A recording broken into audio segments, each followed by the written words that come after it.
House will be in order. The chair lays before the House a communication from the Speaker.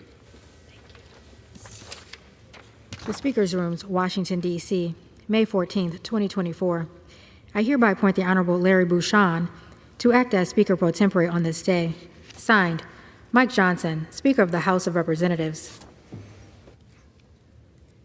Pursuant to the order of the House of January 9th, 2024, the chair will now recognize members from lists submitted by the majority and minority leaders for morning hour debate. The chair will alternate recognition between the parties with time equally allocated between the parties, and each member other than the majority and minority leaders and the minority whip limited to 5 minutes, but in no event shall debate continue beyond 1:50 p.m. The chair recognizes the gentleman from Pennsylvania, Mr. Joyce, for 5 minutes.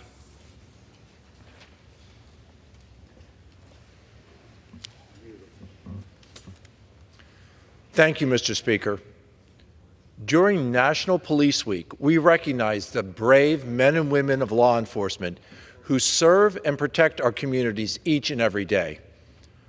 From carrying out arrest warrants, to conducting outreach at our schools, to patrolling our streets, police officers provide invaluable service to our communities, helping to keep each and every American safe.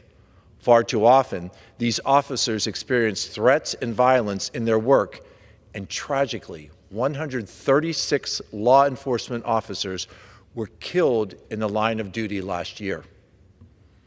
It was President Ronald Reagan who said that evil is powerless if the good are unafraid.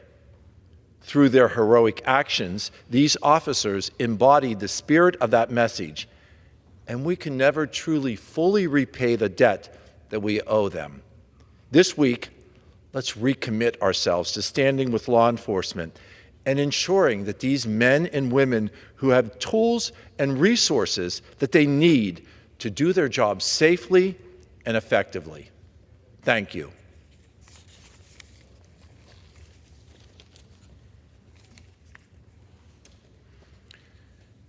Mr. Speaker, under President Biden's failed leadership, energy prices have skyrocketed, and American families are feeling the effects of an administration that has neglected our energy security in favor of far-left Green New Deal policies. Since President Biden took office, energy prices have soared by canceling the Keystone XL pipeline, by halting new oil and natural gas leases, and by deploying new EPA rules that limit new development. Joe Biden has sent a clear message that he cares more about scoring political points with his base than he does about the safety and the security of the American people. This past January, the Biden administration announced a ban on new LNG export projects, empowering countries like Russia and Iran while hurting our allies who depend on U.S. energy. Now isn't the time to rely on ineffective energy sources like wind turbines and solar farms. We know that the power American families need is underneath the feet of my constituents in Pennsylvania. Unlocking the natural gas that we have can lower energy prices while providing clean and reliable power. Now isn't the time for new regulations that limit energy growth. It is time to invest in American energy and put a stop to the Green New Deal. Thank you, Mr. Speaker, and I yield. Gentleman yields. The chair recognizes the gentleman from New York, Mr. Ryan, for 5 minutes.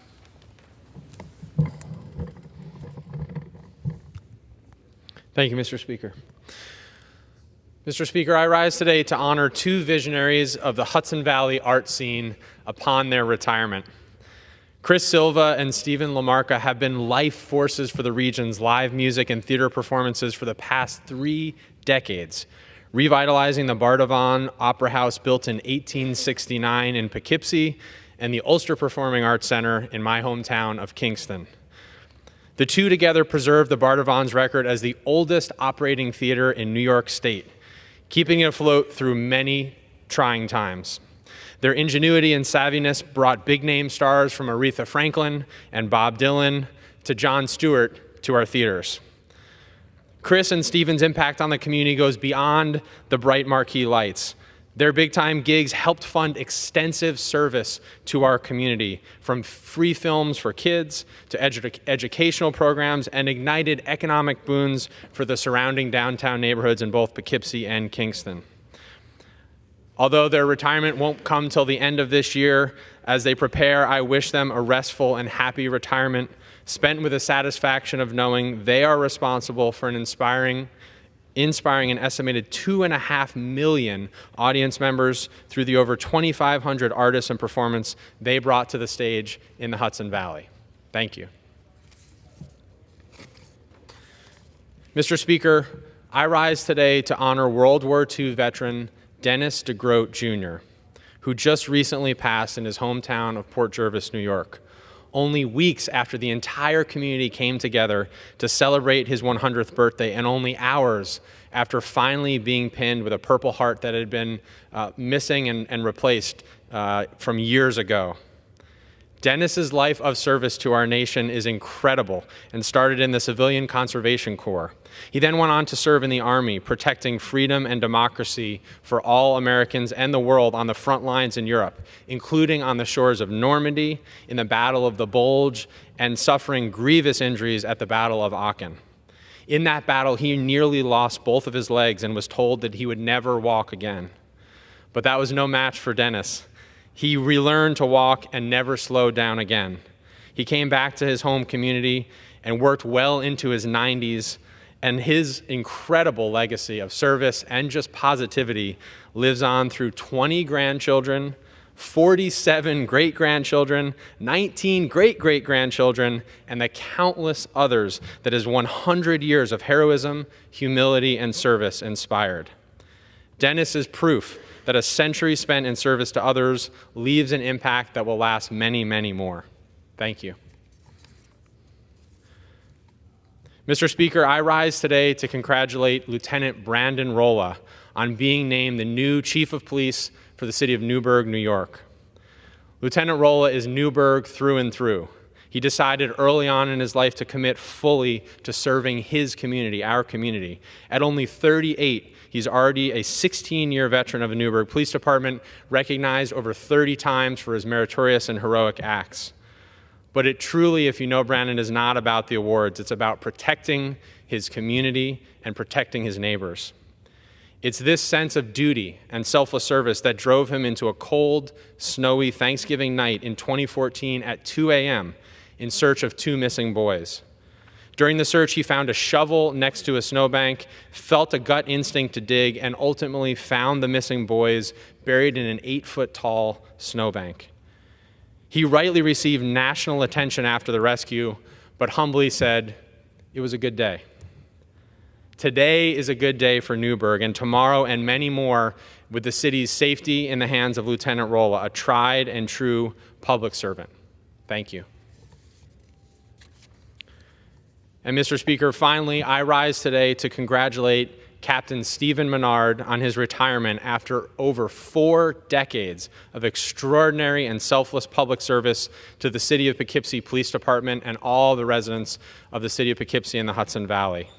Throughout his incredible career, Captain Menard went above and beyond in his call to protect and serve. In addition to his selfless service and great risk to himself and his family, he earned a master's degree and ultimately a PhD, becoming Dr. Menard, to expand the impact of his service and to train others in our local community colleges and surrounding universities, attending the FBI Academy and developing trainings ultimately for the FBI National Executive Institute. He has not only directly uplifted the Poughkeepsie community by building trust and delivering peace of mind, but made countless communities across New York safer through the curriculum he developed and taught. While his retirement from the force will be felt and he will be deeply missed, I am hopeful for the future because of the thousands of others he's trained to be champions for their communities, just like he has been. Thank you, Mr. Speaker, and I yield back. Chair recognizes the gentlewoman from Florida, Ms. Lee, for 5 minutes. Thank you, Mr. Speaker. I rise today to honor Publix supermarkets as they donate their 100 millionth pound of produce to food banks across their 8-state footprint. When leaders at Publix learned that farmers were plowing under produce crops in 2000 because markets dried up, they decided to purchase produce from farmers and give it away to their partners at Feeding America. As of today, Publix has donated 100 million pounds of produce to 35 food banks. I am proud to have Publix headquartered in my congressional district and appreciate all they are doing in partnership with food banks throughout the Southeast. Congratulations to all Publix associates on this important milestone and for doing good together. Thank you, Mr. Speaker, and I yield back. The chair recognizes the gentleman from Texas, Mr. Sessions, for 5 minutes. Thank you, Mr. Speaker. I appreciate the opportunity to speak on the floor about a very important topic, but really to honor two people, Jackie and David Siegel of Central Florida. Jackie and David Siegel, as proud Americans, have stepped up to form what is known as Victoria's Voice Foundation. The story behind this is one that resonates with millions of Americans. They lost their daughter, 19 years old, to the ravages of drug addiction, to the ravages of what started as a simple marijuana cigarette, turning into a THC-induced addiction that led her onward through drugs, ultimately to her death. Mr. Speaker, across this country, millions of American families are searching for ideas, not only about the truth behind the problems with THC, which is the active ingredient in marijuana, but also the ravages of drugs that come after that, because marijuana is a gateway to these harder drugs that so many people move to. David and Jackie Siegel understood this as they watched their daughter. They watched her daughter's not just addiction, but how she moved herself through drugs. And eventually, it led them to seek a time for her to receive treatment. Treatment, while very important, is no stronger, or is stronger than love is. And that's what they learned also. David and Jackie watched their daughter as she spiraled through not only drug addiction, but the people that she became associated with.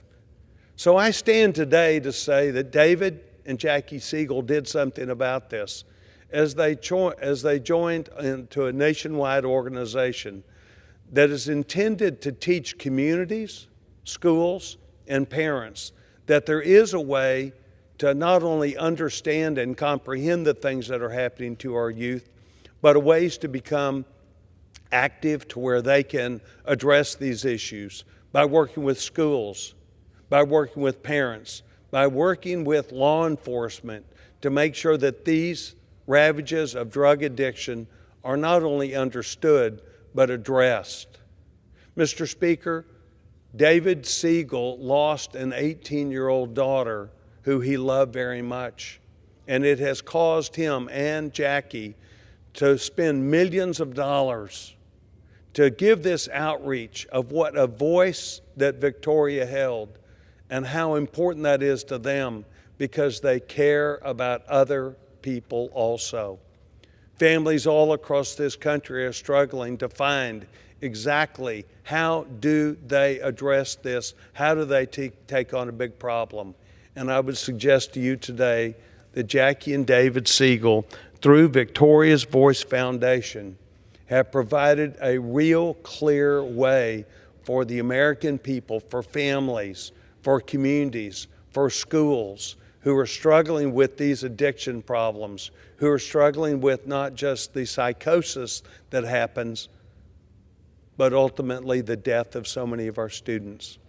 And I think that David had the right idea when he said he didn't want this to happen to another family without their knowledge of what they could do to become engaged to save not just their children, but other children in their community. So, Mr. Speaker, today I stand up and I salute Jackie and David Siegel for not just sitting back in their own sorrow, but actually moving forward in the American spirit, in working with people of goodwill who want to protect our children, who want to see the dangers as they exist in our country today and make a meaningful difference. I applaud David Siegel for not only his investment of millions of dollars, but I also applaud David Siegel for standing up and saying that he believes that the only way we can win this battle is through a confidence that we give our children, that we care about them, that a school system or a school that people go to will take this same rigorous responsibility also, and we as a community and as a nation can solve this problem. Mr. Speaker, I stand today in support of David and Jackie Siegel, not in their grief, but in the resiliency that they have to move forward to help other people in our country. I yield back my time.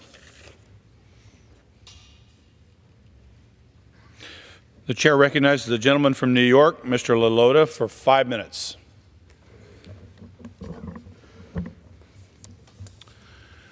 Hypocrisy, Mr. Speaker, hypocrisy. For years, House Democrats said they were in favor of raising or eliminating the state and local tax deduction cap. Yet exactly 3 months ago today, on the floor of the House of Representatives, every single House Democrat voted to block a bill that would eliminate the marriage penalty on the SALT deduction cap. It's shameful, Mr. Speaker, that House Democrats claim to support SALT relief but vote otherwise. Their party line no vote denied many Long Island families, including many of my constituents, about $2,000 in much-needed tax relief. As a lifelong Long Islander, I understand how costly Albany Democrats have made life for New York's suburbs. We have the highest property, sales, and income taxes in the entire nation. And yet, when we needed Washington Democrats to help relieve us of some of that burden by raising the SALT cap, they ran for the hills, Mr. Speaker. I am disappointed in my colleagues from the other side of the aisle, but Mr. Speaker, I am not deterred. I will continue to call on all of my colleagues to help raise or eliminate the cap on the SALT deduction. My constituents deserve nothing less. I yield back, Mr. Speaker.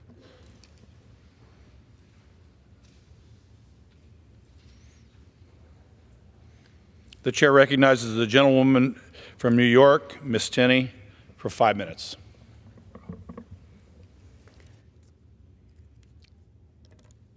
Thank you, Mr. Speaker. I rise today to honor and celebrate the lives of Richard John McDermott II and Anna Marie Christine McDermott, valued and beloved members of the Oswego County community who were tragically killed last year in a car accident on June 10, 2023. Nearly 1 year later, our community still feels the gaping hole created by the sudden loss of these two wonderful people. Rick and Anna Marie left an enduring legacy and profound impact on their 3 children, grandchildren, family, friends, and our community, and also on me. I was fortunate enough to know Rick and to actually become friends with him over the past 20 years. He was a bright and engaging and passionate advocate, particularly for the Second Amendment, and also as an avid sportsman and conservationist. Rick believed in preserving the natural resources we are blessed to have in New York State, and especially in the beautiful region of upstate New York, where he resided for most of his life. Rick McDermott worked at Novellus for over 23 years as an electrical engineer and retired in April of 2023, just a few months before his life was tragically taken from him. As an avid outdoorsman, Rick devoted countless hours to local gun clubs and conservation groups. He was a tireless advocate and trusted resource for hunting rights and Second Amendment rights across New York State. In 2012, Rick founded the New York Crossbow Coalition, which was critically important to the efforts to legalize the crossbow as a hunting equipment in New York. I remember meeting with Rick to organize several rallies in Albany when I was a member of the state legislature against New York's unconstitutional gun law known as the SAFE Act, passed in the dark of night in 2013. Earlier today, I had the honor of meeting Tom, Rick's son, at the White House. They were touring the White House, and as a wonderful opportunity that we have as American citizens. And Tom informed me earlier that he was actually an attendee at one of these massive rallies at the Capitol in Albany. Rick was always leading the way on Second Amendment issues and always in Oswego. He was passionate, always trying to educate everyone in our community so they understood the true value of our Bill of Rights and everything that we stood for as Americans and as New Yorkers particularly. Understanding the value of outdoor recreational programs, Rick led many youth pheasant and wounded veterans crossbow hunts throughout the years, making this his mission. Although I never had the pleasure of meeting Rick's lovely wife, Anna Marie, she exhibited a similar passion and dedication to our community. The heartwarming tributes to Anna Marie and Rick are really incredible and touching by their own hometown and reveal the depth of the devotion of these two wonderful people to our community and to their families. Anna Marie McDermott was a devoted teacher's assistant for nearly 20 years in the Altmar Parish in Williamstown, otherwise, as we call it, APW School District. Anna Marie was dedicated to supporting young, aspiring leaders in our community. She was described by so many who loved and admired her as a person who would strive to go above and beyond for her students. Anna Marie created the Breakfast Club and also another club called the Rebel Club, which were beloved morning and afternoon programs that encouraged students to embrace learning and to foster stronger relationships with other students. They were united in marriage on May 16, 1987. Rick and Anna Marie's legacy is not only defined by their professional achievements, but by the love and devotion they poured into their role as parents of Megan Birch and her husband Eric, who now reside in Canandaigua, also in New York's 24th District, Valerie Bullock and her husband Troy of Pulaski, Thomas McDermott and his girlfriend Allie Hamilton of West Monroe, and also the grandparents of Brayley and Mason Bullock. Rick and Anna and their unwavering support and presence at every milestone event underscored their commitment to this wonderful family and community, leaving an indelible mark on all fortunate enough to know them. And certainly, it was an honor for me to know Rick and the impression he left on me. My deepest condolences to the family and friends of these wonderful people taken too early in life.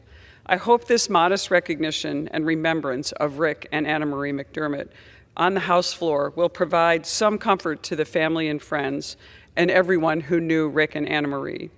I also hope that all Americans will know that as they witness on this floor, there were wonderful people living wonderful lives of courage and compassion and patriotism in our own communities, not seeking recognition, but always seeking to do good for their communities, for their families, and for everyone who knew them, and left a beautiful and indelible impression on so many people they met.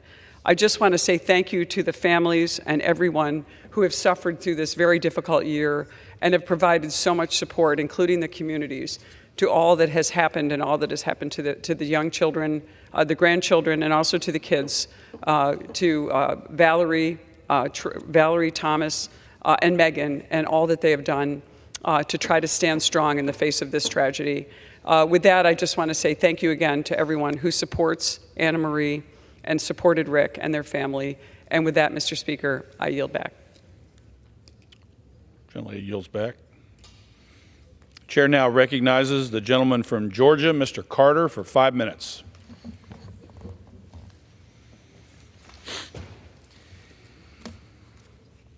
Mr. Speaker, I rise today to celebrate the achievements of Jalen Simpson, who was drafted by the Indianapolis Colts. Jalen was drafted in the 5th round of the 2024 NFL Draft after 5 years playing at the University of Auburn. Before attending Auburn, Jalen graduated high school from Frederica Academy in the 1st District of Georgia. In his senior year at Frederica, Jalen racked up 1,433 passing yards, 441 rushing yards, 22 touchdowns, and 1 interception as Frederica's quarterback.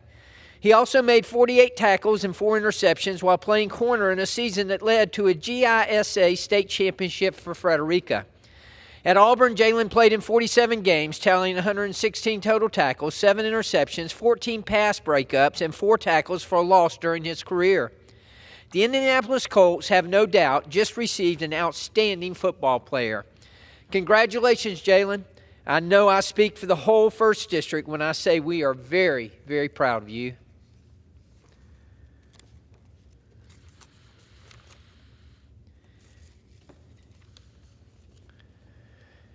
Mr. Speaker, I rise today to celebrate the career of Kai Munshi, who is retiring from his position as Deputy Director of the Federal Law Enforcement Training Center. Deputy Director Munshi's law enforcement career began in August of 2002 as a U.S. Secret Service Special Agent. He helped conduct investigations related to issues such as counterfeit currency, bank fraud, and other financial crimes. Deputy Director Munshi also served in the Special Operations Division Counter-Assault Team, where he led countless protective missions for the President of the United States and other dignitaries domestically and abroad. During his time as Deputy Director, he oversaw training for 125 federal partner organizations. He directed operations across all 4 of FLETC's training delivery points, leading FLETC's administrative, security, financial, mission support, and resource management programs. Thank you to Deputy Director Munshi for your years of dedicated service to this great country. I hope you enjoy your well-earned retirement.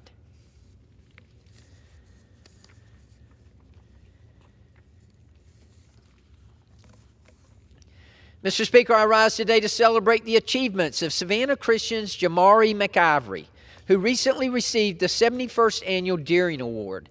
The Ashley Deering Award, given annually to the area's most versatile male athlete for more than 7 decades, was recently presented at Savannah Christian to Jamari, who consistently brings home hardware for his alma mater. He is the 10th Savannah Christian Raider to win the award in 71 years, and he is currently signed to play football at Northern Illinois. Jamari is truly an all-star. Not only is he great at football, but he's a star on the basketball court, and he's one of the greatest track athletes Georgia has seen in ages.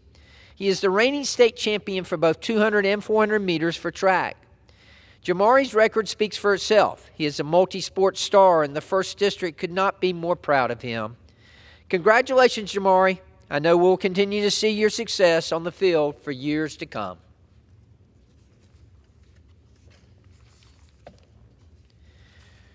Mr. Speaker, I rise today to recognize former United States House of Representative member from the great state of Georgia, Lindsey Thomas, for receiving the 2023 Rock Howard Conservation Achievement Award.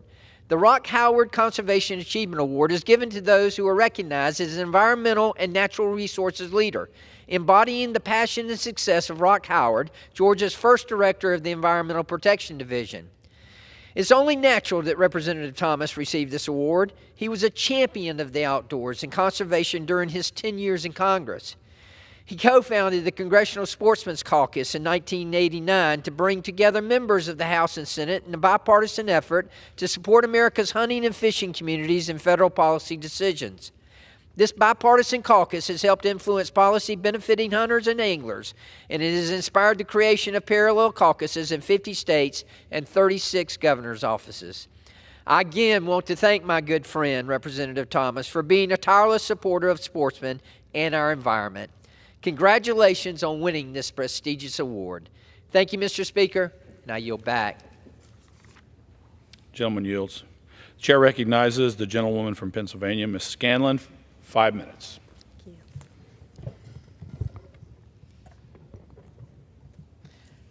Thank you, Mr. Speaker. I rise today to speak about ghost guns. They have been called the IKEA of firearms. You can order them online and in less than an hour have a firearm as deadly as any sold by a gun dealer. These fully functioning, untraceable firearms can be bought without a background check, and they're wreaking havoc on our communities. That's why they've become the weapon of choice for people who would otherwise be banned from purchasing a gun, including known violent offenders, gun traffickers, and increasingly teenagers whose digital literacy enables them to purchase ghost gun kits freely online. Prior to 2019, Philadelphia police discovered 5 or fewer handmade firearms per year during criminal investigations. But by 2022, 525 ghost guns turned up in investigations, and that number has only grown. Last summer, the mass shooter who killed 5 people in the Concessing neighborhood had 2 ghost guns in his possession when he was arrested. Recently, Delaware County was rocked when a 15-year-old killed another 15-year-old using a ghost gun. These guns are reaching into every community, including the heartland, and not just our big cities. According to the Bureau of Alcohol, Tobacco, and Firearms, the number of ghost guns seized by law enforcement has skyrocketed in the last decade, from less than 3,000 in 2017 to nearly 26,000 in 2022 alone. They've become a lucrative business for gun traffickers. In the last couple years, district attorneys in 3 suburban and rural counties near Philadelphia have busted gun traffickers assembling and selling ghost guns for profit. In one instance, the trafficker had set up shop across the street from the county courthouse. This has to stop. We hear all the time from lawmakers who oppose gun safety laws that we should focus on violent crime. Well, that's exactly what H.R. 4992, the Ghost Guns and Untraceable Firearms Act of 2023, would do. There's no reason why anyone would want an untraceable gun that can be purchased without a background check, except to use it in a crime. As Chairman Jordan likes to say, bad guys aren't stupid, they're just bad. But this bill has been waiting for consideration since it was referred to the House Judiciary Committee nearly a year ago. In the absence of federal action, cities like Philadelphia, Baltimore, and LA have been forced to undertake creative legal strategies, like suing ghost gun manufacturers to block them from selling these guns without background checks. But that's far from enough to stem the tide.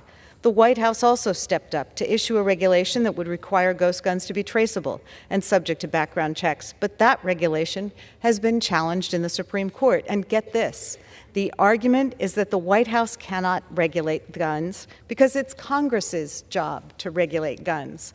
Well, it's time for Congress to stop arming people who should not have access to guns. Members of Congress need to make a choice. Will they stand with Americans who want to live free from gun violence, or will they stay in the pocket of ghost gun manufacturers? Americans, our children, deserve to know where their representatives stand. Mr. Speaker, I rise today to speak about the legacy of Marian Anderson. The world knows the story of Marian Anderson, the legendary singer who, after being barred from performing at the DIAR's Constitution Hall here in D.C. because of her race, instead sang at an open-air concert at the Lincoln Memorial before a crowd of more than 75,000 people and a radio audience in the millions. But not so well known is that she was a proud daughter of Philadelphia. Born in 1897, she lived there most of her life, almost 100 years, and she's buried in the Eden Cemetery just outside of Philadelphia in Delaware County. Marian Anderson's home in South Philadelphia, which she purchased in 1924, and where she entertained famous black musicians including Louis Armstrong, Bessie Smith, Billie Holiday, Duke Ellington, and the like, is a museum celebrating her legacy as an outstanding artist, a champion of modern civil rights, and a true Philadelphian. Between 1925 and 1965, Marian Anderson performed opera, spirituals, and American classics in major venues across the United States and Europe. She sang at the White House in 1939 and in 1955 became the first black soloist to perform at the Metropolitan Opera. She served as a delegate for the UN Human Rights Committee and a Goodwill Ambassador for the United States Department of State. But the acclaimed contralto's talent was never fully recognized in her native country because of the color of her skin, until now. On June 8, 2024, 85 years after she sang on the steps of the Lincoln Memorial, the Philadelphia Orchestra is renaming its principal performing venue in the heart of Philadelphia as Marian Anderson Hall. This will be the first major concert venue in the world to honor Marian Anderson, and it's fitting that this honor will be bestowed in her hometown by the renowned Philadelphia Orchestra, which has its own history of cultural diplomacy as a proud global ambassador for our nation. I yield back. Gentlelady yields. The chair now recognizes the gentleman from New York, Mr. Lawler, for 5 minutes. Mr. Speaker, today I rise to honor an exemplary leader, Dr. Frances Pratt, for her remarkable service to Rockland County and New York State as we celebrate her 29th birthday. Known for her distinctive hats, advocacy in our community, and a deep faith, Dr. Pratt's life has been marked by a passionate commitment to civil rights and an unwavering ability to unite people from diverse backgrounds. Growing up in South Carolina and the segregated South, she traveled northward with her husband, eventually settling in Nyack in 1957. After receiving her nursing degree from Rockland Community College in 1959, she served as a nurse and in the medical field in Rockland for over 45 years. Beyond her heroic service in medicine, Dr. Pratt also served as president of the Nyack branch of the NAACP for over 40 years, growing the organization into a major force for good within Rockland County and beyond. Throughout her career, Dr. Pratt has been a beacon of hope and a pillar of strength, advocating tirelessly for justice and working to make her community better each and every day. Dr. Pratt, thank you for your many years of service, your inspirational leadership, and the indelible mark you have left on Nyack, Rockland County, New York State, and our nation. Your impact will resonate for generations to come. And on a personal level, I adore you. Thank you, Mr. Speaker. Mr. Speaker, today I rise during National Police Week to honor the life of Alfred Robert Masiello, Jr., known affectionately as Allie, who tragically passed away on May 2nd, 2024. Born in the Bronx, Allie grew up in Mahopac, New York, and was a standout defensive lineman at Mahopac High School. He carried his passion for football to Hobart College, where he earned degrees in engineering and economics and finance. In 2013, Allie began a career with the Village of Pelham Manor Police Department and later joined the Westchester County Police Department in 2021. His work ethic, integrity, and commitment to the community set him apart as a model police officer. Beyond his professional life, Allie was a loving husband to Angela and a devoted father to Jackson and Isabella. He found joy in the simplest pleasures, riding ATVs, throwing pool parties, and spending quality time with his family. Allie was also a man who stood ready to help anyone in need, a testament to his generous spirit and kind heart. To his wife Angela, his children, his colleagues in law enforcement, and all his loved ones, our deepest sympathies go out to you. May Allie rest in peace, knowing that his life was well lived and his memory will forever be cherished. Thank you, Mr. Speaker, and I yield back. Gentleman yields. Pursuant to Clause 12A of Rule 1, the Chair declares the House in recess until 2 p.m. today.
The House will be in order.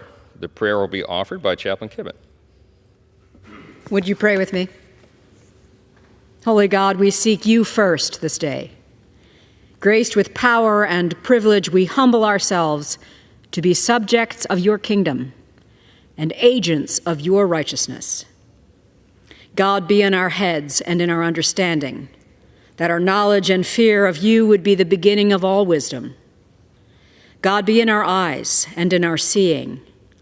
Let the scales of human judgment and narrow opinion fall away from us, that we would see the world through your lens of mercy. God, be in our mouths and in our speaking, that the word you speak would not return to you empty, but in our speech shall what you desire be accomplished. God, be in our heart and in our thinking, that we would meditate always on what is true, honorable, just, pure, and lovely. God, be in us this day, and may you be glorified through us. In your gracious name we pray. Amen. Amen. The chair has examined the journal of the last day's proceedings and announces to the House the approval thereof. Pursuant to Clause 1 of Rule 1, the journal stands approved. The Pledge of Allegiance will be led by the gentleman from Ohio, Mr. Latta.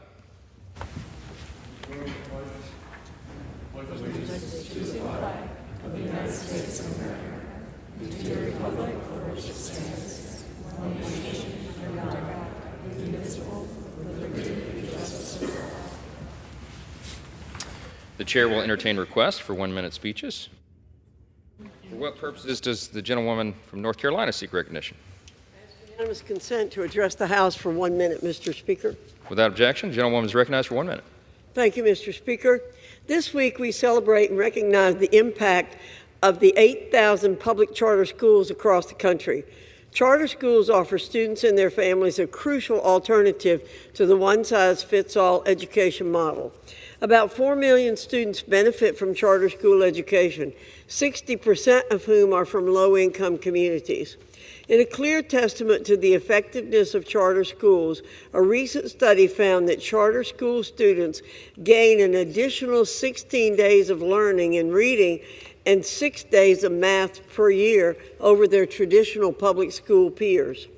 Thank you to all the advocates across the country who are working tirelessly to expand charter school access.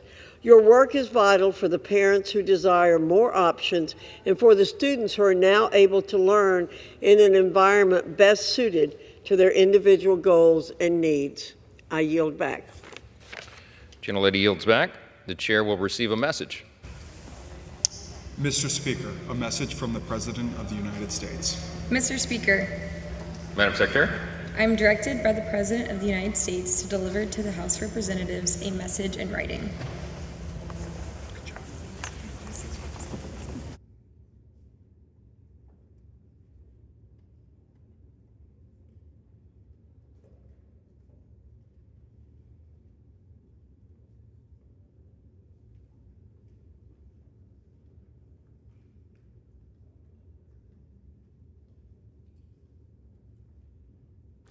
The chair lays before the House a communication. The Honorable, the Speaker, House of Representatives, sir. Under Clause 2G of Rule 2 of the Rules of the U.S. House of Representatives, I herewith designate Ms. Lisa P. Grant, Deputy Clerk, Ms. Sarah Meyer, Legal Counsel, and Ms. Cheryl H. Muller, Director of Personnel, to sign any and all papers and perform all other acts for me under the name of the Clerk of the House for which they would be authorized to do by virtue of this designation, except such as provided by statute, in case of my temporary absence or disability. This designation shall remain in effect for the 118th Congress or until modified by me. Signed sincerely, Kevin F. McCumber, Acting Clerk of the House. Pursuant to Clause 8 of Rule 20, the Chair will postpone further proceedings today on motions to suspend the rules on which a recorded vote or the yeas and nays are ordered, or votes objected to under Clause 6 of Rule 20. The House will resume proceedings on postponed questions at a later time. For what purpose does the gentleman from Ohio seek recognition? Madam Speaker, I move that the House suspend the rules and pass the bill H.R. 4510 as amended. The clerk will report the title of the bill. H.R. 4510, a bill to reauthorize the National Telecommunications and Information Administration to update the mission and functions of the agency and for other purposes. Pursuant to the rule, the gentleman from Ohio, Mr. Latta, and the gentlewoman from Massachusetts, Ms. Trahan, each will control 20 minutes. The chair recognizes the gentleman from Ohio. I ask unanimous consent that all members may have 5 legislative days in which to revise and extend their remarks and insert extraneous materials in the record on the bill. Without objection.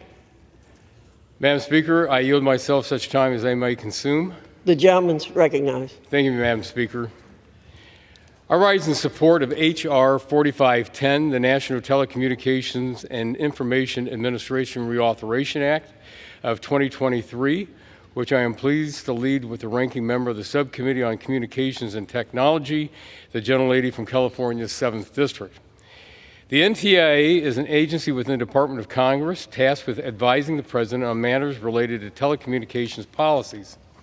It is responsible for a variety of activities, which include federal spectrum management, administration of broadband grants, internet governance, representing the United States in international telecommunication forums, and developing cybersecurity policy. Congress has not reauthorized NTIA since 1992, before many of these responsibilities existed or were relevant. This legislation ensures NTIA has the right structure and resources to fulfill the 21st century mission as directed by Congress. Today's NTIA also plays a key role in our effort to maintain global leadership in wireless communications. NTIA has important statutory obligations to manage federal spectrum, which is especially important as federal and non-federal use of spectrum has intensified with the explosion of mobile phones and new connected technologies. The bill considered today reaffirms NTIA is responsible for coordinating the views of the executive branch and presenting them to the FCC, building more safeguards into the federal coordination procedures so other agencies' needs are appropriately accounted for as the FCC makes decisions on commercial spectrum use. Indeed, many federal agencies use spectrum. It is important to have an open and transparent spectrum management process so all agency views are heard and accounted for as NTIA prepares and presents the views of the executive branch on spectrum policy. I look forward to working with all the stakeholders as well as reauthorizing Spectrum Auction Authority and identifying future opportunities for spectrum use. Today's NTIA also plays a significant role in closing the digital divide. Congress recently provided NTIA with $48.2 billion for broadband deployment and digital equity and inclusion. This reauthorization is one way to ensure NTIA has the tools it needs to effectively manage these programs and is held accountable for the decisions it makes. Further, with over 130 federal broadband programs spread across 15 agencies, this legislation would direct NTIA to develop a strategy to improve coordination of these programs. NTIA also addresses some of the nation's spectrum challenges, including cybersecurity and public safety. The legislation codifies existing offices related to both and outlines their duties. The bill also provides clarity and transparency for the team telecom process for national security reviews of foreign participation in telecommunications sector. Finally, we need to make sure NTIA's leadership reflects the important roles it plays today, both domestically and internationally. That's why this legislation elevates the NTIA administrator from an Assistant Secretary of Commerce to Undersecretary of Commerce.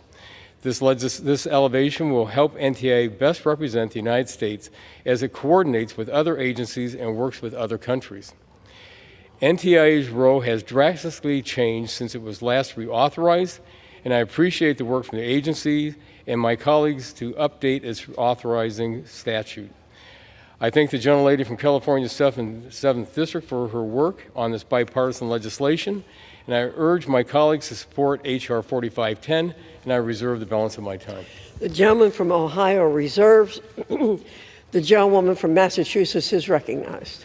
Madam Speaker, I yield myself such time as I may consume. The gentlewoman is recognized. Thank you, Madam Speaker. Madam Speaker, I rise in strong support of H.R. 4510, the National Telecommunications and Information Administration Reauthorization Act. The National Telecommunications and Information Administration, or NTIA, has done tremendous work to help connect all Americans to high-speed, reliable, and affordable broadband. And the historic $65 billion in broadband investments we included in the bipartisan infrastructure law last Congress are supercharging those efforts. I have confidence that NTIA is doing all that it can with this funding to connect as many Americans as possible to fast, reliable, and affordable internet. Congress has also tasked NTIA with other meaningful responsibilities. The agency manages federal spectrum and its users and coordinates with the Federal Communications Commission to ensure that our airwaves are effectively managed in a safe and secure manner. It is also charged with advising the President on advanced technologies. A lot has changed since the NTIA was last reauthorized in 1992. We should ensure that it continues to have the authorities it needs to implement many of the nation's broadband efforts and technological advancements in such areas as spectrum management and artificial intelligence. H.R. 4510 helps achieve this goal. This bipartisan bill reauthorizes NTIA and elevates its leadership by making its administrator an undersecretary within the Department of Commerce. Taking these important steps will better reflect NTIA's importance as the President's primary advisor on telecommunications and technology policy. This legislation also includes the text of several bipartisan bills the Energy and Commerce Committee have worked on this Congress and last Congress. It includes the Plan for Broadband Act, co-led by Representatives Custer and Wahlberg, which directs the NTIA to develop a national strategy to close the digital divide. As part of this strategy, the agency must develop a plan to monitor the consistency, affordability, and quality of broadband service supported by federal broadband programs. It also includes Representative Allred's Open Run Outreach Act, the two bills co-led by Representative Eshoo to address cybersecurity issues. This bill also includes important provisions to codify NTIA's current work and responsibilities. It would firmly establish NTIA's role in public safety communications, from managing Next Generation 911 grants to overseeing FirstNet to its important first responder network at the Institute for Telecommunication Sciences. NTIA plays an important role in ensuring that the public and law enforcement agencies have a modern and reliable communications network. So I am pleased that this bill cements NTIA's public safety responsibilities. I also want to note that this bill incorporates feedback to address questions and concerns that we heard from other committees, including the Armed Services Committee, the Science, Space, and Technology Committee, and the Intelligence Committee. The staffs have had productive discussions about these important issues. Among other things, we have improved NTIA's ability to file classified information with the FCC on behalf of other agencies. We have also agreed to work further with our colleagues to better develop methods for advancing NTIA's spectrum management capabilities. I am pleased that we could find a path forward to vote on this bill today and thank the chairs, ranking members, and staff of these three committees for their cooperation. I also want to thank Chair Rogers and Communications and Technology Subcommittee Ranking Member Matsui and Chairman Latta for their bipartisan work on this bill. With this legislation, we ensure that NTIA has the authorities it needs to continue both connecting all Americans to high-speed, reliable, and affordable broadband and overseeing innovative technological developments. Madam Speaker, I urge my colleagues to support H.R. 4510, and I reserve the balance of my time. The gentlewoman from Massachusetts reserves. The gentleman from Ohio is recognized. Thank you, Madam Speaker. At this time, I yield 3 minutes to the gentleman from Michigan's 5th District. The gentleman from Michigan is recognized for 3 minutes. I thank my friend and colleague from Ohio. And Madam Speaker, I rise in support of H.R. 4510, the NTIA Authorization Act. The legislation includes my bipartisan bicameral Plan for Broadband Act, which requires the NTIA, in consultation with all relevant agencies, to develop and implement a national strategy to close the digital divide. I thank my co-sponsor, Representative Custer, for efforts with regards to this legislation.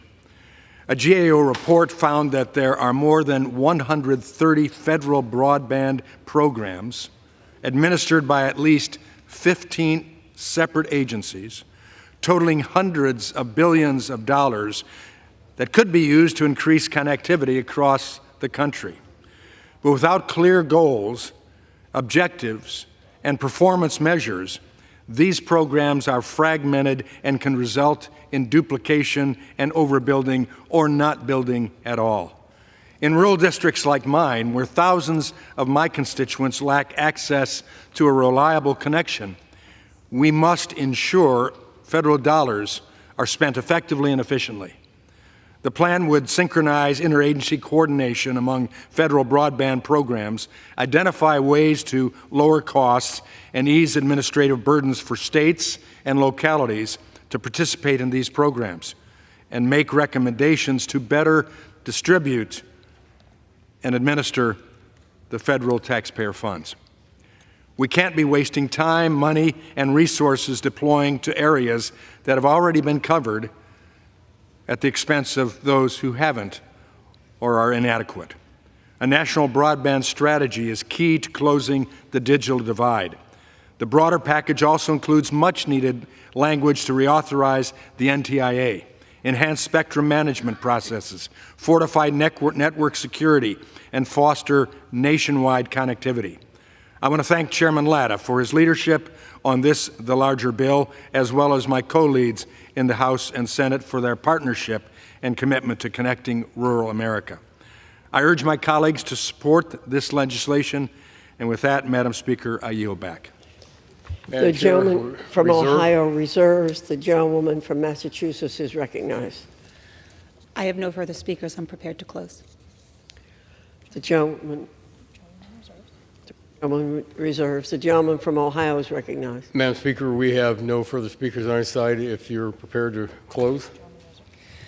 The gentlewoman from Massachusetts is recognized. Thank you, Madam Speaker. This reauthorization of NTIA is bipartisan legislation that ensures that NTIA will have the authority it needs to continue both connecting the Americans to high-speed, reliable, and affordable broadband and overseeing innovative technological developments. I urge my colleagues to support H.R. 4510, and I yield. The gentlewoman from Massachusetts yields back. The gentleman from Ohio is recognized. Thank you, Madam Chair. As we mentioned already, the NTIA has not been reauthorized since 1992. And again, as stated before, that many of the responsibilities that it has didn't even exist or were relevant at that time. We think about federal spectrum management, administration of broadband grants, internet governance, representing the United States in international telecommunication forums, and especially developing cybersecurity policy. It's absolutely essential that H.R. 4510 be enacted. And with that, Madam Chair, I urge passage of the legislation, and I yield back the balance of my time. The question is, will the House suspend the rules and pass the bill H.R. 4510? Those in favor say aye. Those opposed, no. In the opinion of the chair, 2/3 being in the affirmative. Mr. Speaker. Purposes, did the gentleman rise? Ask for the yeas and nays. The yeas and nays are requested. All those in favor of taking this vote by the yeas and nays will rise and remain standing until counted. A sufficient number having risen, the yeas and nays are ordered. Pursuant to Clause 8 of Rule 20, further proceedings on this question will be postponed.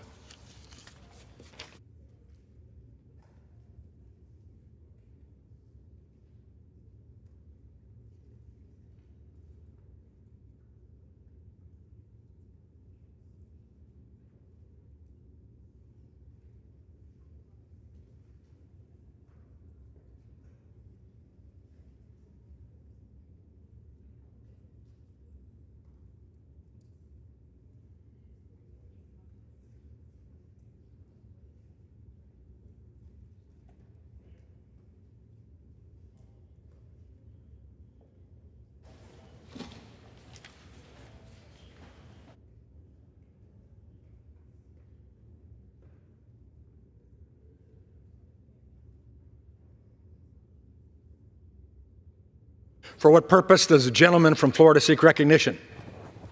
Mr. Speaker, I move that the House suspend the rules and pass the bill H.R. 4310. The clerk will report the title of the bill. Union Calendar Number 413, H.R. 4310. A bill to ban the sale of products with a high concentration of sodium nitrate to individuals and for other purposes. Pursuant to the rule, the gentleman from Florida, Mr. Bilirakis, and the gentleman from New Jersey, Mr. Pallone, each will control 20 minutes. The chair recognizes the gentleman from Florida. Thank you, Mr. Speaker. I ask unanimous consent that all members have 5 legislative days in which to revise and extend their remarks and insert extraneous materials in the record on the bill. Without objection. Thank you. Mr. Speaker, I yield myself as much time as I may consume. The gentleman is recognized. Thank you, Mr. Speaker. I appreciate it. I rise today in strong support of H.R. 4310, the Youth Poisoning Protection Act. It is important for the House to pass H.R. 4310 because, sadly, we have seen a significant rise in self-poisonings using sodium nitrate in the United States since 2017. Many of these poisonings occur due to simple online purchase of these ingredients. While sodium nitrate has a wide variety of valuable commercial and industrial uses, which importantly, this legislation does not affect, it is also crucial that Congress intervene to prevent these tragic outcomes, particularly amongst our children. This legislation seeks to address poisonings through a narrowly tailored prohibition on the sale of consumer products that contain sodium nitrite at concentrations greater than 10%, which precludes consumer access to products regulated under the Consumer Protection Safety Act. I want to thank Representatives Trahan and Casey for their strong bipartisan work in this legislation, and I urge my colleagues to vote yes today, and I reserve the balance of my time. Gentleman from Florida reserves. I recognize now the gentleman from New Jersey. Mr. Speaker, I yield myself such time as I may consume. Gentleman is recognized. Mr. Speaker, I rise to speak in support of H.R. 4310, the Youth Poisoning Protection Act.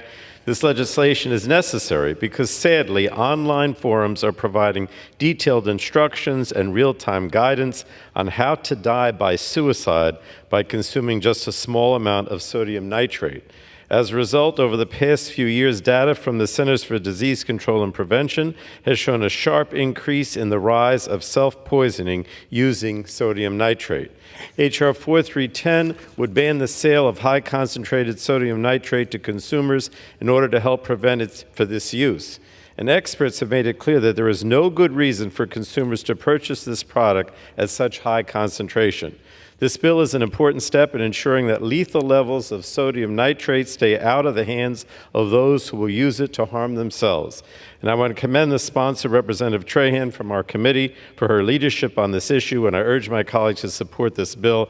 And with that, I reserve the balance of my time. Gentleman from New Jersey reserves. Gentleman Mr. from Speaker, Florida is recognized. I will reserve as well. Gentleman from Florida reserves. Gentleman from New Jersey is recognized. Mr. Speaker, I would yield now such time as she may consume to the sponsor, the gentlewoman from Massachusetts, Ms. Trahan. And the gentlewoman is recognized. Thank you, Mr. Speaker. I thank the gentleman for yielding, and I'm grateful to Ranking Member Pallone, Chair Rogers, Ranking Member Schakowsky, Chairman Bilirakis, and members of the Energy and Commerce Committee for their unanimous support for this bipartisan, bicameral legislation. Mr. Speaker, the Youth Poisoning Protection Act is urgently needed to limit consumer access to high concentrations of a dangerous, toxic chemical that's being promoted online as a method to die by suicide. 2 years ago, an investigation by the New York Times exposed online suicide assistance forums, websites that operate in the shadows of the internet. These platforms are home to many users who present themselves as a community dedicated to helping others experiencing suicidal ideation, but who instead encourage those in dire need of help to end their lives and even help facilitate their attempt to do so. Their activities have contributed to a rise in suicides using the chemical sodium nitrite, which in low concentrations is safe and often used to cure meat and fish. However, in high concentrations, sodium nitrite is toxic at levels comparable to cyanide. If that's not bad enough, it gets worse. While those same anonymous users promote the poison as a painless way to die by suicide, survivors tell a very different story, detailing experiences of nausea, vomiting, intense stomach pain, and heart palpitations as the substance chokes off oxygen to critical organs. When notified by my office of the product's popularization as a suicide method, many websites that sold the product, including Amazon, eventually took down their listings or limited sales to businesses with a proven use for it. But there are bad actors out there looking to capitalize on people experiencing suicidal ideation by creating websites for the sole purpose of selling the chemical as suicide kits. And right now, there's no law on the books to stop them from doing so. Mr. Speaker, the Youth Poisoning Protection Act changes that by prohibiting the consumer sale of sodium nitrite products with a concentration higher than 10%, the usefulness threshold agreed upon by independent experts. I will note for my colleagues that this bill solely limits the sale of this product to consumers. There are some businesses that cure meat and fish in bulk and need to purchase sodium nitrite in high concentrations as part of that process. This bill will not affect them. It solely seeks to end the straight-to-consumer sale of highly concentrated sodium nitrite that is helping fuel the efforts of anonymous suicide forum users pushing vulnerable people to end their lives. It's simple, it's straightforward, and it has the potential to save lives. That's why I'm so grateful to my colleagues on both sides of the aisle and in both chambers who were instrumental in the drafting and advancement of this legislation, including Representatives Mike Carey, who has been a tireless advocate for his constituents who have fallen victim to this poison, as well as Representatives Katie Porter and Celeste Malloy and Senators Tammy Duckworth and J.D. Vance. I urge members on both sides of the aisle to join us in supporting this strong bipartisan legislation. Thank you, and I yield back. New Jersey reserves. Gentleman from Florida is recognized. Mr. Speaker, I have no additional speakers, but I'm going to yield to the gentleman from, if he's prepared to close. The gentleman from reserves. Gentleman from New Jersey is recognized. Thank you, Mr. Speaker. I would urge everyone to support this bill. I think it's pretty obvious why this bill is so important, and I want to thank the sponsor again, Ms. Trahan, for bringing this up because it will save lives. And with that, I yield back the balance of my time. Your gentleman yields back. The gentleman from Florida is recognized. Thank you, Mr. Speaker. Mr. Speaker, this is a bipartisan bill. As far as I'm concerned, it's a no-brainer. We need to get it over the Senate as soon as possible to save lives. In closing, again, I encourage a yes vote on this particular bill, and I yield back the balance of my time. The question is, will the House suspend the rules and pass Bill H.R. 4310? Those in favor say aye. Those opposed, no. Mr. Speaker, I ask of the chair, 2/3 being affirmative. I ask for the yeas and nays. Purpose does the gentleman rise?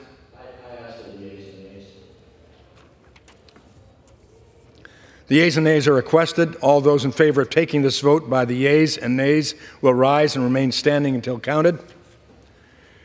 A sufficient number having risen, the yeas and nays are ordered. Of Rule 20, further proceedings on this question will be postponed.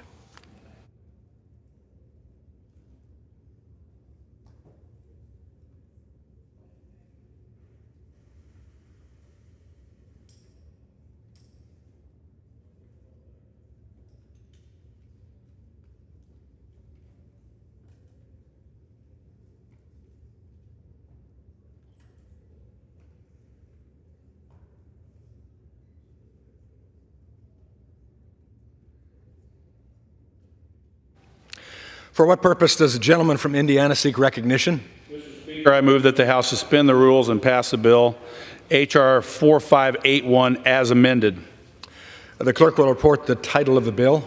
Union Calendar Number 406, H.R. 4581, a bill to amend Title V of the Social Security Act to support stillbirth prevention and research and for other purposes.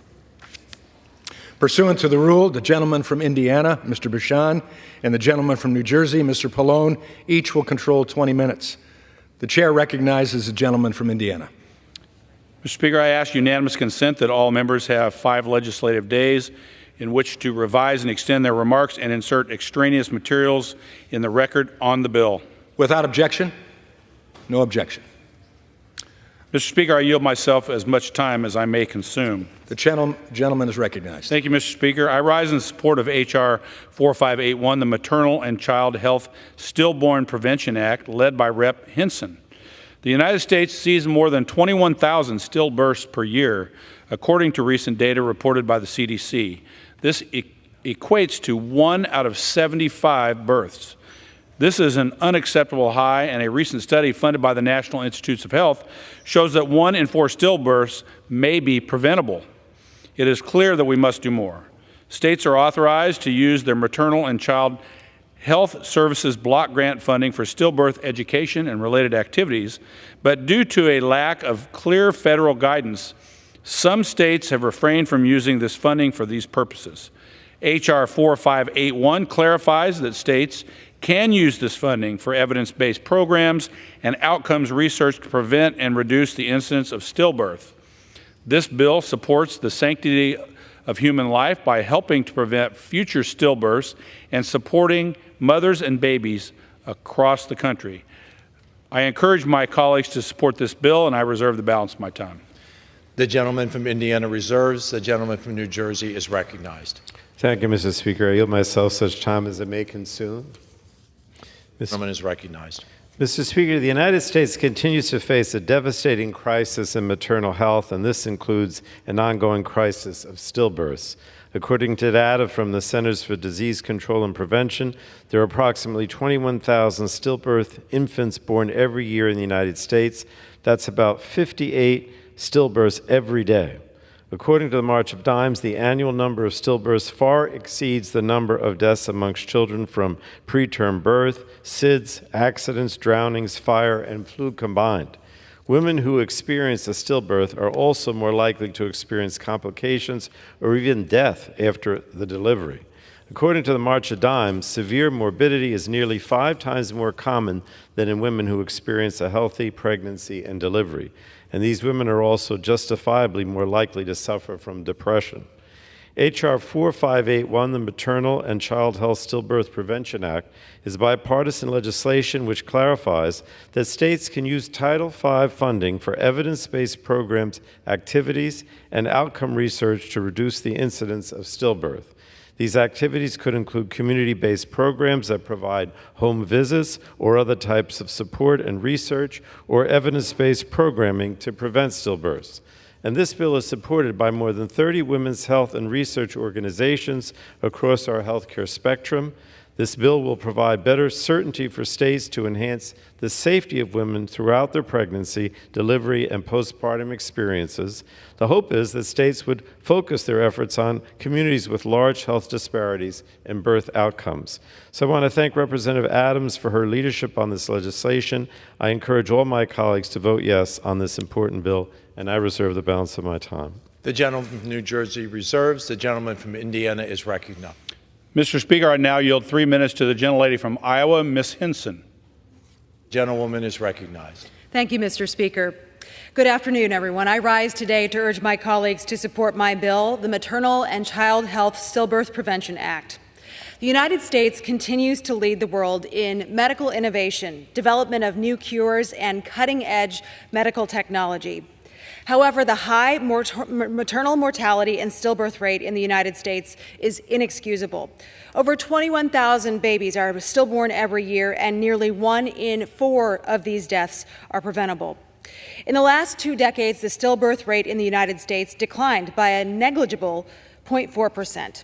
In a report published by the World Health Organization comparing progress in improving stillbirth rates, the United States ranked 183rd out of 195 countries. Our moms and our babies deserve better.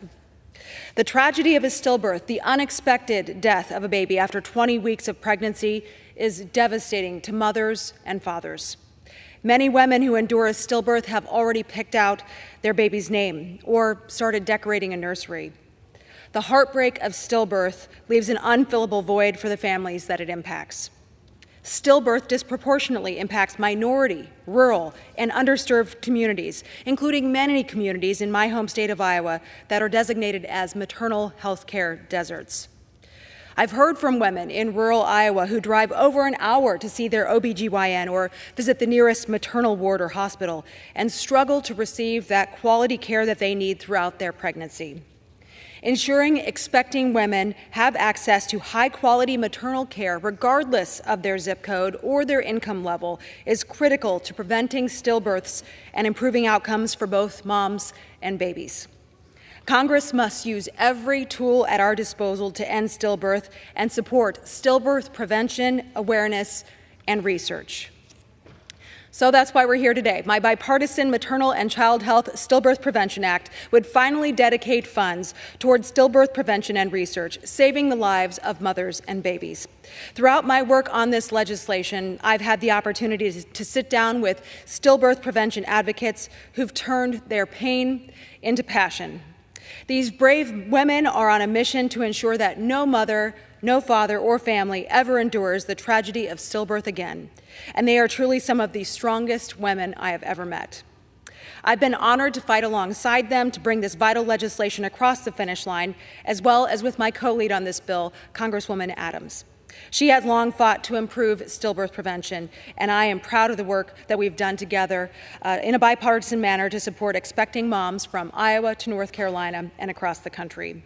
And additionally, this bipartisan legislation has been endorsed by dozens of women's health, public health, and medical provider associations, and it was passed by the Senate already in a similar form by unanimous consent. So I was blessed to be able to spend Mother's Day with my two sons over the weekend, but my heart continues to ache for the women who are mourning the loss of the child they never got to meet. So I urge my colleagues to join me in helping bring more wonderful babies and healthy pregnancies into this world by supporting this bill. Thank you, and I yield back. Gentlelady yields. Reserve. Gentleman reserves. The gentleman from New Jersey is recognized. I have no additional speakers. I'm prepared to close, but I'll reserve. Yeah, Mr. Speaker, I have one additional speaker. The gentleman from Indiana is recognized. Mr. Speaker, I'd like to yield 1 minute to the gentleman from Georgia, Mr. Carter. Is recognized. I thank the gentleman for yielding. Mr. Speaker, I rise today in strong support of the bipartisan Maternal and Child Health Stillbirth Prevention Act. As a father to 3 sons and a grandfather to 7 beautiful grandbabies, there is nothing more important to me than improving health outcomes for mothers and children. Tragically, more than 21,000 babies are stillborn every year, upending the lives of mothers and families across the United States. No family should have to experience the heartbreak of a stillborn. That's why I'm proud to support the Maternal and Child Health Stillborn Prevention Act so that women and children have the best health outcomes our nation can provide. Increasing access to maternal care, especially for rural and underserved communities, is critical towards preventing stillbirth so more babies experience a healthy birth and make it home with their families. This critical legislation would strengthen and enhance the Maternal and Child Health Services Block Grant, which will help ensure expecting moms can receive quality prenatal care. We value women, we value life, and this bipartisan bill prioritizes both. I'd like to thank Representative Hinson for working on this important issue, and I urge my colleagues to support this legislation. Thank you, Mr. Speaker, and I yield back. I reserve. Gentleman reserves. The gentleman from New Jersey is recognized. I'm prepared to close, Frank. Thank you. Mr. Speaker, look, this is a very important bill for mothers' safety to prevent stillborn infants, and I urge all my colleagues to support this on a bipartisan basis, and with that, I yield back. Gentleman yields back. The gentleman from Indiana is recognized. Mr. Speaker, in closing, I encourage a yes vote on this bill, and I yield back the balance of my time. Gentleman yields. The question is, will the House suspend the rules and pass the bill H.R. 4581 as amended? Those in favor say aye. Those opposed, no. In the opinion of the chair, 2/3 being in the affirmative. Mr. Speaker, Purpose does the gentleman from Indiana seek recognition? On that, I request the yeas and nays.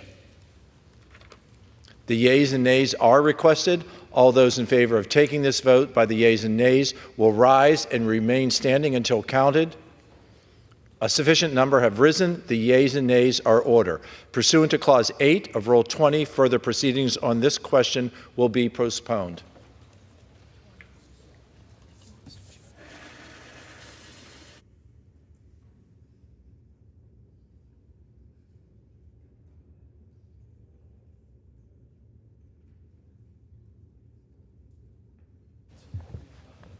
For what purpose does the gentleman from Indiana seek recognition? I move that the House suspend the rules and pass the bill H.R. 6960. The clerk will report the title of the bill.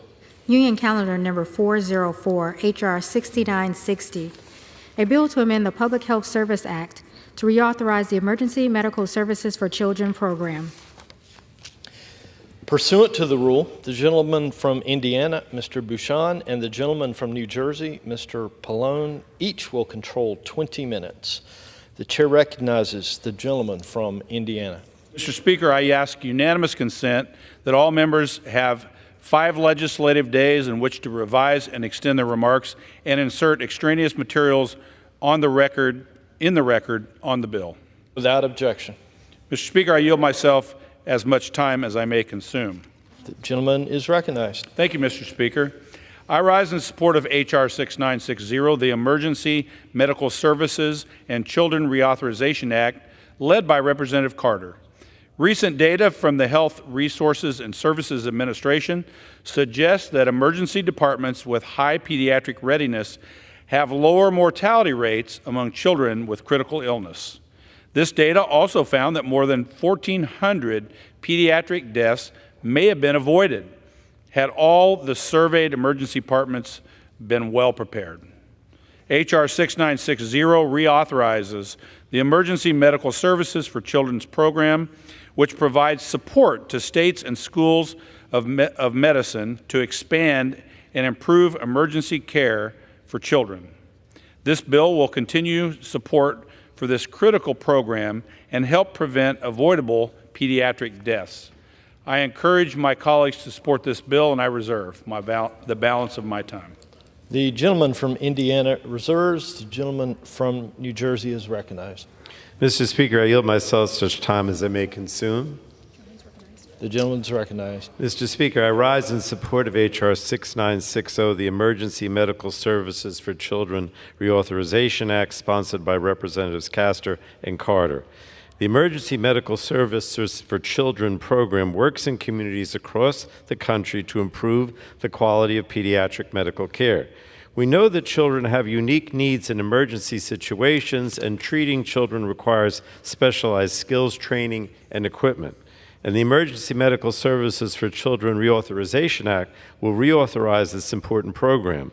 The bill will allow the program to continue supporting improvements such as adding child-appropriate equipment in ambulances and emergency departments, providing training to paramedics and first responders, and improving the system that allows for efficient, effective pediatric emergency medical care. The program also funds research to set the standards for pediatric emergency care and to assess the current capabilities of health systems. Now, this program has been a success, helping to reduce pediatric injury-related death rates by more than 40% since it began 4 decades ago. This bill will ensure that the program can continue building on this work for another 5 years. So I hope my colleagues will join me in this effort to strengthen and expand emergency medical services for children in each state. I encourage all my colleagues to vote yes on H.R. 6960, and I reserve the balance of my time. The gentleman reserves. The gentleman from Indiana is recognized. Mr. Speaker, I yield 2 minutes to the gentleman from Georgia, Mr. Carter. The gentleman is recognized. Mr. Speaker, I rise today in strong support of my bill, H.R. 6960, the Emergency Medical Services for Children Reauthorization Act of 2024. As a healthcare professional serving in Congress, my goal is to increase accessibility, affordability, and quality of healthcare for all patients, including children. That's why I'm proud to sponsor the bipartisan Emergency Medical Services for Children Reauthorization Act, which will improve emergency care for children. This bill reauthorizes the Emergency Medical Services for Children program, which focuses on addressing the unique needs of children in emergency medical systems with the ultimate goal of reducing the prevalence of morbidity and mortality in children. For nearly 4 decades, the Emergency Medical Services for Children program has been the only federal grant program specifically focused on addressing the needs of children in emergency medical systems. As we know today, children have special health care needs. Whether children require emergency care following a car crash or fall ill in the middle of the night with nowhere else to turn, our emergency medical system needs to have staff trained to treat children. A major part of that is providing the resources to equip health care professionals with the right size medical tools. As a pharmacist, I understand how critical it is that children receive care that is specialized to their unique needs. That is why I'm proud to be leading reauthorization of the Emergency Medical Services for Children program, which has proven to be an effective approach for saving America's children. The authorization of the Emergency Medical Services for Children program is set to lapse on September 30th if Congress does not reauthorize it. That's why we are strongly urging for Congress to reauthorize this program through 2029 without any disruption to it. I'd like to thank Representative Castor, Dr. Joyce, and Dr. Schreier for working with me on this important issue, and I urge my colleagues to support this legislation. Thank you, Mr. Speaker, and I yield back. I reserve. The gentleman reserves. The gentleman from New Jersey is recognized.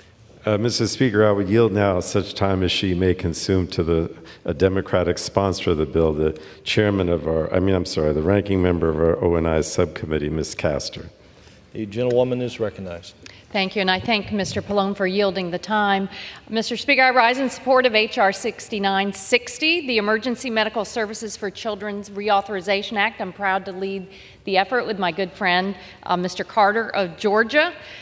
Mr. Speaker, children and adolescents require unique emergency care, and Congress can ensure the best medical outcomes when we pass this reauthorization. In Congress, I serve as the co-chair of the Children's Healthcare Caucus, where we focus on the unique healthcare needs of our kids, and that includes emergency care. In times of emergency, that's why this bill is so important. It's a bipartisan, bicameral bill would reauthorize EMSC for another 5 years at increased funding levels. It passed the House Energy and Commerce Committee unanimously earlier in the year. It's worked for 40 years to improve care for young patients, saving lives and improving health outcomes. It really is one of the cornerstones of pediatric care across America because it gives all providers a playbook for the best ways to treat children in an emergency every day in every state and territory. And my local providers in Florida are leading the way. In Florida, EMSC has served 4.3 million children and their families, providing resources to 320 EMS agencies and 335 emergency departments. When that monster storm, Hurricane Ian, slammed into the state in 2022, it resulted in the evacuation of 81 critically ill neonatal and pediatric patients from local hospitals. We knew then that the transport vehicles were properly equipped for children thanks to Florida EMSC Safe Transport. Using EMSC funding, Florida EMSC Disaster Response Committee has also developed a pediatric mass casualty triage tool. They've distributed it across the state. Florida EMSC was able to develop and distribute more than 2,300 communications cards for children who speak Spanish or Haitian Creole, or they may be nonverbal, to help healthcare professionals communicate with them directly during an emergency. The results speak for themselves. Nationally, pediatric injury-related death rates have decreased by more than 40% because of this initiative. That's why it's important to reauthorize it today. So I encourage a yes vote and yield back the balance of my time. Thank you. Gentlewoman yields. The gentleman from Indiana is recognized. Mr. Speaker, I yield 2 minutes to the gentleman from Pennsylvania, Dr. Joyce. I thank the gentleman for yielding. There's a saying in the medical field that children are just not small adults. Children have unique medical needs, and ensuring that they receive the correct care from the moment that an ambulance is called is critical in helping to save individual lives. For decades, the Emergency Medical Service for Children Reauthorization Act has helped to protect some of the most vulnerable members when they are in need. Any parent, any grandparent who has a child who is sick will tell you that making sure that they can recover is the most important thing in their world. Reauthorizing the EMSC program will help provide tailored medical equipment, increase training materials for paramedics and EMTs, and develop educational materials that cover every aspect of pediatric emergency care. Since this program was first enacted, pediatric injury-related death rates have fallen by more than 40%, and we can only hope and provide that this recovery rate continues to fall. I urge all of my colleagues to support this vital legislation, and I yield the balance of my time. The gentleman yields. The gentleman from Indiana. Mr. Speaker, I'm prepared to close, so I reserve. The gentleman reserves. The gentleman from New Jersey is recognized. Thank you, Mr. Speaker. I will close now and just say that we need to reauthorize this program. It's so successful in reducing pediatric injury-related death, and so it should be reauthorized for another 5 years. And with that, I would yield back the balance of my time. The gentleman yields. The gentleman from Indiana is recognized. Mr. Speaker, in closing, I encourage a yes vote on this bill, and I yield back the balance of my time. The gentleman yields. The question now is, will the House suspend the rules and pass the bill, H.R. 6960? Those in favor say aye. Those opposed, no.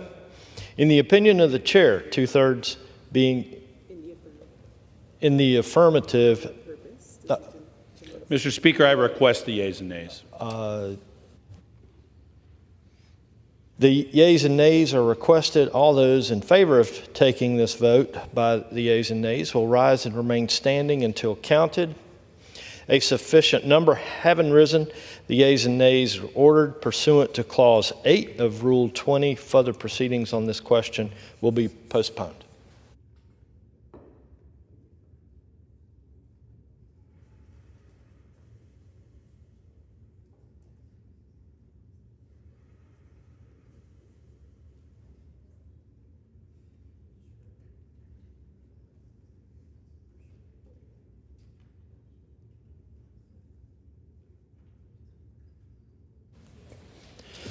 For what purpose does the gentleman from Florida seek recognition?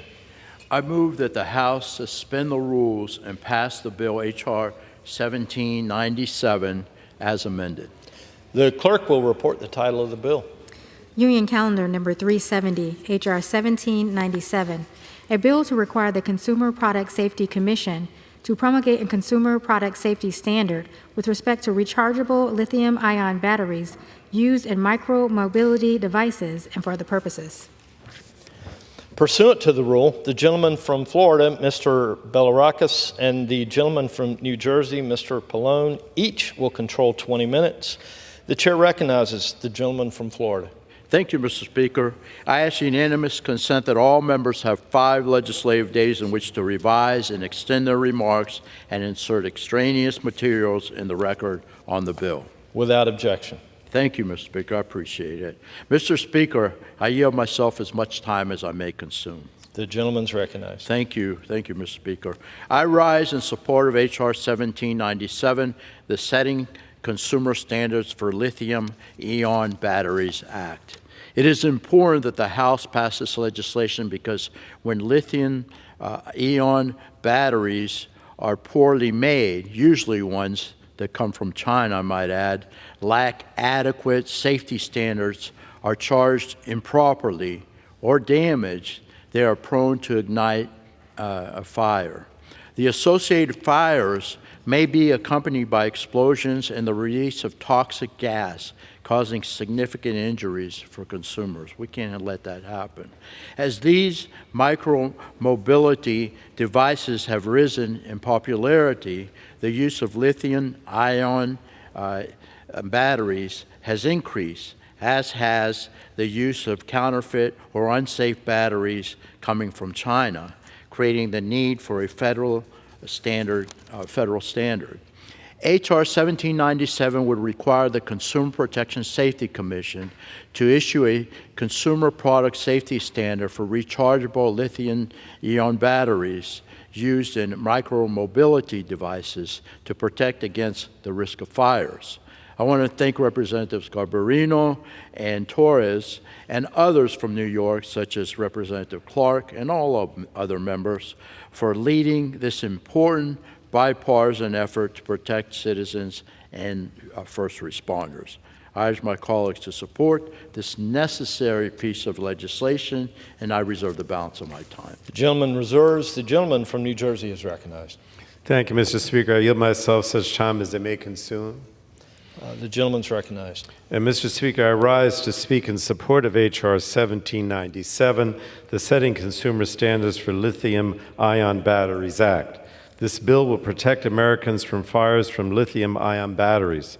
It requires the Consumer Product Safety Commission to create a safety standard for rechargeable lithium-ion batteries in micromobility devices like electric bicycles and scooters. Fires caused by faulty or misused batteries are increasing throughout our nation.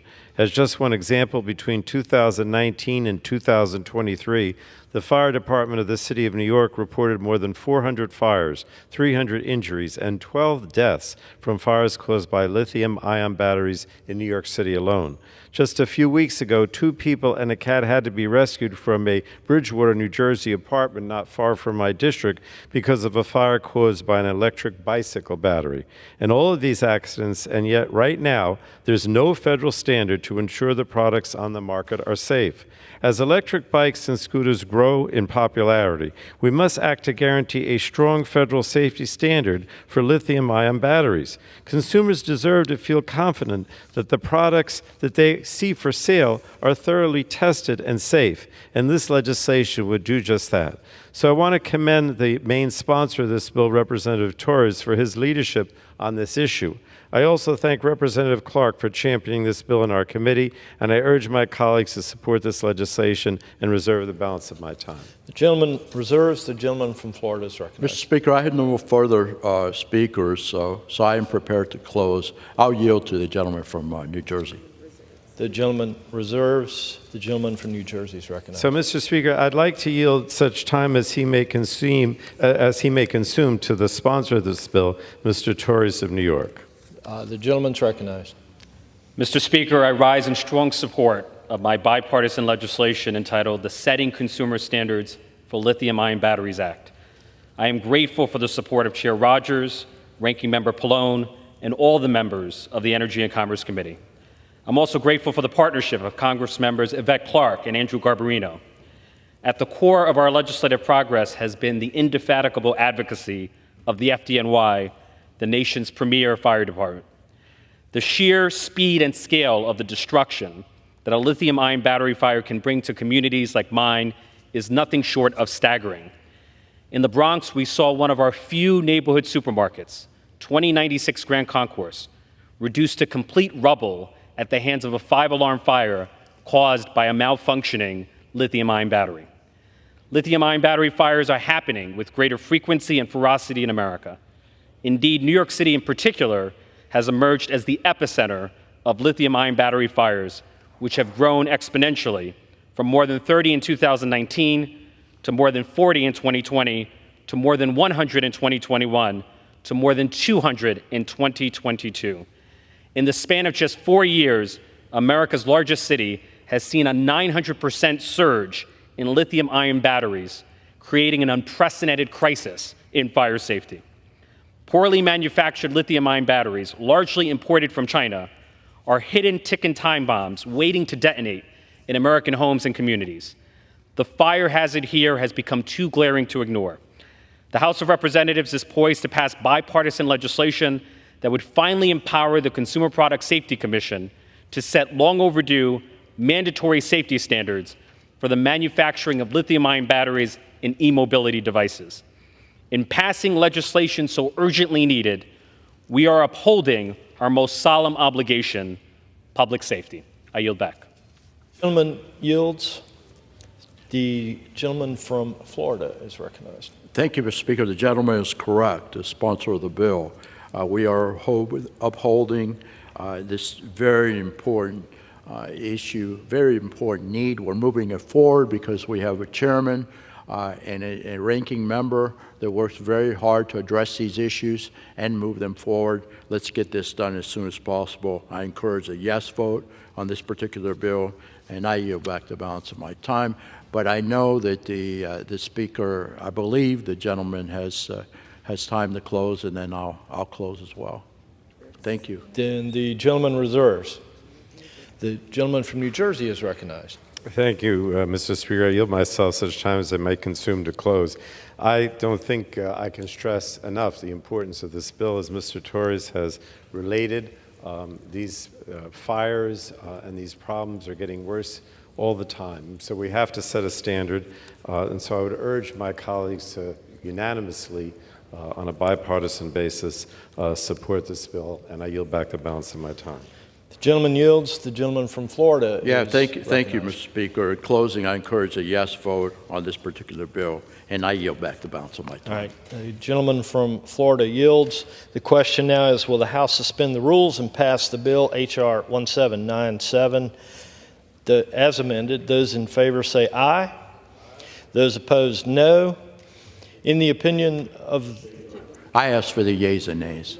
In the opinion of the chair, 2/3 being in the affirmative, for what purpose does the gentleman from Florida? I ask for the yeas and nays, Mr. Speaker. The yeas and nays are requested. All those in favor of taking this vote by the yeas and nays will rise and remain standing until counted. A sufficient number having risen, the yeas and nays are ordered. Pursuant to Clause 8 of Rule 20, further proceedings on this question will be postponed.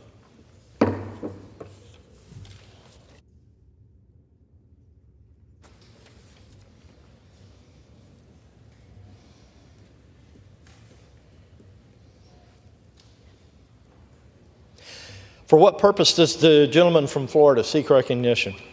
Mr. Speaker, excuse me one second. Mr. Speaker, I move that the House suspend the rules and pass the bill H.R. 4814 as amended. The clerk will report the title of the bill. Union Calendar Number 414, H.R. 4814. A bill to direct the Consumer Product Safety Commission to establish a pilot program to explore the use of artificial intelligence in support of the mission of the Commission, and to direct the Secretary of Commerce and the Federal Trade Commission to study and report on the use of blockchain technology and digital tokens, respectively. Pursuant to the rule, the gentleman from Florida, Mr.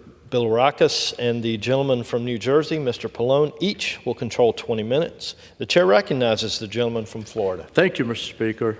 I ask unanimous consent that all members have 5 legislative days in which to revise and extend their remarks and insert extraneous materials in the record on this particular bill. Without objection. Thank you, Mr. Speaker. I yield myself as much time as I may consume. The gentleman is recognized. Thank you. I want to express my support for H.R. 4814, the Consumer Safety Technology Act, led by Representatives Soto, Burgess, Strahan, and Guthrie. It should be no surprise, Mr. Speaker, that the global race for economic dominance today is centered around technology, specifically around emerging technologies like artificial intelligence and blockchain. Throughout this Congress, the Energy and Commerce Committee, led by our chairwoman, Cathy McMorris Rogers, and our ranking member, of course, Mr. Pallone, the committee has examined ways that the U.S. can continue to lead in the development and deployment of such technologies. In our subcommittee, we have discussed the need to ensure America leads the world and wins this critical competition, particularly against our adversaries, in this case China, in every field. And this legislation will complement other initiatives we are undertaking. If enacted, H.R. 4814 would ensure our consumer protection agencies stay up to date with emerging technologies and would encourage the use of emerging technologies such as AI and blockchain in support of product safety and consumer protection. I thank my colleagues for their work on this particular piece of legislation, and I urge a yes vote on H.R. 4814. I yield. The gentleman reserves. I reserve. The gentleman from New Jersey is recognized. Mr. Speaker, I yield myself such time as I may consume. The gentleman's recognized. Mr. Speaker, I rise to speak in support of H.R. 4814, the Consumer Safety Technology Act. Our consumer protection agencies play a critical role in ensuring unsafe products do not enter the U.S. market. Advancements in technology, especially as it relates to artificial intelligence, have the potential to help alleviate the stress some of these agencies may face in being underfunded and understaffed. Now, H.R. 4814 would require the Consumer Product Safety Agency to stay up to date on new and emerging technologies by integrating them into their daily agency functions. It also requires the Federal Trade Commission to study blockchain technologies and tokens. Both the CPSC and the FTC do important work to protect all Americans from dangerous products. And while this bill will help assist these in those efforts, it's no replacement for properly funding these agencies. So I want to commend the main sponsor of this bill, Representative Soto, a member of our committee, for his leadership on this issue. And with that, I reserve the balance of my time. The gentleman reserves. The gentleman from Florida is now recognized. Yeah, Mr. Speaker, I reserve. I have no further speakers. I reserve. The gentleman reserves. The gentleman from New Jersey is recognized. And I would yield now such time as you may consume to the gentleman from Florida, the sponsor of this bill. The gentleman from Florida is recognized. Thank you, Mr. Speaker. I rise in strong support of my bill, the Consumer Safety Technology Act, H.R. 4814. It directs the Consumer Product Safety Commission to launch a pilot program to explore the use of artificial intelligence to track injury trends, identify hazards, monitor recalls, and identify products not meeting importation requirements. It also requires the Department of Commerce and other agencies to study blockchain technology in the context of consumer products and safety. It also directs the Department of Commerce and the Federal Trade Commission to report on their efforts to address unfair and deceptive trade practices related to digital tokens and to promote innovation. We heard in committee, Mr. Speaker, that the crooks are already using AI on the internet, and then we need the cops on the beat to have artificial intelligence as well to keep our consumers safe. Think about it. The internet is nearly infinite, and so are the ways to push unsafe products and put consumers in harm's way. That's why the Federal Trade Commission testified before our committee that the use of artificial intelligence would help them protect consumers, to track trends of injuries involving a myriad of consumer products, thousands happening all the time, each day, identifying consumer product hazards and being able to categorize them, monitoring the sale of recalled consumer products. Think of how much commerce happens every day in America, and to identify consumer products that do not meet the importation requirements. It also requires a report to Congress on how and to what extent artificial intelligence improved the agency's ability to advance its mission. The FTC also testified it would help them save money and that it would be a really economic, efficient way so we could deploy other members of FTC to go after other areas. And I do agree with the ranking member that that is no substitute for making sure they have full funding that they need. In addition, blockchain technology, directing the department to be able to study the applications of blockchain and to address fraud and unfair and deceptive trade practices. Blockchain can be used so many different ways, whether it's through cryptocurrency, through storing data, through cybersecurity, through communications. And of course, they're going to be doing that in consultation with the Federal Trade Commission, the FTC. And finally, we've commissioned the Federal Trade Commission to report to Congress on unfair and deceptive trade practices relating to tokens. We've seen also a need to protect consumers and promote innovation.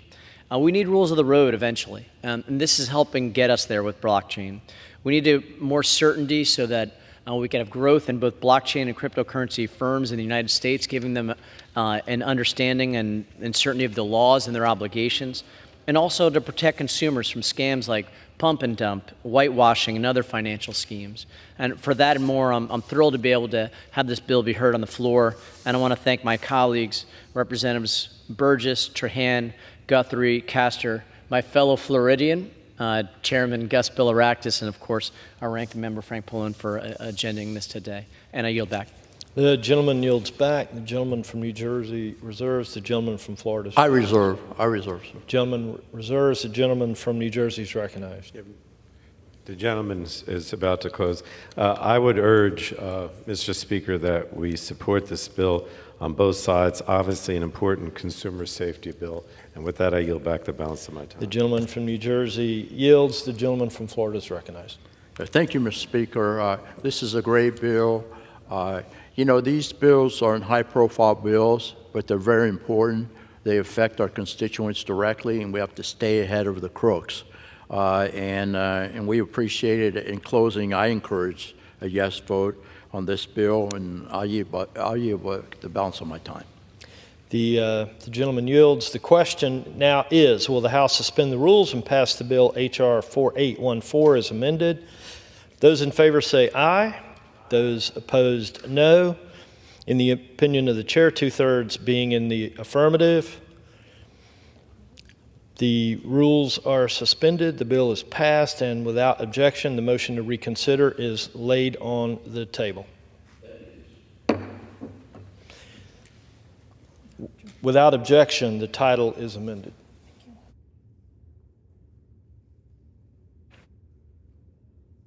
For what purpose does the gentleman from Florida seek recognition? Mr. Speaker, I move that the House suspend the rules and pass Bill H.R. 5390. The clerk will report the title of the bill. Union Calendar Number 415, H.R. 5390. A bill to direct the Secretary of Commerce to conduct a study on the feasibility of manufacturing in the United States products for critical infrastructure sectors and for other purposes. Pursuant to the rule, the gentleman from Florida, Mr. Bilirakis, and the gentleman from New Jersey, Mr. Pallone, each will control 20 minutes. The chair recognizes the gentleman from Florida. Thank you, Mr. Speaker. I ask unanimous consent that all members have 5 legislative days in which to revise and extend their remarks and insert extraneous materials in the record on this particular bill. Without objection. Thank you. Mr. Speaker, I yield myself as much time as I may consume. The gentleman is recognized. And I appreciate it, Mr. Speaker. Thank you. I rise in support of the Critical Infrastructure Manufacturing Feasibility Act, and I want to thank Representative Miller Meeks as well as Representative Bucshon, Custer, Schreier, and Spanberger for their leadership on this particular piece of legislation. Manufacturing remains an essential sector for the United States, not only in terms of economic stability and American job creation, but also to ensure our global leadership in areas like developing and deploying emerging technology. With that in mind, it is important that the United States examines where barriers exist for manufacturing in the U.S., in particular manufacturing critical products that are in high demand in the United States.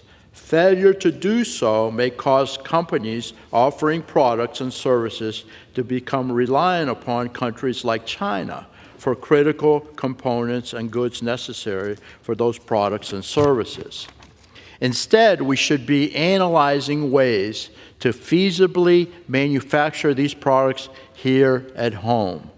I'm strongly supportive of finding pathways forward to increase our capacity to manufacture products domestically here in the United States. In fact, I'm the co-chair of the newly formed Domestic Pharmaceutical Manufacturing Caucus with my colleague and good friend Buddy Carter, and we are looking at ways to bring back American manufacturing of biopharmaceuticals here in the United States as well.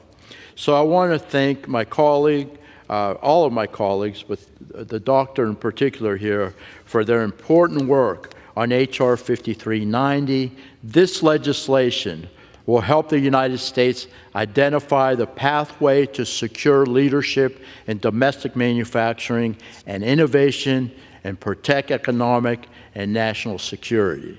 I urge my colleagues to support this particular bill sponsored by my good friend, Dr. Miller Meeks, and I reserve the balance of my time. The gentleman reserves. The gentleman from New Jersey is recognized. Mr. Speaker, I yield myself such time as I may consume. The gentleman is recognized. So, Mr. Speaker, I rise in support of H.R. 5390, the Critical Infrastructure Manufacturing Feasibility Act.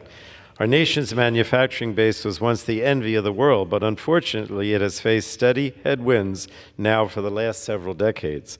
The United States' share of global manufacturing activity has declined from 28% in 2002 to less than 16% in 2021. Investments in America's small and medium manufacturers, the bedrock of our industrial might, has also declined over the last 20 years by more than $200 billion. And this has also resulted in our domestic manufacturing base shedding more than 4 million jobs. Fortunately, the work we did last Congress, passing the Bipartisan Infrastructure Law, the Inflation Reduction Act, and the CHIPS and Science Act, are already helping to turn the tide. Our nation added nearly 800,000 manufacturing jobs during President Biden's first 20 months in office. And total construction spending on manufacturing in this time has skyrocketed for nearly $200 billion per month, more than doubling pre-pandemic levels. So H.R. 5390, the Critical Infrastructure Manufacturing Feasibility Act, will further support America's manufacturing renaissance by commissioning the Department of Commerce to study the costs, benefits, and feasibility of manufacturing products within critical infrastructure sectors in the United States. I want to thank Representatives Miller Meeks, Spanberger, Custer, and Bucshon for their bipartisan work and leadership on this issue, and I urge my colleagues to support this legislation. And with that, I reserve the balance of my time, Mr. Speaker. The gentleman reserves. The gentleman from Florida is recognized. Mr. Speaker, I yield 3 minutes to the gentlewoman from Iowa, my good friend, Dr. Miller Meeks. The gentlewoman is recognized. Thank you, Mr. Speaker, and I wish to thank my colleague, Representative Bilirakis, for yielding me time to enthusiastically support my legislation, H.R. 5390, the Critical Infrastructure Manufacturing Feasibility Act. As we gather on the House floor, the urgency of this legislation has only intensified since its consideration in committee, and the challenges facing our manufacturing sector grow more acute. The global supply chain disruptions that have plagued us in recent years, especially during the pandemic, have not abated. If anything, they have deepened. Record-level inflation and the specter of foreign adversaries exuding undue influence over our vital industries loom even larger. Our dependence on foreign sources for critical goods is a vulnerability we can ill afford. The concentration of supply chains in the hands of nations like China or the Chinese Communist Party leaves us exposed to the whims of the geopolitical forces beyond our control. It imperils not just our economic prosperity, but our national security as well. In face of these threats, the imperative for action is clear. We must strengthen our domestic supply chain resiliency, bolstering our capacity to manufacture essential goods right here at home. H.R. 5390 represents a crucial step in this direction by directing the Secretary of Commerce to explore the feasibility of manufacturing critical infrastructure goods within our borders, particularly in rural communities like those in Iowa. This bill charts a course toward greater self-reliance and security. But let us be clear, this is not just about mitigating risk. It is about seizing opportunity. By investing in domestic manufacturing, we can revitalize communities, create good-paying jobs, and unleash the innovative potential of the American workforce. This legislation is not a panacea, nor does it claim to be. It is a starting point, a declaration of our intent to reclaim control over our economic destiny. But it is a vital starting point, one that merits our full-throated support. I'm proud to have joined forces with my colleagues in introducing this bipartisan bill. Let us stand together in support of H.R. 5390, and in doing so, let us reaffirm our commitment to the strength and resilience of the American economy. I urge my colleagues to join me in voting for this critical legislation. Thank you, Mr. Speaker. Thank you, Representative Bilirakis. I yield back the balance of my time. The gentlewoman yields. I reserve. The gentleman from Florida reserves. The gentleman from New Jersey is recognized. Mr. Speaker, I have no additional speakers, so I'll continue to reserve. The gentleman reserves. Mr. Speaker, I yield 2 minutes to the gentleman, the physician, that we're going to miss greatly, He's done a great job here on the Energy and Commerce Committee. He's a great friend from Indiana, Dr. Bouchon. 2 minutes. The gentleman is recognized. Thank you, Mr. Speaker, and thank you, Chairman Bilirakis, for those kind remarks. I rise in support of Dr. Millermeek's bill, the Critical Infrastructure Manufacturing Feasibility Act, which I am proud to co-lead. Indiana is an extremely manufacturing-intensive state, home to more than 546,000 manufacturing jobs. This means that supply chain disruptions in recent years have been especially damaging for the Hoosier State. This bipartisan legislation will direct the Department of Commerce to study which products in critical sectors are being imported due to manufacturing and supply chain constraints.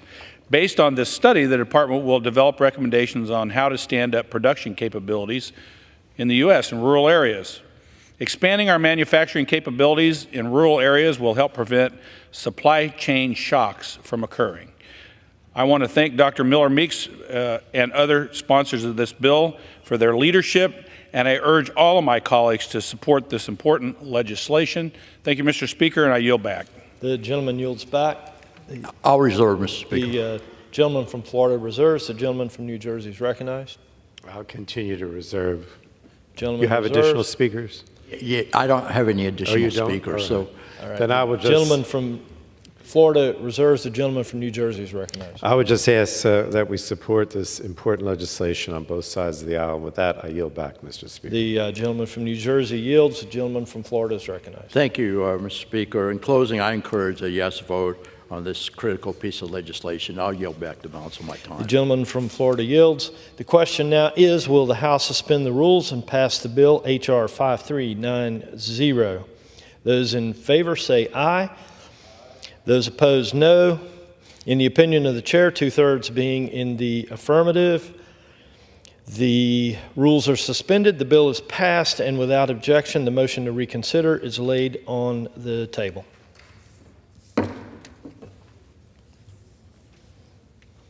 It's like Groundhog Day.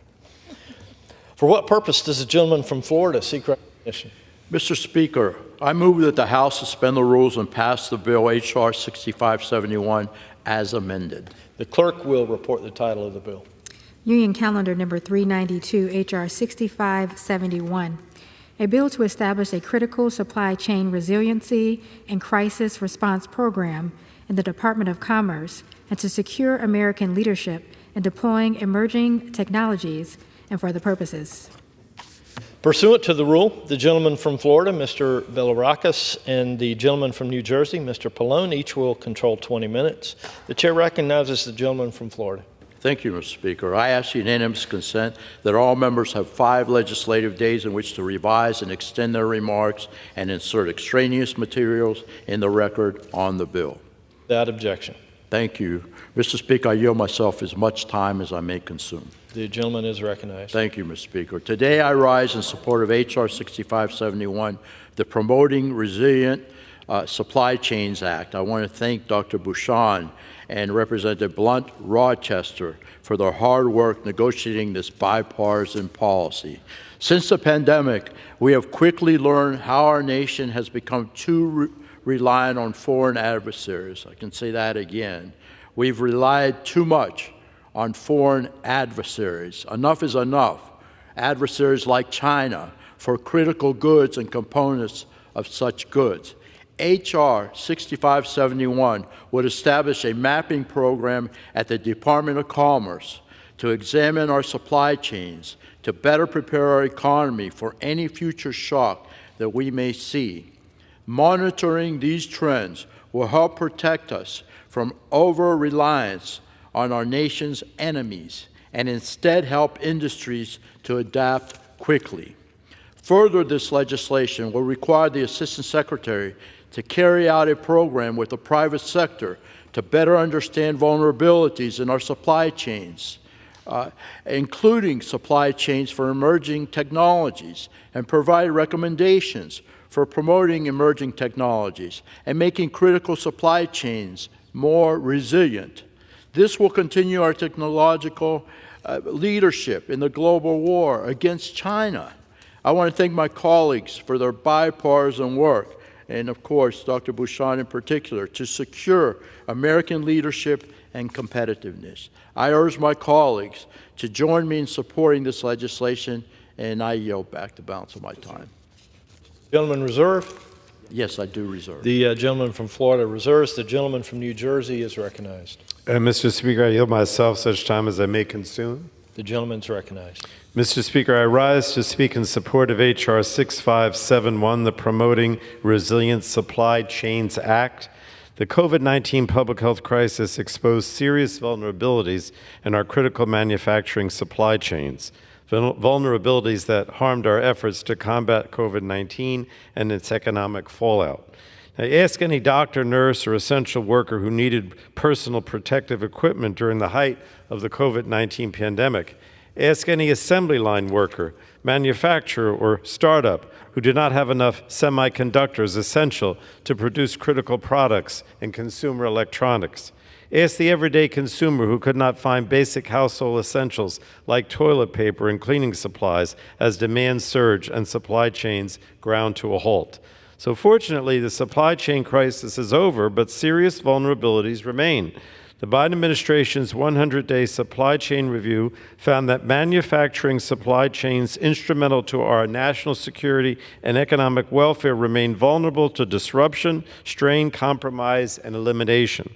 These vulnerabilities are industry-wide and affect every American. The Department of Defense warns that the decline in domestic manufacturing capability could result in a growing and permanent national security deficit that presents challenges to our military and technological supremacy. Last Congress, congressional Democrats took bold action to strengthen our manufacturing base, bolster supply chains, create good-paying jobs for American workers, unleash innovation, and lower costs for consumers. Representatives Blunt, Rochester, Dingell, Kelly, and Wild spearheaded bipartisan supply chain legislation that passed the House in 2022. Over 160 stakeholders ranging from manufacturers, innovators, workers, consumer groups, and local governments endorsed their supply chain legislation. And while I was disappointed that supply chain package did not become law, I'm pleased the House is poised to pass legislation that grew out of that work. So H.R. 6571, the Promoting Resilient Supply Chains Act, improves supply chain resilience and strengthens our nation's economic vitality and national security in three key ways. First, the bill creates a program at the Department of Commerce to map and monitor supply chains, identify supply chain gaps and vulnerabilities, and identify opportunities to address supply chain risk. Second, it equips the private sector with voluntary standards and guidelines needed to proactively identify and mitigate supply chain vulnerabilities before government intervention is even necessary. And third, the bill assigns the Assistant Secretary of Industry and Analysis with the responsibility to lead a government-wide effort to strengthen supply chains. And this will reduce bureaucratic impediments and improve the efficiency and effectiveness of the federal response to a supply chain crisis. So, Mr. Speaker, we have to heed the lessons learned from the supply chain crisis during the pandemic and ensure that the federal government is equipped with the tools and authorities needed to address vulnerabilities before they become full-blown crisis. And that's what this legislation tries to do. It's a great start.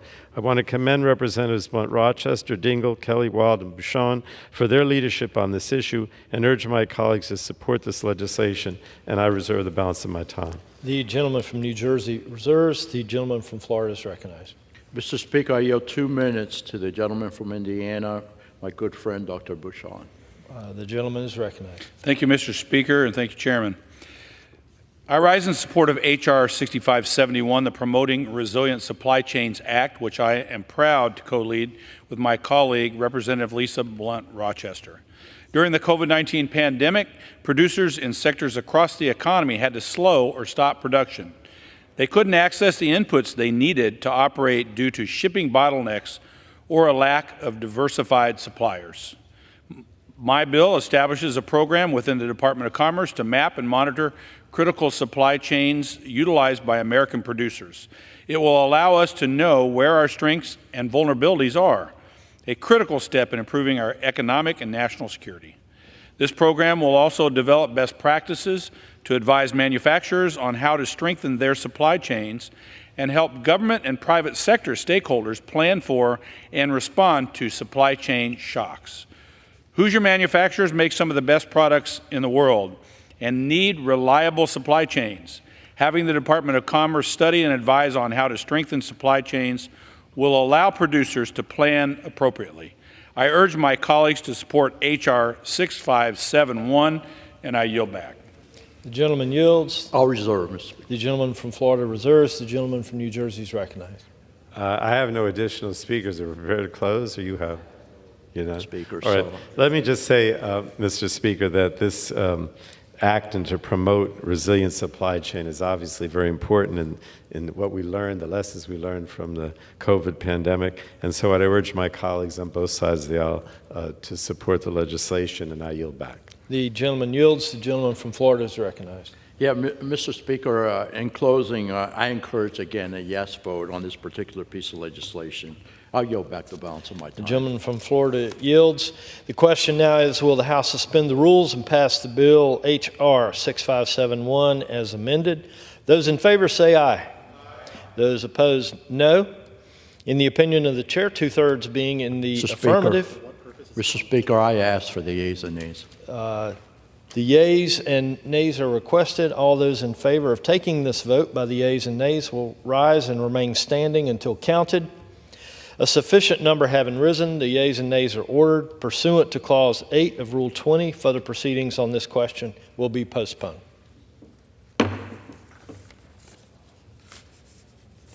No way. For what purpose does the gentleman from Florida seek recognition? Mr. Speaker, I move that the House suspend the rules and pass the bill H.R. 6572 as amended. The clerk will report the title of the bill. Union Calendar Number 417, H.R. 6572, a bill to direct the Secretary of Commerce to take actions necessary and appropriate to promote the competitiveness of the United States related to the deployment, use, application, and competitiveness of blockchain technology and other distributed ledger technology, and for the purposes. Pursuant to the rule, the gentleman from Florida, Mr. Bilirakis, and the gentleman from New Jersey, Mr. Pallone, each will control 20 minutes. The chair recognizes the gentleman from Florida. Thank you, Mr. Speaker. I ask unanimous consent that all members have 5 legislative days in which to revise and extend their remarks and insert extraneous materials in the record on this particular bill. Without objection. Thank you. Mr. Speaker, I yield myself as much time as I may consume. The gentleman is recognized. Thank you very much, Mr. Speaker. I rise in support, strong support, of H.R. 6572, the Deploying American Blockchains Act. I want to thank the sponsor and lead on this particular piece of legislation, Representative Bucshon, Dr. Bucshon, for his tireless efforts. He's definitely on a roll here. According to a report from the electorate capital, the United States is at serious risk of losing our global leadership in blockchain technology. The report states that in 2015, 40% of all blockchain developers were based in the United States. But today, that number has fallen to just 29%, Mr. Speaker, and it's continuing to decline. We can't let that happen. We've got to stop that. Our country benefited greatly from our leadership in the development and deployment of the Internet decades ago, but we cannot cede leadership over critical technologies like blockchains to others. This important bill will direct the Secretary of Commerce to take action necessary to promote U.S. competitiveness related to the deployment, use, and new applications of this particular piece of technology. Instead of pushing American innovators abroad, the Commerce Secretary needs to ensure the American innovators build here in the United States of America. So I urge my colleagues to join me in voting in favor of H.R. 6572, and I'll reserve the balance of my time. The gentleman from Florida reserves. The gentleman from New Jersey is recognized. And Mr. Speaker, I yield myself such time as I may consume. The gentleman is recognized. Mr. Speaker, I rise in support of H.R. 6572, the Deploying American Blockchains Act.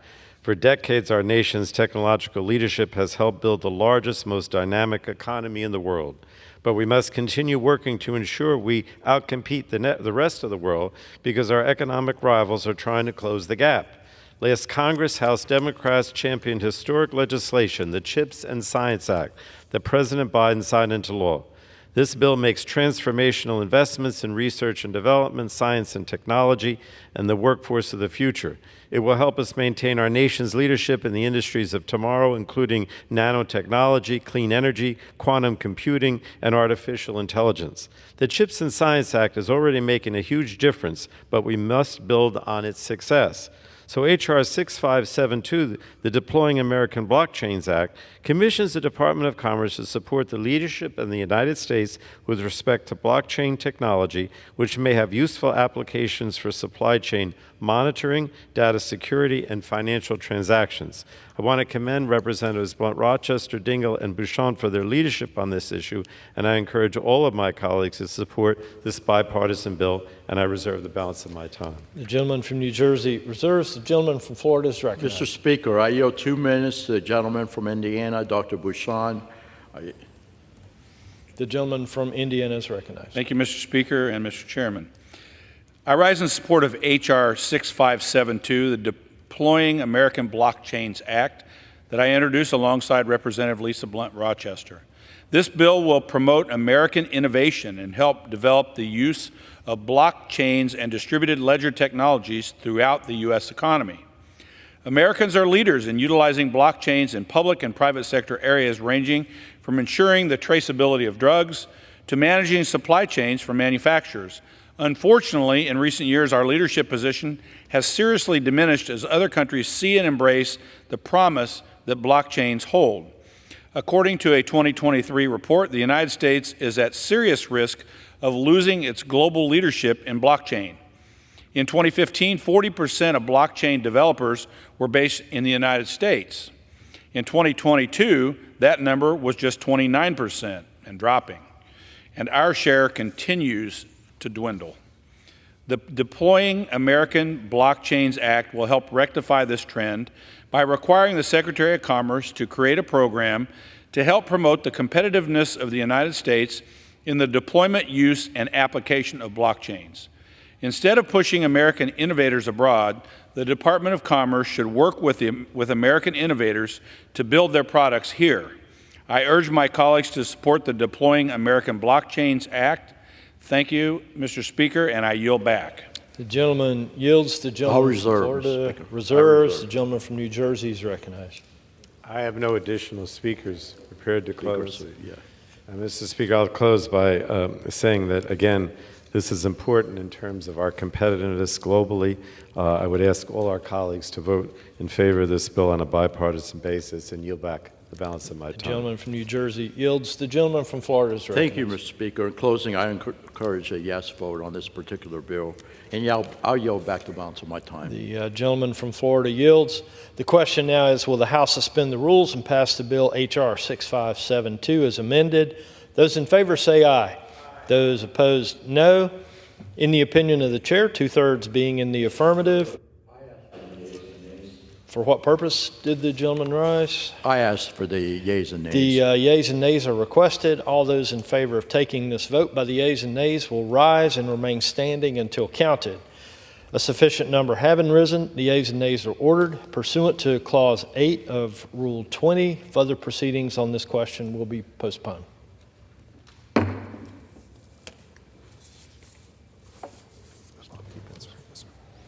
For what purpose does the gentleman from Florida seek recognition? Mr. Speaker, I move that the House suspend the rules and pass Bill H.R. 6132. The clerk will report the title of the bill. Union Calendar Number 391, H.R. 6132. A bill to require the Consumer Product Safety Commission to promulgate a mandatory consumer product safety standard with respect to retractable awnings. Pursuant to the rule, the gentleman from Florida, Mr. Bilirakis, and the gentleman from New Jersey, Mr. Pallone, each will control 20 minutes. The chair recognizes the gentleman from Florida. I ask unanimous consent, Mr. Speaker, that all members have 5 legislative days in which to revise and extend their remarks and insert extraneous materials in the record on this bill. Without objection. Thank you, Mr. Speaker. Mr. Speaker, I yield myself as much time as I may consume. The gentleman's recognized. Thank you, sir. First, I want to say thank you to Representative Balderson and Castor for introducing this particular piece of legislation, H.R. 6132, the Awning Safety Act, and I urge my colleagues to support it. And you know what, Mr. Speaker, I want to thank our constituents for bringing these issues to our attention. We really appreciate it, and I appreciate the chairwoman and the ranking member because they're bringing these issues forward, and they need to be passed unanimously in the House to go over to the Senate. It's so very important. So motorized awnings pose a known hazard to the public, with about 270,000 units being subject to a recall by the manufacturer, facilitated by the U.S. Consumer Product Safety Commission in August of 2019. This product is associated with many incidents, including at least 1 report of a death and 6 serious injuries. The death involved a 73-year-old man who died after falling from a ladder over an elevated porch when the motorized awning opened and unexpectedly struck him. There's currently no voluntary standard for motorized awnings, and the recall only covered 1 manufacturer of the products.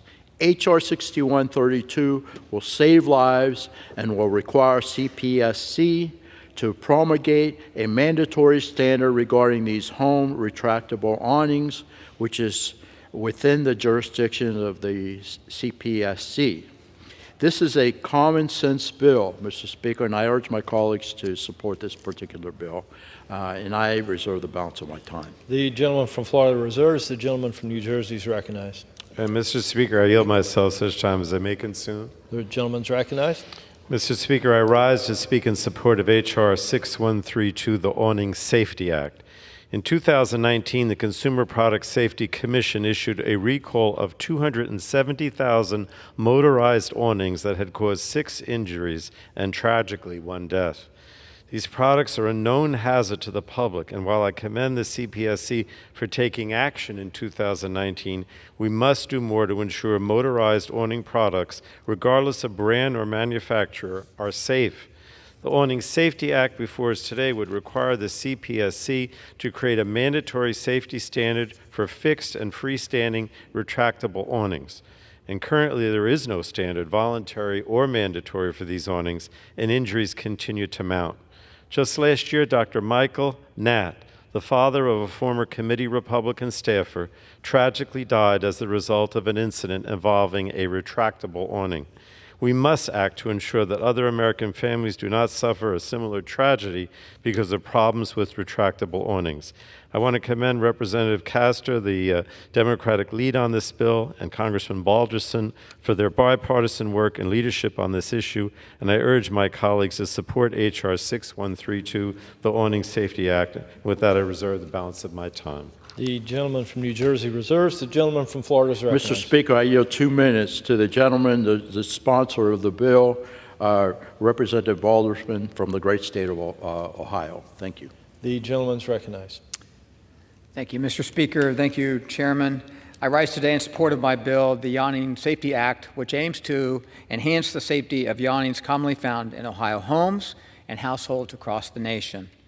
A retractable awning can serve as a valuable source of shade and gathering spot for family and friends. However, they can pose a significant risk if not properly handled. This legislation directs the Consumer Product Safety Commission to establish safety standards for fixed and freestanding awnings typically found in installed homes. My Energy and Commerce colleagues and I learned of the serious risks surrounding awnings this past August when tragedy struck the family of Olivia Shields, a staff member for the committee at the time. Olivia and her mother are in the gallery as I speak. Her father, Michael Nat, was carrying out a routine household task of taking down the retractable awning from the family home. He was on a ladder when the spring-loaded arm of the awning unexpectedly shot out at him forcing his ladder to tip and causing him to fall. Michael suffered a severe spinal cord injury, and despite efforts to save him, he tragically passed away a few days later. His passing affected his family profoundly and reverberated throughout the communities he touched. Michael was renowned for his kindness, generosity, and selflessness, often going above and beyond to help others in need. He was a devoted family man, cherished husband to Jill, and loving father to their children, Anna Elise, Olivia, Abby, Seamus, Emma, his son-in-laws, and grandchildren. Michael's untimely death underscores the importance of ensuring the safety of household products like Yawnings, and by passing this legislation today, we can prevent future tragedies. Thank you, Mr. Speaker. I yield back. The gentleman yields. Reserve. The gentleman from Florida reserves. The gentleman from New Jersey is recognized. And Mr. Speaker, I yield such time as she may consume now to the Democratic sponsor of this bill and the ranking member of our O&I subcommittee, Ms. Castor. The gentlewoman is recognized. Thank you, Mr. Speaker, and I thank Mr. Pallone for yielding the time. I rise in strong support of H.R. 6132, the Awning Safety Act, that passed out of the Energy and Commerce Committee unanimously. I want to thank Representative Balderson for working with me and leading this important consumer protection bill that will prompt the Consumer Product Safety Commission to promulgate a safety standard for fixed and freestanding motorized retractable awnings. Awnings are common in households across the country, and the last thing a person should be worried about is a defective product. But in 2019, a motorized awning product was recalled after 14 incidents, including one fatal injury. The CPSC worked quickly with the manufacturer to recall the product and provide a remedy for consumers. But all consumers deserve protections, and it's important that the CPSC continue this work to save lives and keep families safe. That's why Rep. Balderson and I are offering this bill to provide oversight and increase safety. It will empower the Consumer Product Safety Commission and help prevent other families from suffering through tragic injuries and even deaths. Consumers and their children deserve to enjoy the great outdoors without the fear of injury or death from products they presume to be safe. I also want to thank the committee's chairwoman, Kathleen McMorris-Rogers, for encouraging us on in this effort, and Ranking Member Pallone and the entire committee. I encourage a yes vote and yield back the balance of my time. The gentlewoman yields. The gentleman reserves. I'll reserve, Mr. The gentleman from Florida. I reserve. The gentleman from New Jersey is recognized. I'm going to close by saying that I would urge all my colleagues to support this bill. Obviously, we have to prevent more tragedies like what occurred. And so I would ask unanimous support for this legislation and yield back the balance of my time. The gentleman from New Jersey yields. The gentleman from Florida is recognized. Thank you, Mr. Speaker. Again, I urge a yes vote. I want to thank my colleagues, Representative Castor from the state of Florida, and of course, Mr. Balderson from the great state of Ohio for sponsoring the bill, and I urge passage. I yield back the balance of my time. The gentleman from Florida yields. The question now is, will the House suspend the rules and pass the bill H.R. 6132? Those in favor say aye. Those opposed, no. In the opinion of the chair, 2/3 being in the affirmative, the rules are suspended. The bill is passed, and without objection, the motion to reconsider is laid on the table.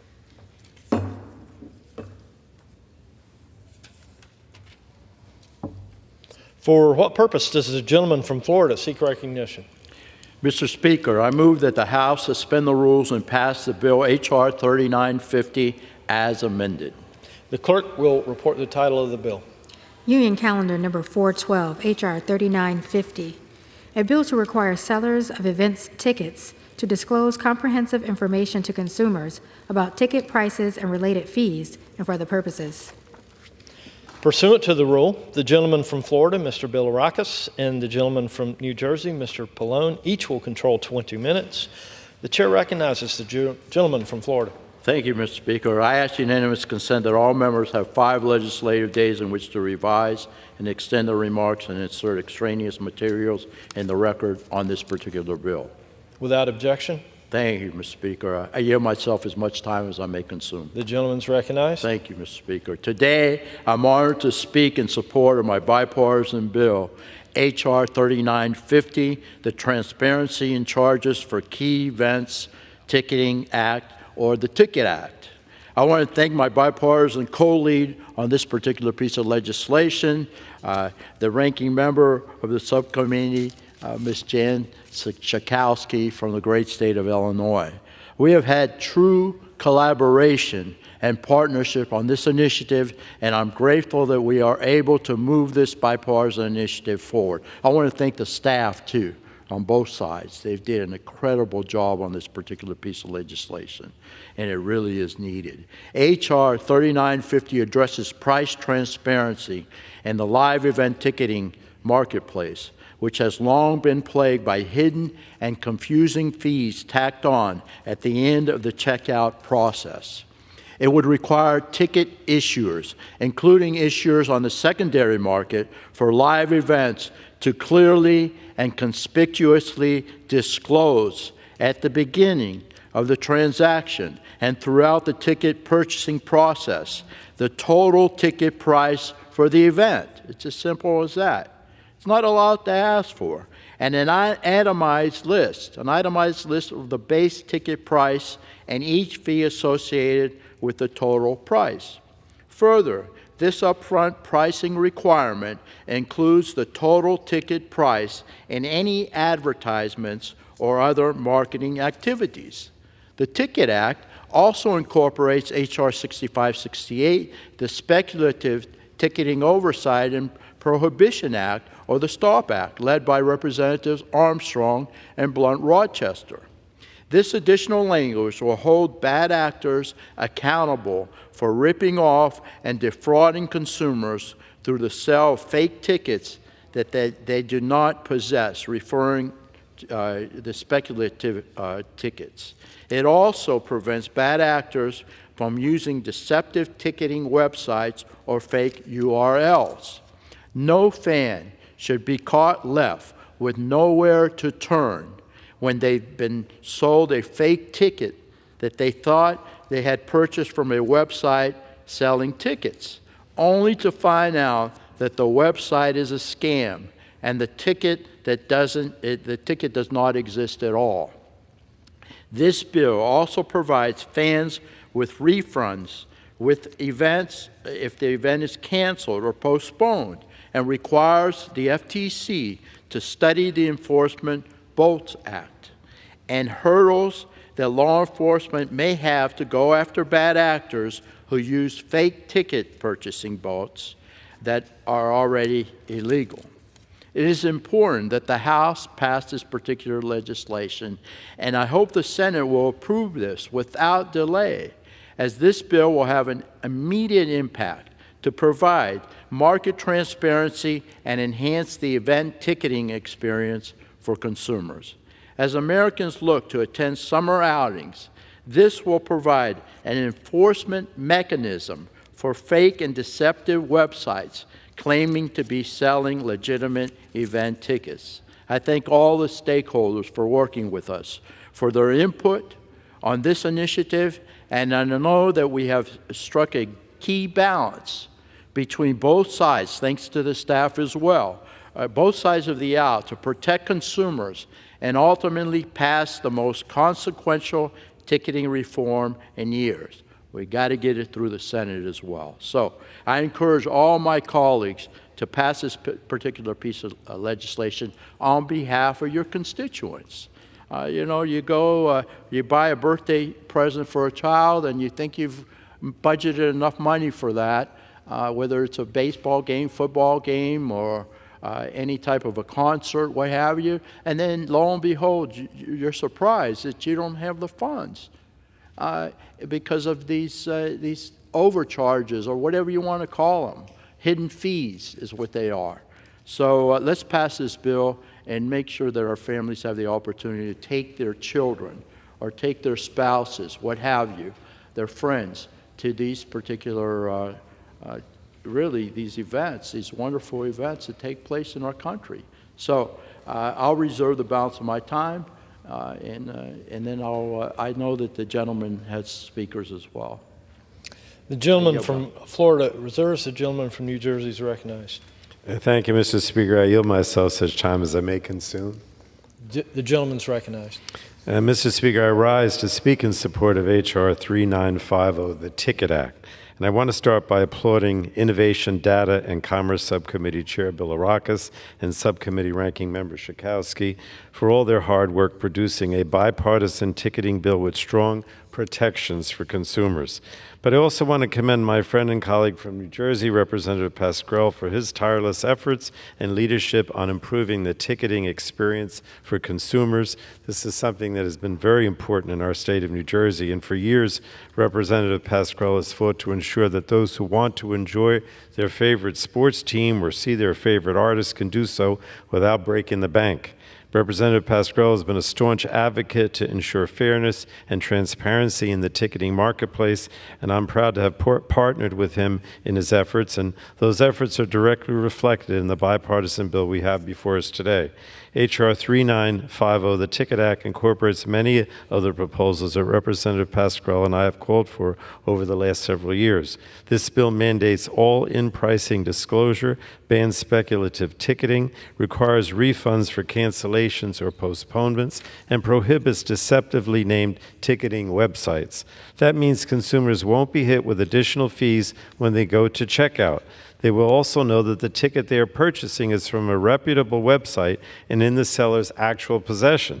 So I'm pleased we're able to come to a strong bipartisan consensus so that we can help consumers who just want to go see their favorite artists perform. And while I believe there is still more that can be done to address anti-consumer practices in the ticketing space, this bill goes a long way in improving the ticket buying and event experience for all fans. I strongly urge all of my colleagues to support this bill, and with that I reserve the balance of my time. Good. Reserves? Yeah, I'll reserve. The gentleman from Florida reserves. So, Madam Speaker, now I would like to yield to the subcommittee chair and the Democratic lead on this bill, the gentlewoman from Chicago, Ms. Schakowsky. The gentlewoman is recognized. Thank you. I rise in strong support of Bill 3950. The gentlewoman will suspend. For how much time is yielded to the gentlewoman? I'm sorry. I would yield to the gentlewoman as much time as she may consume. It is yielded as much time as she may consume. Thank you. I rise in strong support of this legislation, 3950, the Ticket Act.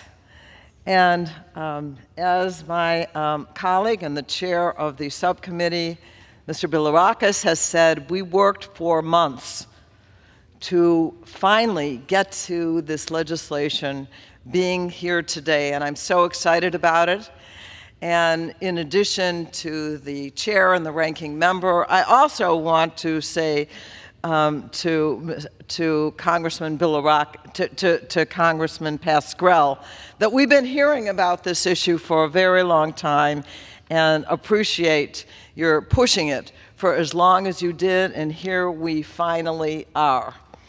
Totally bipartisan, this bill passed unanimously out of the Energy and Commerce Committee, but it took some work for us to finally get here, and I am very, very happy that we have. It really has three separate parts. One is we make sure that the price you think you're going to pay when you first go online or you see an advertisement is the price you will pay. Right now, many consumers have found they think they know the price. They go online, they finally finish at the end of the contract that they want to sign, and they find that it could be 10, 20, 30%, 40% more than they thought it was going to be. And then it's a decision moment. Are you going to be able to go to that venue? Are you going to be able to go to that concert? Are you going to be able to go to that ballpark, to that game? And can you really afford it? Your children are begging to be able to go to that concert, and yet it's far more than you thought it was going to be. So this legislation will finally put an end to those hidden prices, and the price you pay is the price you see is the price that you will pay. Number two, refunds. How many times have people gotten tickets to go and find out that the concert has, or the event has actually been canceled? Now they will have to be compensated fully if that happens. And third, the scammers. There are websites that are fake, that are hooking in people to buy them, and now, under this legislation, the Federal Trade Commission will go strongly after them. And so, you know, this is not necessarily one of these pieces of legislation that saves your life, as we have heard today from the Energy and Commerce Committee, but it is one of the great aggravations that lots of families face when they want to have that special day. And so I am very happy, not only for consumers, but also for artists and also for the venues that are going to benefit from this legislation. And I certainly urge all of my colleagues to vote yes on this important legislation, and also, once again, to thank the bipartisan effort, all the players who were involved in getting this passed. And with that, I yield back my time. The gentleman yields from New Jersey. I reserve as well. And reserves. The gentleman from Florida reserves. The gentleman from New Jersey. Madam Speaker, I yield such time as he may consume now to the gentleman from New Jersey, Mr. Pescrill. The gentleman from New Jersey is recognized. Thank you, Mr. Pallone. Mr. Chairman, Dad is here. Mr. Speaker, Madam Speaker, a fan shouldn't have to sell a kidney or mortgage a house to see their favorite performer or team. That's what it's come to. That's what it's come to. Of course, I remain committed to the BOSS Act and the SWIFT Act. We just take a little longer. Sometimes we're slow learners. I'm catching up to you, though. The most comprehensive and consumer-friendly ticket reform bill. This is a big deal. This is a very big deal because you've introduced, you and the ranking member, you've introduced a lot of bills that protect consumers today. First of all, it's rare that it's bipartisan. Second of all, you're going to be really helping the consumer because that's who we serve. They pay our salaries. Everybody's a consumer. You want to go to a concert, you want to send your family to a concert, you need a trainload of money because people want to act like gangsters. They should go into the movies. So I want to thank Mr. Pallone, who's been a tireless supporter of consumers in our quest to fix the ticket market for years. Of course, our solution is a little different. The ultimate solution is to break up Ticketmaster. They should have never been allowed, under a Democratic administration, to join together. And I'm a Democrat, and I'm saying that to you, Mr. Chairman. 6 years ago, Mr. Pallone and I called on the Federal Trade Commission to do more to protect consumers. In response, the FTC organized a workshop on live event tickets to review the many challenges faced by ticket-buying fans. It is a menagerie. It was at that workshop that every single ticket seller agreed to the concept of an all-in ticket pricing law. All-in ticket pricing is a policy I've been fighting for since 2009. and I will make a real difference, I believe, in people's lives. This change will take some of the mystery and the frustration out of concert on sales, and also allow Americans to make real price comparisons. That is big. What we're doing is setting up a system, and have set up, allowed it to be set up, that only those affluent enough to make those concerts. I mean, music, plays, ball games, they're for everybody. They should be accessible. Today's measure includes other items we have been seeking for years. Speculative tickets posted by sellers have led to countless horror stories for fans across America. In fact, I first understood this problem best when I started to get letters from Canada about this situation in 2008 and 2009. So, the committee added 2 items from the BOSS Act, helping consumers get their refunds and ensuring fans are not duped by shady websites. And there are enough of them. They're out there. You can't believe it when you read it. They don't know what they're paying for the tickets when they finally get stopped. They don't know what the fees are. The ticket market is like the Wild West. Mammoth, opaque, speculative, and brutally unfair. They're all in on it. Whether you're talking about the stars, whether you're talking about the actual sellers, they want to control everything, Mr. Chairman. They want to control the venues, the beer and the peanuts, you name it, the whole situation. And that is why Ticketmaster controls at least 80% of the market. 80%. If that's not a monopoly, what is? I'll listen. I'll listen to you. So while we need to do much more, today's bill starts to lay down the law to achieve real change for Americans. Thank you, Mr. Chairman. Thank you, Frank. We're doing it Jersey style. Don't catch up to us, though. Thank you very much. Thank you, Madam Speaker. The gentleman from New Jersey yields. The gentleman from New Jersey reserves. The gentleman from Florida.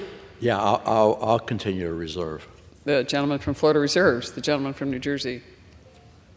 Thank you, Madam Speaker. I will close by just saying this is a piece of legislation that many of us have been working on for some time, so we're pleased to see that it's finally seen the light of day, and I would urge my colleagues on both sides of the aisle to support it. And with that, I yield back. The gentleman yields. The gentleman from Florida. Yeah, Madam Speaker, I'm just proud that I played a small role in passing this legislation. Obviously, I'm the sponsor, but we had Mr. Pasquale from New Jersey. Every time I went around to the Democratic side to talk about particular bills, he would grab me and talk to me about the BOSS Act. And you actually, sir, you made a good bill better. And we appreciate you so very much. And again, without the chairperson, Kathy McMorris Rogers, and the ranking member of the subcommittee, my partner, Ms. Schakowsky, this would never have gotten done. So our constituents will benefit from this. Our constituents will benefit from this. And you know what? This is a great example of how Congress should intervene. And but again, folks, we pass it out of the House. We've got to lobby the Senate to get this done as soon as possible. So I want to thank the staff. We couldn't do it without the staff, that's for sure, on both sides of the aisle, working out the details. But Energy and Commerce is famous for working together and protecting our consumers. So with that, I urge passage of this particular bill, and I yield back the balance of my time. The gentleman from Florida yields back. The question is, will the House suspend the rules and pass the bill H.R. 3950 as amended? Those in favor say aye. Those opposed, no. In the opinion of the chair, Madam two-thirds Speaker. being in the affirmative, the rules are suspended. Madam Speaker, I ask for the yeas and nays. For what purpose is the gentleman from Florida seek I ask for the recognition? yeas and nays. The gentleman from Florida, yeas and nays are requested. All those in favor vote by the yeas, and nays will rise and remain standing until counted. A sufficient number having risen, the yeas and nays are ordered pursuant to Clause 8 of Rule 20. Further proceedings on this question will be postponed.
For what purpose does the gentleman from Texas seek recognition?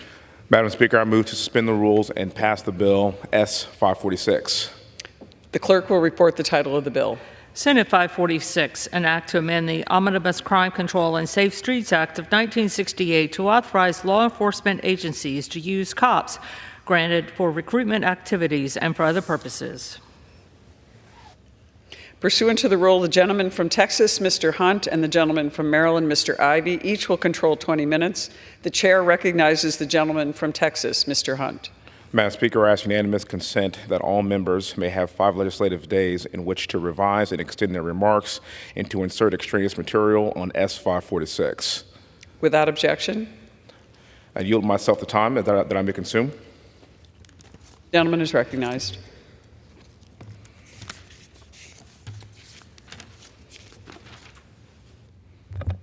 Thank you, Madam Speaker. We are pleased to have the Recruit and Retain Act before the House today. The Recruit and Retain Act is about helping our men and women in blue.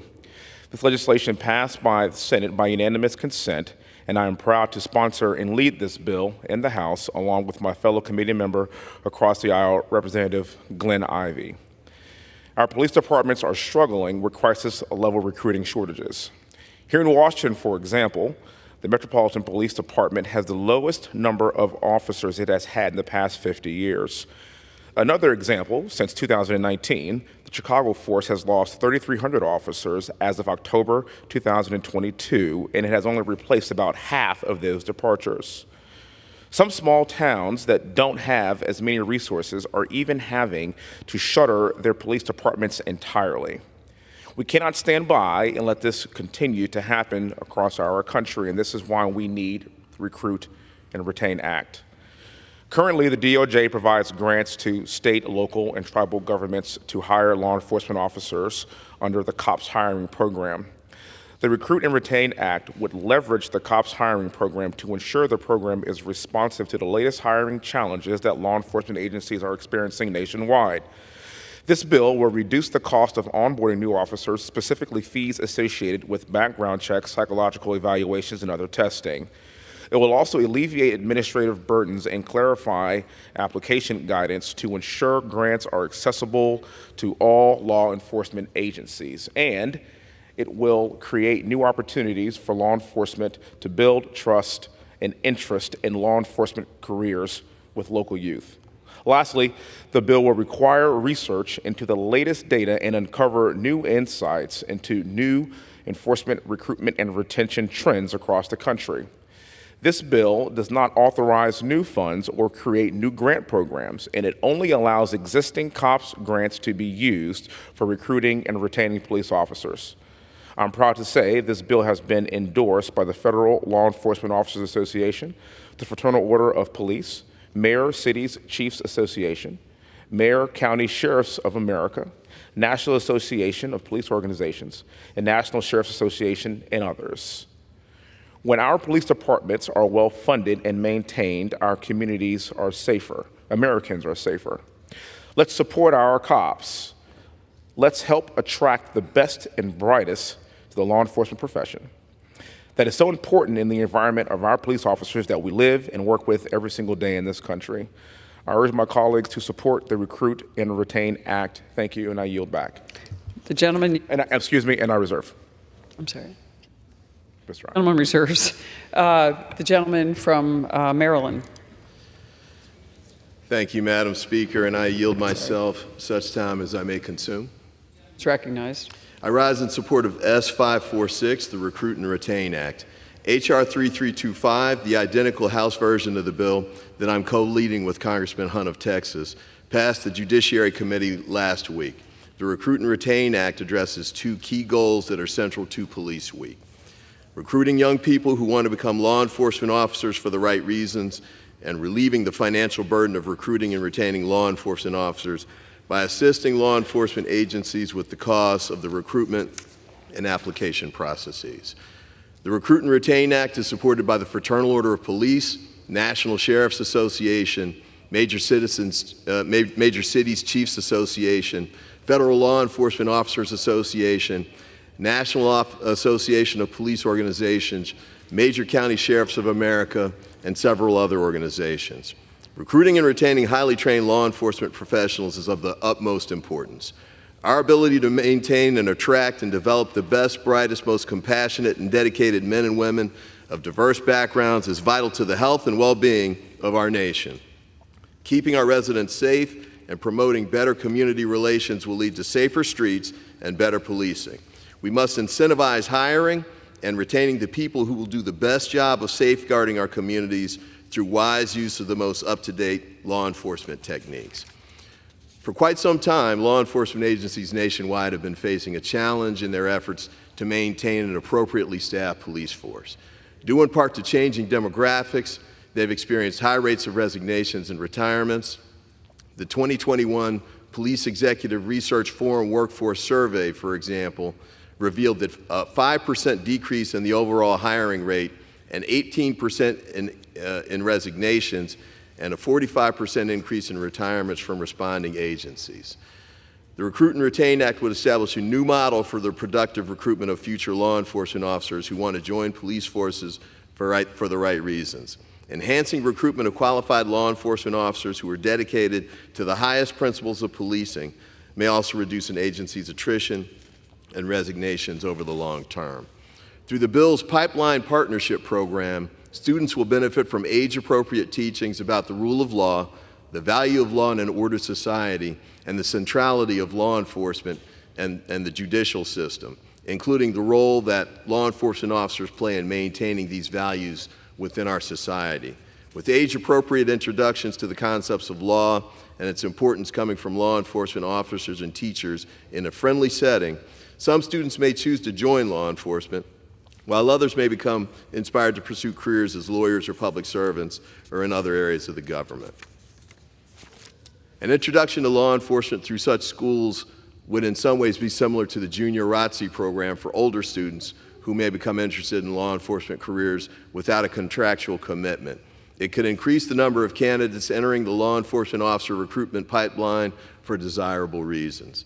The Pipeline Partnership Program would initially be deployed in a small number of jurisdictions, similar to a pilot program, and its positive outcomes could subsequently encourage other jurisdictions to replicate it.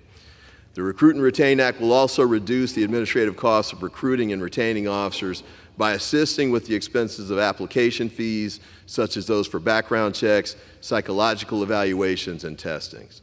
Funds would be made available to defray the costs of hiring applicants and rehiring officers, taking the burden off strained law enforcement agencies.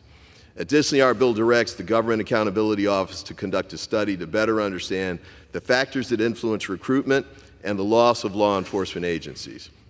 This study will also recommend practices that will help reduce barriers to addressing these issues. Importantly, the GAO study will assess recruitment, retention, and retirement factors experienced by law enforcement agencies nationwide in communities of all sizes, including those in rural areas, which in some contexts receive less attention when law enforcement policies are evaluated and developed. To facilitate these initiatives rather than allocate additional funds, the Recruit and Retain Act would allow jurisdictions to receive COPS grants to utilize funds from those grants for the purposes outlined in the bill, with some limits and restrictions. The bill also includes an annual list of $3 million of COPS grant funds that can be used to connect students with law enforcement officers and agencies through the Pipeline Partnership Program.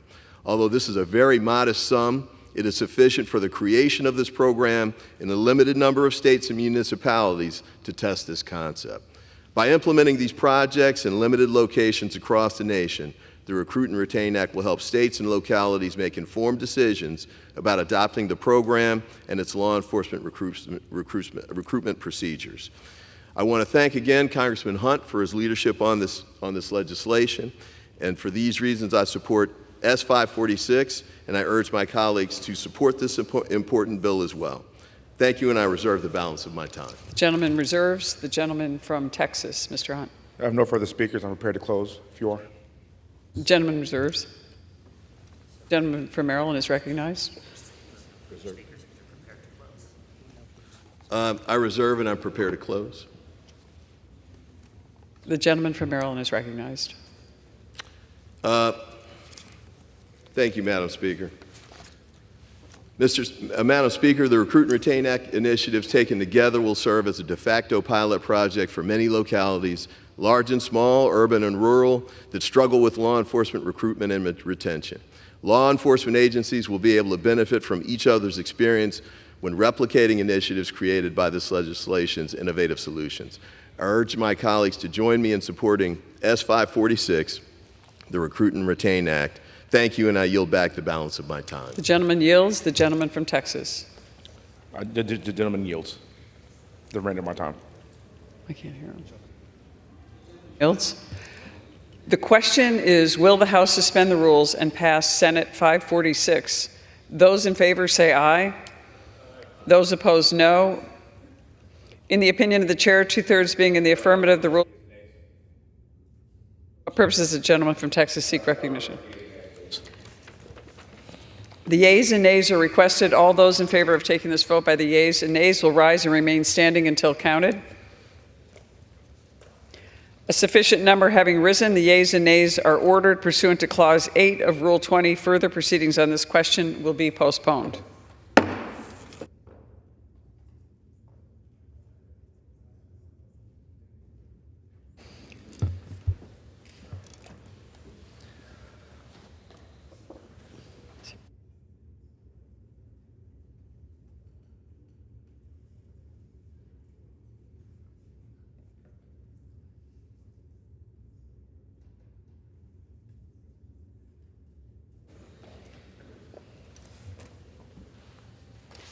For what purpose does the gentleman from Ohio seek recognition?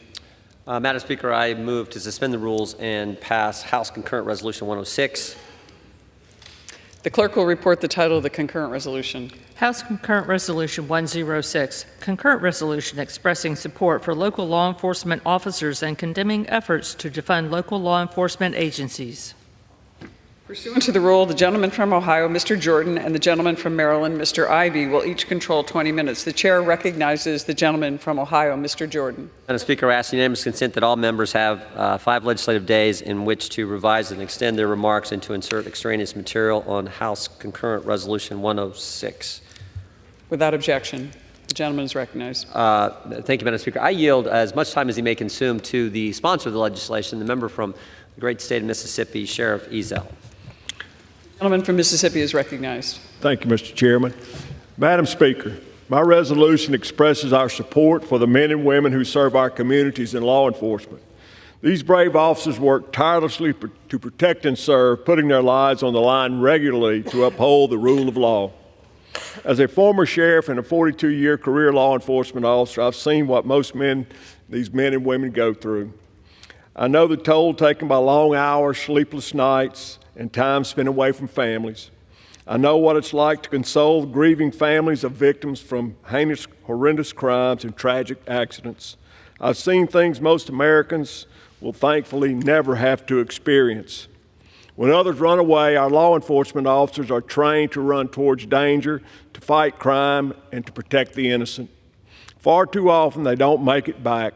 Mississippi has not been spared from these tragedies. In December of 2022, Bay St. Louis Police Sergeant Steve Robin and Officer Brandon Estorff were shot and killed while conducting a welfare check on a woman and a child sitting in a vehicle. Last June, Madison Police Officer Randy Tyler was shot and killed while responding to a hostage situation. And this January, George County Sheriff's Deputy Jeremy Berlone was shot and killed during a traffic stop on a rural highway. These men who made the ultimate sacrifice represent the best of our state and our nation. Fallen heroes like these officers are being honored this week during National Police Week. Madam Speaker, there is no better time for us to pass this resolution and make it clear we stand with law enforcement this week. While thousands of local law enforcement officers and their families are gathering in our nation's capital, my resolution does just that. It expresses our gratitude for the selfless service of local law enforcement and the importance of a healthy relationship between law enforcement and the communities they protect. It also condemns attempts to undermine that relationship through rhetoric about defunding and abolishing the police. These narratives demonize local law enforcement officers and encourage hostility towards law enforcement. Ultimately, they put both officers and the general public at risk. We've seen targeted ambush-style attacks on law enforcement officers, including one as recently as Sunday. Agencies across the country are struggling to hire and to keep talented officers as they vilified for deciding to serve their communities. At the same time, we're seeing disturbing increases in crime, especially in cities like Washington, D.C., and America's fear of crime is at its highest level in 30 years. Madam Speaker, it's time for this body to lead. It's time for us to make it abundantly clear that we stand with our law enforcement against lawlessness. It's time for a strong bipartisan majority to say once and for all that we will not defund, disband, dismantle, or abolish the police. I urge my colleagues to join me in voting for this resolution. And with that, Madam Speaker, I yield back. The gentleman from Mississippi yields. The gentleman from Ohio reserves. The gentleman from Ohio reserves. The gentleman from Maryland. Thank you, Madam Speaker. I yield myself such time as I may consume. It's recognized. As a former prosecutor who handled cases in both federal and state courts, I worked closely with many law enforcement officers on a day-to-day basis over many years, developing strong relationships with officers who put their lives on the line on a daily basis. In fact, my record in relationship with officers is part of the reasons I've been endorsed by the Fraternal Order of Police every time I've run for office. And that is why, in part, I regret having to rise in opposition to HCON Resolution 106. Traditionally, National Police Week has been recognized as a solemn, unifying occasion, a time when members can come together in a bipartisan fashion to recognize and honor the men and women of law enforcement who put their lives on the line every day to protect our communities. However, instead of respecting the dignity of this week, some of my colleagues have decided to move forward with, frankly, political rhetoric and this resolution to satisfy partisan purposes. This resolution amounts to a slap in the face of many federal law enforcement officers who serve and protect us as well. Among this resolution's flaws is that it completely ignores federal law enforcement officers who fight crime, working infrequently with the local law enforcement officers who we're discussing here today. Many of them enforce our laws against human trafficking, drug trafficking, including the rapid rise in fentanyl, the massive flow of firearms, including ghost guns, that illegally enter our country and communities and endanger all of us. So to offer a resolution that fails to honor federal law enforcement officers as well is just plain wrong. I made this objection in the committee when we were having a hearing on a related bill a few weeks ago. So this shouldn't come as a surprise to my colleagues. But in recent years, Republicans have consistently blamed the rise in violent crime on Democrats and attempted to pen the, quote, defund the police rhetoric on Democrats, labeling Democrats as the party to defund the police. Yet, one colleague of ours, a Republican colleague, introduced H.R. 374, the Abolish the ATF Act, a one-line bill that would do away with the Bureau of Alcohol, Tobacco, and Firearms. He also threatened to, quote, defund, get rid of, or abolish other federal agencies, including the FBI, ATF, and DOJ, quote, if they do not come to heel. Another one of my Republican colleagues called for defunding the FBI as well, and we have multiple Republican colleagues who've made similar kinds of calls to defund federal law enforcement, even though I think all of us recognize how critical they are to protecting the United States and handling matters in conjunction with local law enforcement authorities, or in some instances where local law enforcement authorities don't have the jurisdiction or the authority to handle the matter. HCON Res 106 endeavors to continue those efforts, unfortunately, repeating the verbatim attacks and as we heard just a moment ago, on federal law enforcement and the Democrats, sentiments that were asserted in a different context in HCON Resolution 40 last year when the Democrats offered legislation for National Police Week. That resolution claimed, this resolution claims that the defund the police movement vilifies and demonizes local law enforcement, putting them at greater risk of danger while ignoring the Republicans' own efforts to defund law enforcement, whether by opposing grant funding that sometimes supports state and local agencies, or by calling to abolish federal agencies, as I just mentioned a moment ago. But we should be reminded that through the American Rescue Plan, Democrats have provided the largest federal investment in public safety in the nation's history. $350 billion has allowed cities across the country to keep law enforcement officers on the beat and communities safer from violence. Police departments have used this funding to establish training facilities, hire more officers, and raise salaries. Rather than playing at partisanship like we are today, in the 117th Congress, House Democrats passed priority policing bills that extended death benefits to law enforcement officers with PTSD, provided funding to law enforcement and other first responders to improve interactions with civilians, authorized $300 million in grants for law enforcement agencies with fewer than 125 officers, made significant investments in de-escalation training, and provided $100 million per year in grants to solve cold case violent crimes, all over Republican objections.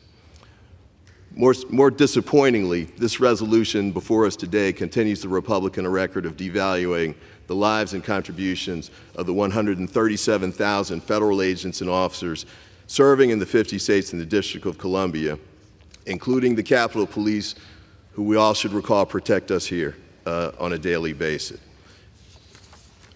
Although HCON Res 106 does not demonize specific Democratic members or so-called leftist activists who support efforts to defund or reallocate funding for local law enforcement agencies, as HCON Res 40 did last year, this resolution is similarly a missed opportunity to truly support law enforcement officers across the country and is designed, once again, to falsely paint Democrats as opponents of law enforcement. It's for these reasons that I oppose HCON Res 106, and I urge my colleagues to do the same. Let's restore the dignity of Police Week by advancing truly bipartisan acclamations and support for law enforcement efforts. Thank you, and I reserve the balance of my time. The gentleman from Maryland reserves. The gentleman from Ohio. Madam Speaker, we reserve and are prepared to close. The gentleman from Ohio reserves. The gentleman from Maryland. I'm prepared to close. The gentleman from Maryland recognized. Madam Speaker, in 2002, President George W. Bush proclaimed that Police Officers Memorial Day and Police Week pay tribute to the local, state, and federal law enforcement officers who serve and protect us with courage and dedication.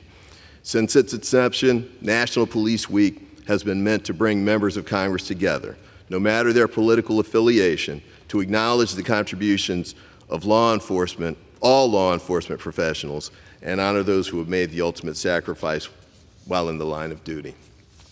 Whether state, local, tribal, or federal, we're grateful for the service of all officers, agents, and support staff who work tirelessly to protect us and keep us safe. We should be able to make that clear today. And with that, Madam Speaker, I yield back the balance of my time. The gentleman from Maryland yields. The gentleman from Ohio is recognized. Thank you, Madam Speaker. A little over a year ago, Governor Sarah Huckabee Sanders gave the response to President Biden's State of the Union address. And I thought she did a wonderful job, but the line that stuck out to me was in the course of her remarks, she said, the divide in America today is normal versus crazy. And you can start thinking about some of the crazy policies that are advocated by the radical left. I mean, it is crazy not to have a border. It is crazy to think non-citizens should be able to vote in our federal elections. It is crazy to think boys should compete against girls in sports.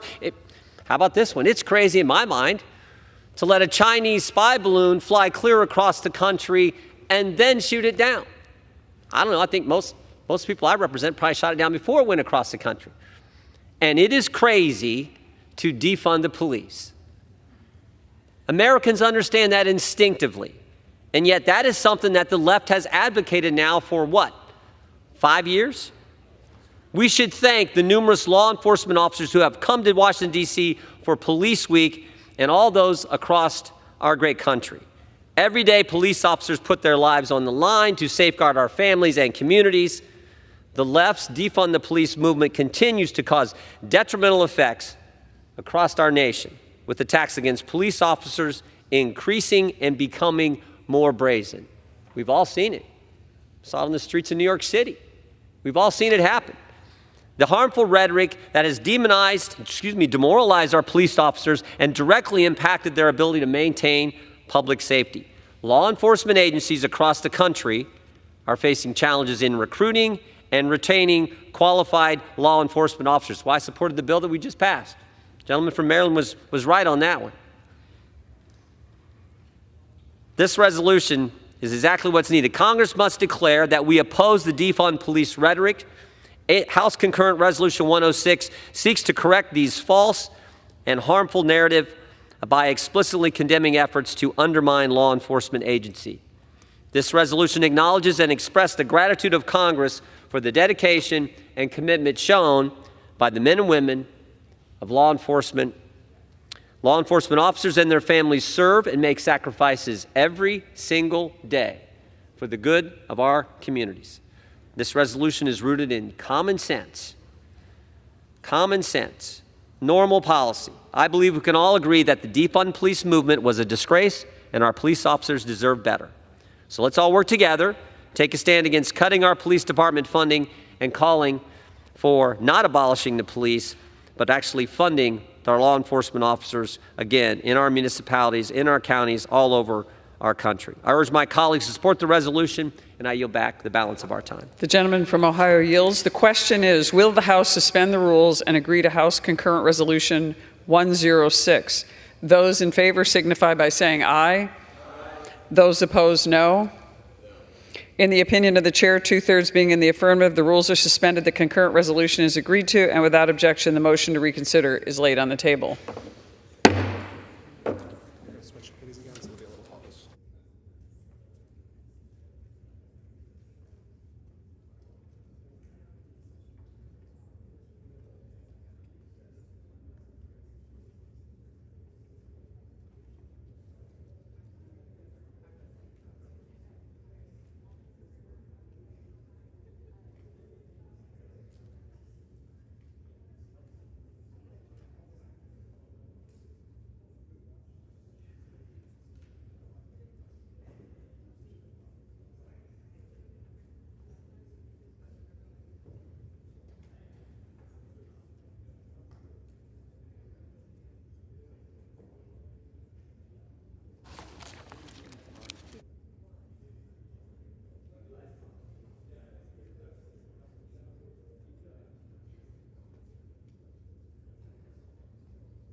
The gentleman from Missouri seek recognition.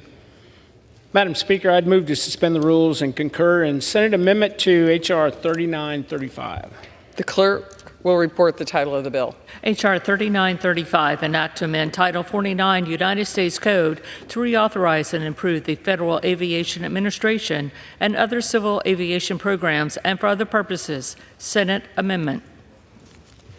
Pursuant to the rule, the gentleman from Missouri, Mr. Graves, and the gentleman from Washington, Mr. Larson, each will control 20 minutes. The chair recognizes the gentleman from Missouri. Thank you, Madam Speaker. I ask unanimous consent that members have 5 legislative days in which to revise and extend their remarks and insert extraneous material into the record on Senate Amendment to H.R. 3935. Without objection. Thank you, Madam Speaker. I'd yield myself such time as I may consume. It's recognized. Madam Speaker, I rise today in strong support of passing and concurring with the Senate Amendment to H.R. 3935, the FAA Reauthorization Act of 2024. This bill is a bipartisan, bicameral, and comprehensive agreement to reauthorize the Federal Aviation Administration, our nation's aviation safety and infrastructure programs through fiscal year 2028. I want to thank Transportation Infrastructure Committee Ranking Member Rick Larson, Senate Committee Science and Transportation Chair Maria Cantwell, and Ranking Member Ted Cruz for their partnership in crafting a strong final agreement. And I would also like to thank the House Aviation Subcommittee Chairman Garrett Graves, Ranking Member Steve Cohen, Senate Aviation Subcommittee Chair Tammy Duckworth, and Ranking Member Jerry Moran for their support in getting this bill across the finish line. For over a century, the United States has led the world in aviation safety and innovation. Unfortunately, our gold standard status is being threatened by increased global competition, rapid developments in technology, a shortage of aviation professionals, and influences at the FAA due to process failures and inadequate practices. H.R. 3935 is critical to ensuring America remains the global leader in aviation, and it's vital to our economy, to millions of American jobs, and to the millions of passengers that depend on our national aviation system, or airspace system, every single day. H.R. 3935 also provides the long-term certainty necessary to ensure the safety and prosperity of American aviation industry for decades to come. This bill makes reasonable organizational reforms at the agency. It provides much-needed agility while simultaneously providing safety each step of the way. The FAA is simply too slow in everything it does, from rulemakings to aircraft registrations and from certification, just simple paperwork. This bill ensures robust investments in infrastructure for airports of all sizes, with special emphasis placed on the thousands of smaller and general aviation airports that make up the bulk of our nation's airport system. Further, it's a personal point of pride with me that this bill includes the very first ever general aviation title in the FAA reauthorization bill. I've been saying this for years, but GA is the foundation of our aviation, our civil aviation system, and it's where many of our pilots, our mechanics, and other hardworking aviation professionals began their careers. It's also responsible for helping meet the critical community needs in thousands of cities and towns all across America. This bill recognizes the importance of GA and protects the freedom to fly for every American. As previously mentioned, the shortages across the aerospace workforce are a growing risk to the future of American aviation. And H.R. 3935 addresses workforce challenges head-on by removing barriers for individuals and veterans interested in pursuing careers in aviation, such as through improving aviation workforce development programs. Bottom line, our bill encourages the growth of our aviation workforce through targeted and meaningful reforms. What's more, H.R. 3935 maintains American leadership when it comes to the development and integration of new and emerging technologies in the airspace, such as drones and advanced air mobility, or AAM. Specifically, this bill requires the FAA to move beyond endless testing and pilot programs that go nowhere and to move towards integrating innovations such as drones and AAM into the national airspace system. As air travel recovers from the COVID pandemic, renewed growth in air travel has come with some difficulties for the traveling public, and our bipartisan bill includes an entire title dedicated to improving issues each of our offices hear about from constituents almost daily. The flying experience for the traveling public, including individuals with disabilities. And finally, and most importantly, this bill recognizes that while our aviation system is safe, we have to continue raising the bar for safety. The bill is centered around a strong aviation safety title and makes many important reforms that address the close calls and near misses that have unnerved many of us over the past several years. And I have every confidence that the provisions we enact here today will make aviation safer, thus ensuring that America continues to be that world's gold standard in aviation safety. One of the most important safety features of this bill is the title for a 5-year reauthorization of the National Transportation Safety Board, or the NTSB. It's the independent federal agency that investigates all civil aviation and other transportation accidents. I believe the FAA Reauthorization Act of 2024 is one of the farthest reaching, most consequential pieces of legislation that the House will consider in the 118th Congress. I do want to take just a moment to point out just a couple of additional provisions in the bill that I think warrant bringing up. The first is the provision that is going to help protect general aviation airports from closure. And airports are a valuable community resource, and our vast national aviation airports are part of what has brought about American leadership in aviation. And many of these airports are also grant obligated, meaning that they made assurances to the federal government that they will operate and develop the airport to its fullest potential.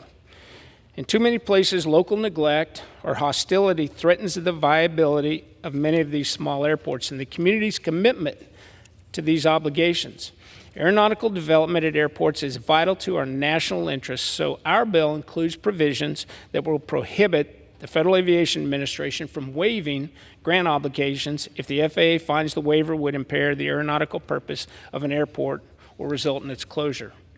Although this bill contains a legislative waiver of grant obligations for Banning Airport in California, this should not be viewed as a it's anything other than a very unique exception to the hard and fast rule that Congress is enforcing in this bill. So moving forward, it will take legislative action to be able to, or to pursue closing an airport and getting a waiver on those grant assurances. One other provision I do want to point out is airline refunds. I remain concerned that the new Department of Transportation rule is going to result in significant unintended consequences for passengers, including increased prices or the processing of unintentional refunds when all a passenger wants is just simply to be rebooked on the next flight home. However, now that the Senate has amended the refund provision to more closely align with the DOT rule, it's important that DOT adheres to its published 6-month implementation period for the rule. DOT should not view this legislation as short-circuiting the implementation period, which is necessary for airlines and ticket agents to adopt new systems to ensure regulatory compliance. I look forward to working with both DOT and the FAA as they work to implement these provisions and the many other important sections in this bill. So to finish, this bill has the support of more than 1,000 aviation organizations and companies comprehensively addressing thousands of members and stakeholder issues and requests that we received. Simply put, this bill is vital to America's airport infrastructure, in our economy, and to the future of American leadership in aviation. And it's an honor to stand here and urge all of the members in the House to support this transformational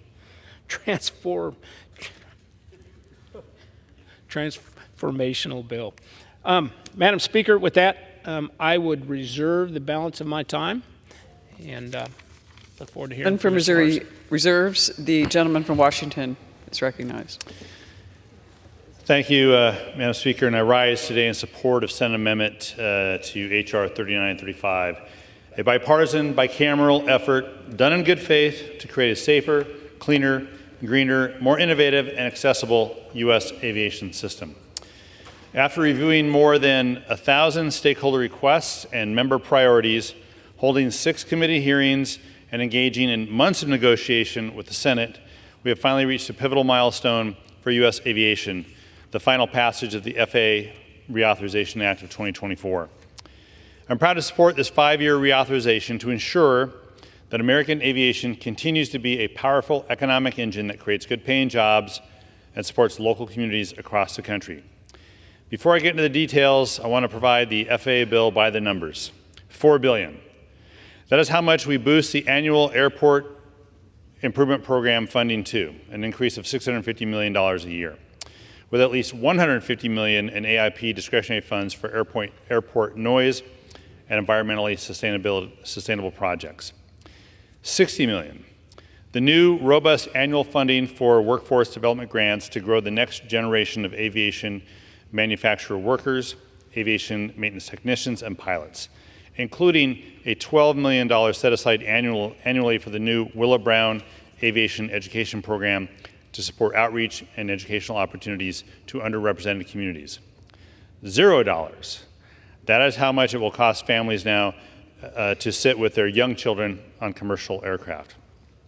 $200 million for new annual grants to increase airport runway safety and resiliency. $350 million to establish a groundbreaking reimbursement program for airports to replace harmful PFAS firefighting foam and equipment with safer alternatives. And finally, $20 million per year to launch a new pilot program to fund capital projects that improve airport accessibility, among other key reforms. The U.S. aviation system is the safest in the world, but it has been tested in recent years. To rise that challenge, this bill helps prevent runway incursions by expanding ground surveillance and detection technology at major airports to better alert air traffic controllers and the pilots of potential danger. Similarly, to combat fatigue and stress on the air traffic controller workforce caused by understaffing, this bill requires the FAA to hire the maximum number of controllers and to adopt the most appropriate controller staffing model to meet the aviation system's evolving needs. And at a time of unprecedented aerospace innovation, this final bill provides a clear and predictable framework for new airspace entrants to scale safely in our skies. The bill requires the FAA to issue rulemakings for beyond visual line of sight, or BVLOS, drone operations, and to finalize the certification standards and operating rules for powered lift advanced air mobility, or AAM, aircraft. It will also help state, local, and tribal governments to use drones for infrastructure inspection and repair so maintenance and construction crews can work safely. The 2024 FAA reauthorization builds the foundation for a cleaner and greener future for our aviation ecosystem as well. The bill allows U.S. airports to use AIP funds for alternative fuel infrastructure, including for hydrogen and unleaded fuels, and works to mitigate the impacts of aviation noise on local communities, like those near Payne Field and Bellingham International Airport in my own district. The reauthorization bill is also a jobs bill. It will help to build the economy and diversify our aviation workforce, recognizing how critical this effort is to U.S. leadership in the evolving global aviation sector. In addition to the robust investment for workforce development grants, this bill directs the FAA and the Department of Defense to collaborate on improving the career transition between military and civil aviation, and establishes a task force to oversee and advise on the FAA's efforts to support the mental health of the aviation workforce. Furthermore, the bill fosters a safer workplace by establishing a federal task force to help protect airline personnel from the troubling rise in assaults and initiating a ramp worker safety call to action to reduce the occurrence of tragic ingestion and blast zone accidents, among other key improvements. Moreover, after many disruptive incidents for passengers in the recent years, this reauthorization sets the passenger experience back on the right path, allowing for a safer, accessible, and more dignified travel experience. This bill works to make passengers whole by codifying into U.S. law a requirement that airlines provide cash refunds to passengers, and harmonizes with the recent DOT rule to allow for these refunds to be automatic. It also calls for airlines to create policies for reimbursing passengers for meals, lodging, and other costs if their flight is canceled or significantly delayed. Furthermore, this reauthorization breaks down barriers for passengers with disabilities by improving training for airline personnel and contractors who assist these passengers with boarding or deplaning an aircraft, and importantly, for handling their mobility devices, and establishing a pilot program to allow passengers to seamlessly travel with approved service animals. The FAA Reauthorization Act of 2024 cements a safer, cleaner, greener, more innovative, and accessible future for U.S. aviation. I want to thank my colleagues, Chair Graves, Subcommittee Chair Garrett Graves, Subcommittee Ranking Member Steve Cohen, Senate Commerce Committee Chair Cantwell, and Ranking Member Cruz for their collaboration. I want to thank the nearly 350 stakeholders representing unions, airlines, airports, manufacturers, disability rights organizations, healthcare groups, so many folks who have endorsed this legislation and have helped build support since we first passed this out of committee last July. So I stand here today to urge my colleagues to support this bipartisan, bicameral legislation, and I reserve the balance of my time. The gentleman from Washington reserves. The gentleman from Missouri. Madam Speaker, could I inquire as to how much time is left? The gentleman has 11.5 minutes remaining. At this time, I'd like to yield 5 minutes to the gentleman from Louisiana, who's also chairman of the Aviation Subcommittee, Mr. Graves. The gentleman from Louisiana is recognized. Thank you, Madam Speaker. Madam Speaker, we passed a bill out of the House in July of last year in a strong bipartisan manner, a vote of 351 to 69, despite the fact that we've been in this incredibly challenging and polarizing Congress. And we came together because of the importance of this legislation and recognizing since 2018, the last time we did an FAA bill, we have seen profound changes in the aviation industry. For example, in 2018, there were approximately 100,000 remote drones, pilot certificates, remote pilot certificates that have been issued by the FAA. Today, they're nearly 4 times that many at 400,000. In all of 2018, there were 33 commercial space launches that were licensed by the FAA. This year alone, so far, in the first 4 or 5 months, there have already been 47. In ground stops, in the first time in nearly 20 years, we've had a national ground stop. And just weeks ago, we had a facility incident where there were 3 of the nation's largest airports that had a ground stop at that point. So we have seen profound changes in the aviation industry over the last 6 years. This bill brings fundamental solutions into areas like aviation safety that's so critical, ensuring that we have an entire title on innovation, looking at unmanned systems and advanced air mobility, ensuring that general aviation is treated in a way that's appropriate and integrated into the airspace and efficient, ensuring that we have the workforce that's needed, not for yesterday's aviation industry, but truly for tomorrow's. This bill reorganizes the FAA in a way that recognizes newer technologies, the need for the FAA to move faster, to move more seamlessly. It reauthorizes the National Transportation Safety Board to ensure that we learn from mistakes and failures, and most importantly, Mr. Speaker, this bill focuses on the passenger experience, ensuring that that curb-to-curb experience is a good one. And I think it's important to make note that over the last 6 years, we have had 1 new commercial aircraft that's been certificated by the FAA. International competitiveness on aircraft design and manufacturing is becoming more competitive globally. This bill will bring the FAA out of the 20th century and allow us to lead globally in the 2030s and beyond. For the state of Louisiana, the bill offers an opportunity to compete for Department of Transportation investment opportunities in new forms of aviation and resilience. It also advances the use of drones in new forms of aviation for activities such as emergency response, infrastructure inspections, and supporting the offshore energy industry.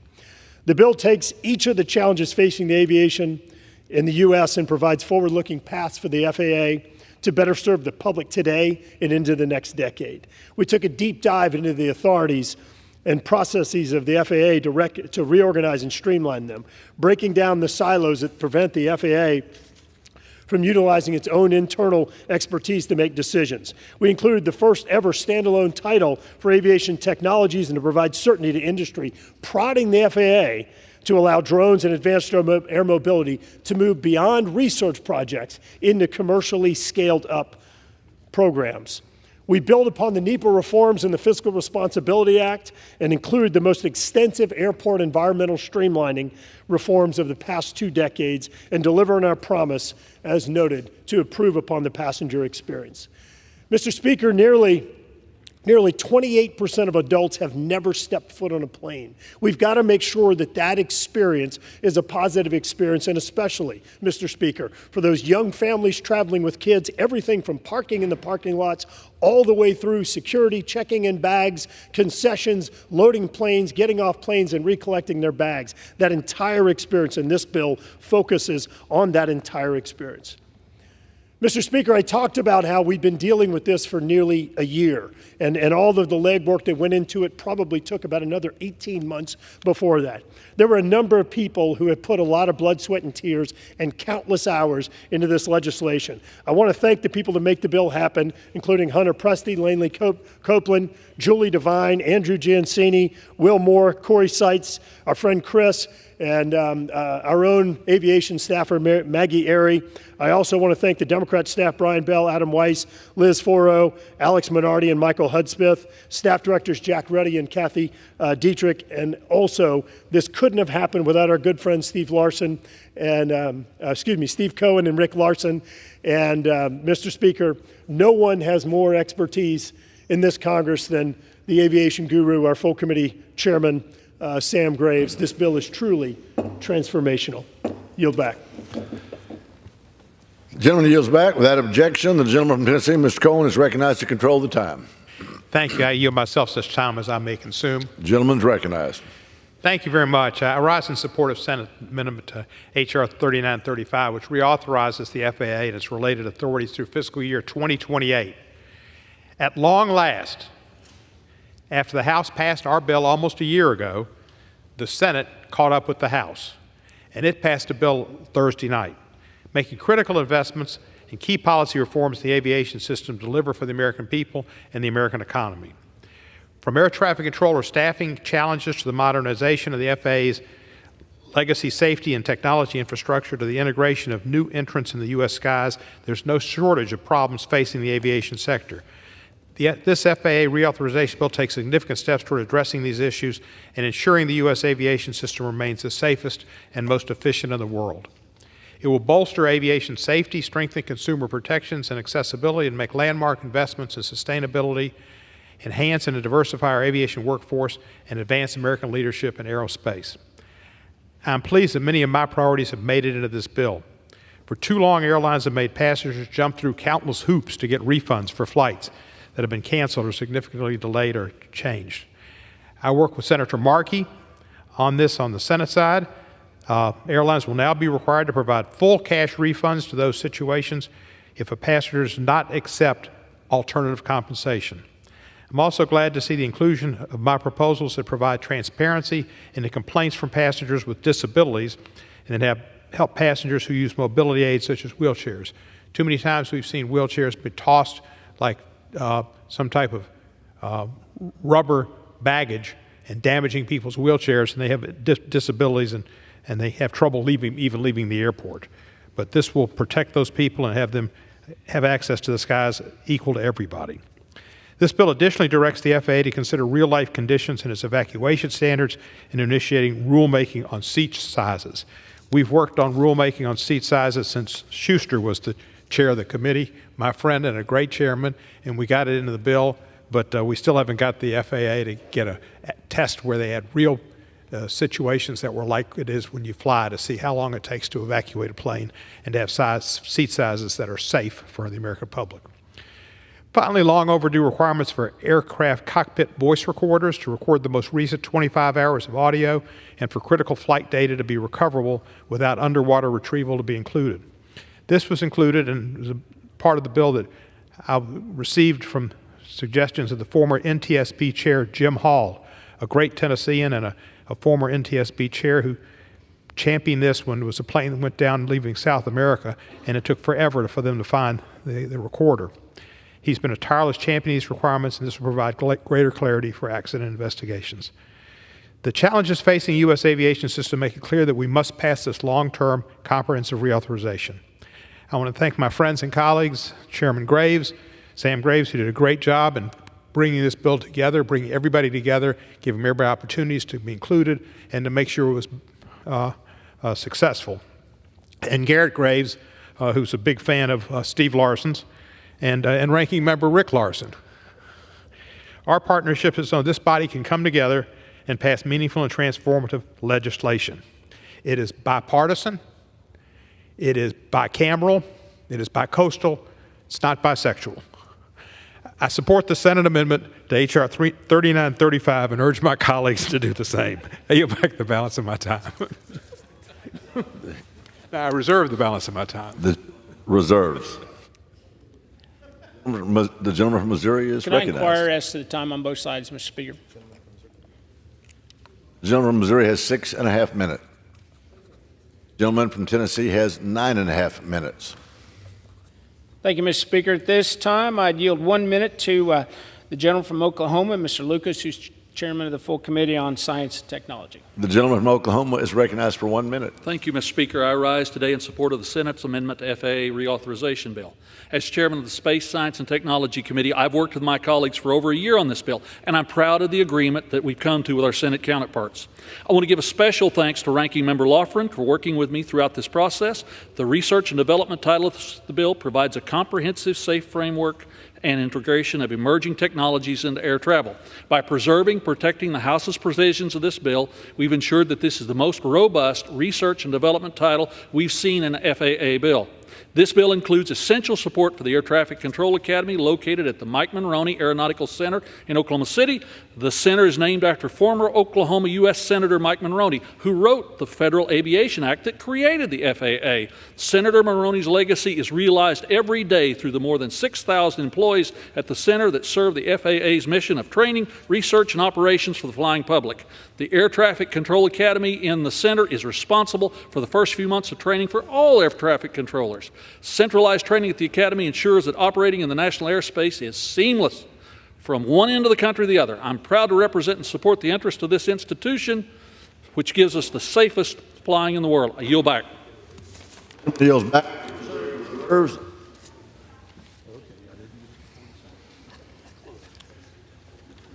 Without objection, the gentleman from Washington is recognized to control the time. Thank you very much, Mr. Chair. At this point, I'd like to recognize for 1 minute the representative from Georgia, Representative Johnson. The gentleman is recognized for 1 minute. Thank you, and I rise in support of the 2024 FAA Reauthorization Act, and I commend Transportation Committee Chair Sam Graves, Ranking Member Larson, and Subcommittee Chair and Ranking Member Garrett Graves and Steve Cohen, respectively, for their hard work and bipartisan effort to get us to this point.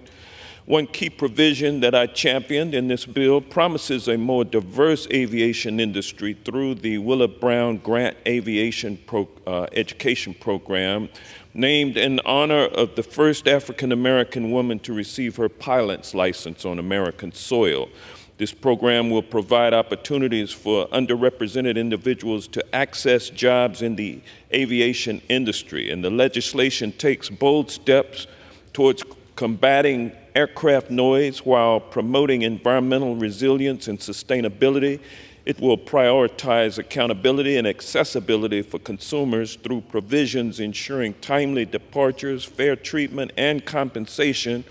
And with 10 new slots at DCA Airport, they will have more connectivity and economic expansion, and that's why I'll be voting in favor of this legislation, and I yield back. The gentleman yields back. The gentleman from Washington reserves. The gentleman from Missouri is recognized. Thank you, Mr. Speaker. At this time, I'd yield 1 minute to the gentleman from Utah, Mr. Owens. The gentleman is recognized for 1 minute. Thank you, Mr. Chair. I rise in support of H.R. 3935, the FAA Reauthorization Act of 2024. This legislation seeks to strengthen, protect, and modernize the American aviation industry, a sector often hindered by agencies that stuck in the previous century. Since 1966, the federal imposed perimeter rule has limited access, increased costs for Americans flying to Reagan Airport. This bill contains a simple but important fix. It adds 5 new routes while maintaining all existing flight routes, whether they're within or outside of the perimeter. This legislation is designed not for one airport or one airline, but for all of us. It gives more convenience, more opportunities to families traveling into Washington, D.C. I thank the negotiators of this bill for working with me over the past year to ensure this type of solution could be part of the final package. I urge my colleagues to support this bipartisan and bicameral agreement and to help DCA fly into the 21st century. Thank you, and I'll yield back. The gentleman yields back. The gentleman from Missouri reserves. The gentleman from Washington State is recognized. Thank you, Mr. Chair. At this time, I'd like to recognize for 1 minute Representative from Nevada, Representative Titus. The gentlelady from Nevada is recognized for 1 minute. Thank you. I rise in support of this FAA reauthorization bill, which will have far-reaching impact on airspace in Nevada's 1st District by including provisions that I led requiring the maximum hiring of air traffic controllers and protecting large outdoor events from unauthorized drone incursions. Furthermore, I'm proud to say the bill includes provisions from my Air Carrier Access Amendments Act, previously led by my good friend, former Representative Jim Langevin. It will protect the rights of disabled passengers by establishing aircraft accessibility standards and setting a timeline for DOT to investigate and respond to disability-related complaints. I want to thank Chairman Sam Graves, Ranking Member Larson, and Aviation Chair Garrett Graves and Ranking Member Cohen for their hard work on this bill and helping me to get these provisions included. Thank you, and I yield back. The gentlelady yields back. The gentleman from Washington reserves. The gentleman from Missouri is recognized. Thank you, Mr. Speaker. At this time, I would yield 1 minute to the gentleman from Kansas, Mr. Mann. The gentleman from Kansas is recognized for 1 minute. Thank you, Mr. Speaker. The economy of the state of Kansas has a strong relationship with aviation. My district alone is home to 6 commercial airports, 39 general aviation airports, and 5 essential air service communities. After agriculture, aviation is the 2nd largest impact on my state's economy. Over the past year, I've advocated for an FAA reauthorization that is cost-effective and invests in programs that are crucial to the aviation industry in Kansas and across the country. I've advocated to expand Section 65 workforce to include manufacturing and engineering and to reform the current workforce development programs to support the long-term growth and diversification of the pilot profession. Most importantly, I've advocated for us to reauthorize an aviation bill that prioritizes safety. In order for the aviation industry to thrive, we need an FAA that adopts long overdue policy changes and regulatory requirements. America has been and should continue to be the gold standard of aviation. I call my colleagues to pass the FAA reauthorization that gives the industry the policies that it needs to continue to thrive. Thank you, and I yield back. Back. The gentleman yields back. The gentleman from Missouri reserves. I reserve. Can I ask for the time again, both sides? Missouri has 3.5 minutes. Okay. The gentleman from is 3.5 minutes. And the gentleman. I reserve. The gentleman from Washington has 7.5 minutes, and you are recognized. Thank you, Mr. Chair. At this time, I'd like to recognize for 1 minute the representative from California, Representative DeSaulnier. I want to thank the California is recognized for 1 minute. I want to thank the gentleman for yielding. I want to thank the leadership of Chairman Graves and Ranking Member Rick Cohen.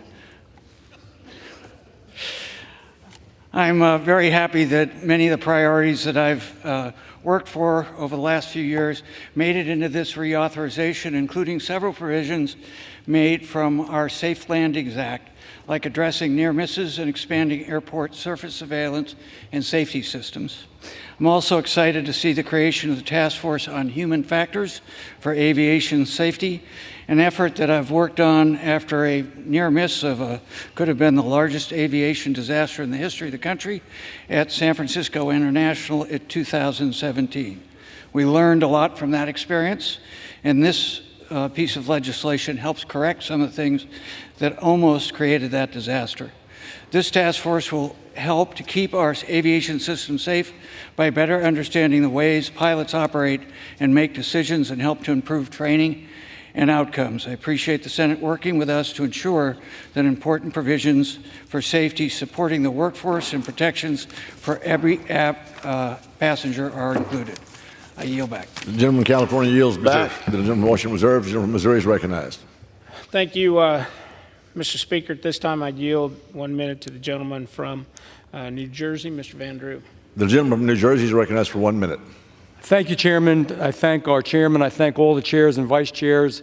Today's truly historic. This district not only in my district, but this establishes the legal establishment of the FAA William Hughes Technical Center in Advanced Aerospace. It's a real big deal for South Jersey, but it's a real big deal for the United States of America. The permanent technical center will expand into a new field called advanced aerospace. Thousands of workers and businesses will come into our country, come into our state, and make a real difference. Critically, this law ensures that the technical center is locally controlled and protected from reorganization. Congress must ensure that the new law is faithfully executed. I will work with my colleagues to achieve that goal. The future of aviation, even with the problems that we have had, is bright for the Technical Center, bright for the United States, and bright for South Jersey. I urge swift passage and enactment of this important new law. Thank you. I yield back. The gentleman from New Jersey yields back. The gentleman from Missouri reserves. The gentleman from Washington is recognized. Thank you, Mr. Chair. At this time, I'd like to recognize for 1 minute the representative from California, Representative Carbajal. The gentleman from California is recognized for 1 minute. Thank you. Mr. Speaker, I rise to express my support for the FAA reauthorization and commend Chairman Graves and Ranking Member Larson for crafting this bipartisan agreement. This bill represents what we can achieve when we work together in good faith to advance the priorities of all our communities. It will help us create a safer and cleaner aviation system while maintaining American leadership in aviation and aerospace innovation. Additionally, the bill includes many of our priorities, providing $4 billion for airport infrastructure, tackling PFAS contamination through my bills to establish a new reimbursement program to help airports replace toxic firefighting foams, and requiring regular reports from federal agencies, and to support the Western Range at Vandenberg Space Force Base, ensuring the FAA can improve real-time data sharing of space launches and reentries with air traffic controllers in the field. I urge my colleagues to vote yes. I yield back. The gentleman yields back. Reserve. The gentleman from Washington reserves. The gentleman from Missouri is recognized. Thank you, Mr. Speaker. At this time, I'd yield 1 minute to the full committee, chairman of the Resources Committee. Anyway, the gentleman from Arkansas, Mr. Westerman. The gentleman from Arkansas is recognized for 1 minute. Thank you, Mr. Speaker. I rise today in support of H.R. 3935, the FAA Reauthorization Act of 2024. I commend Chairman Sam Graves, Ranking Member Larson, Aviation Chairman Garrett Graves, and Ranking Member Cohen. Their dedication to bipartisan, bicameral collaboration has been instrumental in shaping this legislation. In Arkansas's 4th Congressional District, we are fortunate to have numerous small and medium-sized airfields that serve Arkansans and visitors from around the world. And we are home to a unique and robust agricultural aviation industry. We've included provisions that specifically address safety in Arkansas aviation as well as rural communities around the country, like mandating tower marking rules to protect general aviators, improving radio communications at Mena Intermountain Municipal Airport, and improving aviation infrastructure and workforce development in the natural state. The FAA Reauthorization Act of 2024 is not just about passengers and pilots. It's comprehensive, common-sense legislation that will benefit farmers, business owners, healthcare providers, and everyday folks. I strongly urge my colleagues to vote yes, and I yield back. The gentleman yields back. The gentleman from Missouri reserves. The gentleman from Washington is recognized. Thank you, Mr. Chair. I'd like to now yield a minute to Representative Sykes from Ohio. The gentlelady is recognized for 1 minute. Thank you, Mr. Speaker. I rise today in support of H.R. 3935, the Securing Growth and Robust Leadership in American Aviation Act, or the FAA reauthorization. My home state of Ohio is a major transportation hub and has a proud legacy as the birthplace of aviation. And the FAA reauthorization bill will help ensure Ohio's 13th Congressional District continues to be a pioneer in the aviation and aerospace industry. This bill invests billions into airports large and small, including in my district, the Akron-Canton Regional Airport, the Akron-Fulton Airport, and Kent State University airports. These much needed resources will keep our skies safe and make our aviation infrastructure cleaner and greener. In particular, I want to highlight the maintenance of the federal age and flight hour requirements, the consumer protections in the event of cancellation and delays that will help keep costs down and save people money, and notably, language that I advocated for to support the advancement of a remote tower program in Ohio.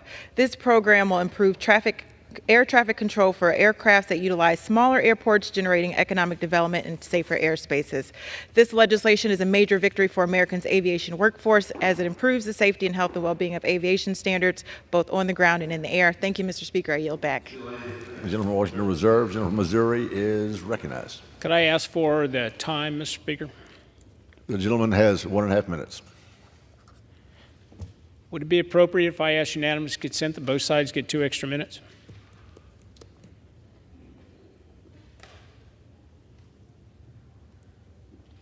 Sure, without objection. The gentleman's recognized. Thank you, Mr. Speaker. At this time, I yield 1 minute to the gentleman from Texas, Mr. Roy. The gentleman's recognized for 1 minute. Well, I thank my friend from Missouri, and I just want to rise in support of this legislation. San Antonio, which I'm proud to represent, has about 1.7 million people. It's the 7th largest city in the country, and it is the 2nd largest market without a direct flight to Reagan National Airport. It has about 82,000 active duty, about 100,000 veterans in the community. It is arguably the center of cybersecurity.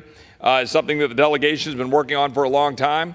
And this is an important development, and for the reasons that I've just articulated, I just want to give a great deal of thanks to the chairman for his hard work in getting this done, to Senator Cruz and his leadership over in the Senate to get these additional 5 slots, which, by the way, will provide opportunities for other cities that are in the same situation, and frankly won't actually have a significant impact because you already have people flying from San Antonio to Reagan. They're just having to hop to do it.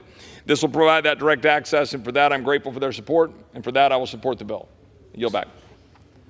The gentleman yields back. The gentleman from Missouri Reserve, and the gentleman from Washington State is recognized. Thank you, Mr. Chair. At this time, I'd like to yield 1 minute to the representative from Michigan, Representative Skolton. Lady is recognized for 1 minute. Thank you so much, Mr. Speaker. For months, we have been hard at work crafting the FAA Reauthorization Act of 2024. I am so excited that we are finally here to pass this critical piece of legislation that includes so many wins for my district back home in West Michigan. This bill is innovative, it's collaborative, and it is essential. We're moving air travel forward. Thank you so much to Chairman Graves, Ranking Member Larson, and all of the members who came together to unanimously pass this bill out of committee. Michigan's 3rd is home to Gerald R. Ford International Airport and a number of other incredible airports. GRR is one of the busiest airports in the nation, but its growth is being inhibited by an air traffic control tower which doesn't meet security standards or operational necessities found in newer towers. Yet it's consistently been passed over for replacement by the FAA. My bill includes a provision directing the FAA to specifically consider older towers at airports like GRR and others when selecting projects for replacement, and increasing transparency around the process used when deciding. Another 30 seconds.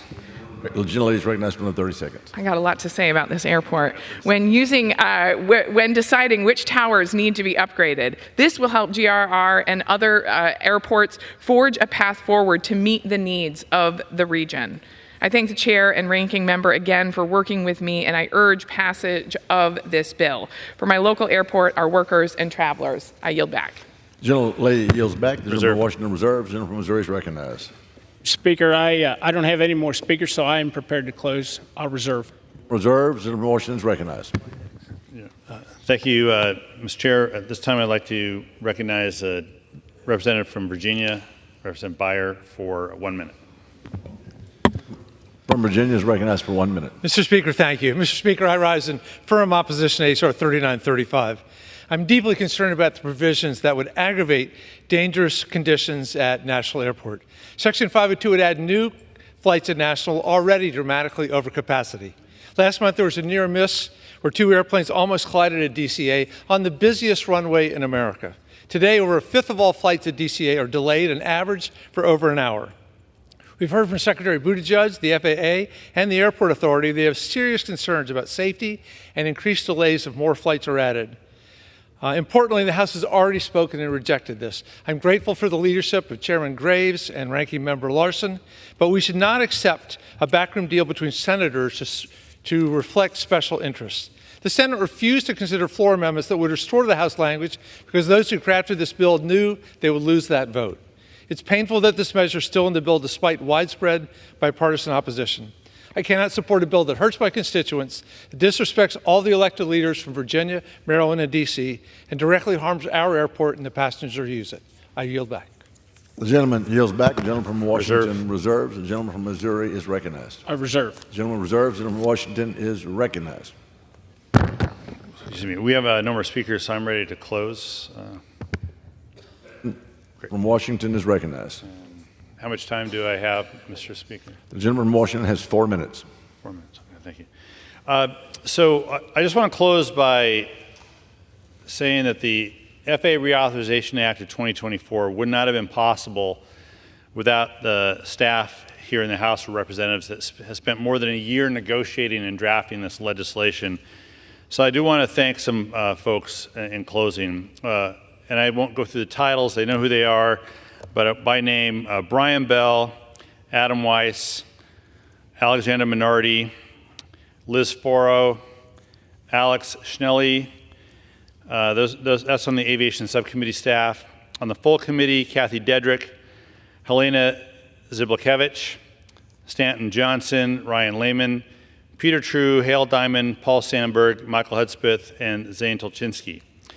I also want to recognize the Republican aviation staff. Without, obviously, this would not have been done because both staffs took the direction from the chair and I that we were going to play Team House of Representatives when it came to negotiating the final bill and be bipartisan as long as we could be bipartisan through this entire process. I want to recognize on the aviation subcommittee staff on the Republican side, Hunter Presti, Laney Copeland, Julie Devine, Andrew G. Cheney, Will Moore, Corey Seitz, and Christopher Sen, and the full committee, Jack Ruddy, Abby Camp-Wink, Megan Holland, Corey Cook, Leslie Parker, Justin Harklerode, and Carrie Goldberg. And from the Office of Ledge Counsel, who I never see these people, I never meet them, but they do a lot of work, Karen Anderson, Jordan Code, Robert Casturo, Emily Ordakowski, and Michelle Johnson. I want to thank all those folks for their hard work to make this happen. Your efforts have allowed us to craft a bill that we can all be proud of. So, Mr. Chair, in closing, the FAA Reauthorization Act of 2024 is a bipartisan, bicameral, good faith effort that ensures U.S. leadership in aviation safety, sustainability, innovation, and job creation. So I strongly urge the Senate amendment, strongly support the Senate amendment to H.R. 3935 and urge all of my colleagues to support it as well. And with that, I yield back the balance of my time. The gentleman yields back. The gentleman from Missouri is recognized. Thank you, Mr. Speaker. In closing, this bill before us is a strong, bipartisan, and forward-looking piece of legislation that will undoubtedly advance American aviation innovation and safety. I'm not going to go into the so many great things that are in this bill, but I've served in this House for more than 23 years, and I've been looking forward to passing an FAA bill as chairman of the Transportation Infrastructure Committee for a long time. This is the kind of bill that a chairman only gets to do once in their career, and I could not be more proud of the final product that we've put together. And I want to thank my partner, Ranking Member Larson. I'm grateful for that partnership that you and your team have shown throughout this entire process, throughout this Congress, and everything that the committee does. But no piece of legislation, especially not one as comprehensive as this bill, is complete without a tremendous amount of behind-the-scenes work. And I do want to thank the T&I committee staff on both sides, led by Staff Directors Jack Ruddy and Kathy Dedrick, and the Aviation Subcommittee Staff Directors Hunter Presti and Brian Bell. I do want to thank Abby Wank, Corey Cook, Megan Holland, Leslie Parker, Chris Devine, Tyler Micheletti, Rachel Sackerson, Justin Harklerode, Carrie Goldberg, Jake Murphy, Brianna Garcia, Willis McKay, and Peyton Palazzo, and the Republican Subcommittee, Aviation Subcommittee folks, Lanny Copeland, Andrew Giancini, Julie Devine, Will Moore, Corey Seitz, Chris Sen, and Maggie Rhea. But lastly, the last thing I want to say is I want to recognize my General Counsel, Corey Cook. This has less to do with the FAA and more to do with the fact that after 5.5 years of serving on T&I, she is departing for the Senate. And after watching and waiting on the Senate to finish the FAA bill, I can't say that her decision to leave the House is necessarily guided in the right direction, and I can't say I fully endorse it. However, nonetheless, Corey has been a critical part of everything we have done in T&I during my time, both as chairman and ranking member. She worked for me on my previous committee chairmanship on small business, but she's tenacious, hardworking, and a very loyal staffer who will always be considered a part of Team Graves. And with that, Mr. Speaker, I'd urge every member of the House to support final passage of FAA Reauthorization Act of 2024 and yield back the balance of my time. Okay, Corey's former boss yields back. The question is, will the House suspend the rules and concur in the Senate amendment to H.R. 3935? Those in favor say aye. Those opposed say no. In the opinion of the chair, 2/3 being in the affirmative, the rules are suspended. The Senate amendment is agreed to, and without objection is laid on the table. From Missouri, seek recognition. We'd ask for the yeas and nays. Yeah, the gentleman asked for yeas and nays. The yeas and nays are requested. All those in favor of taking this vote by the yeas and nays will rise and remain standing until counted. A sufficient number having risen, the yeas and nays are ordered. Pursuant to Clause 8 of Rule 20, further proceedings on this question will be postponed.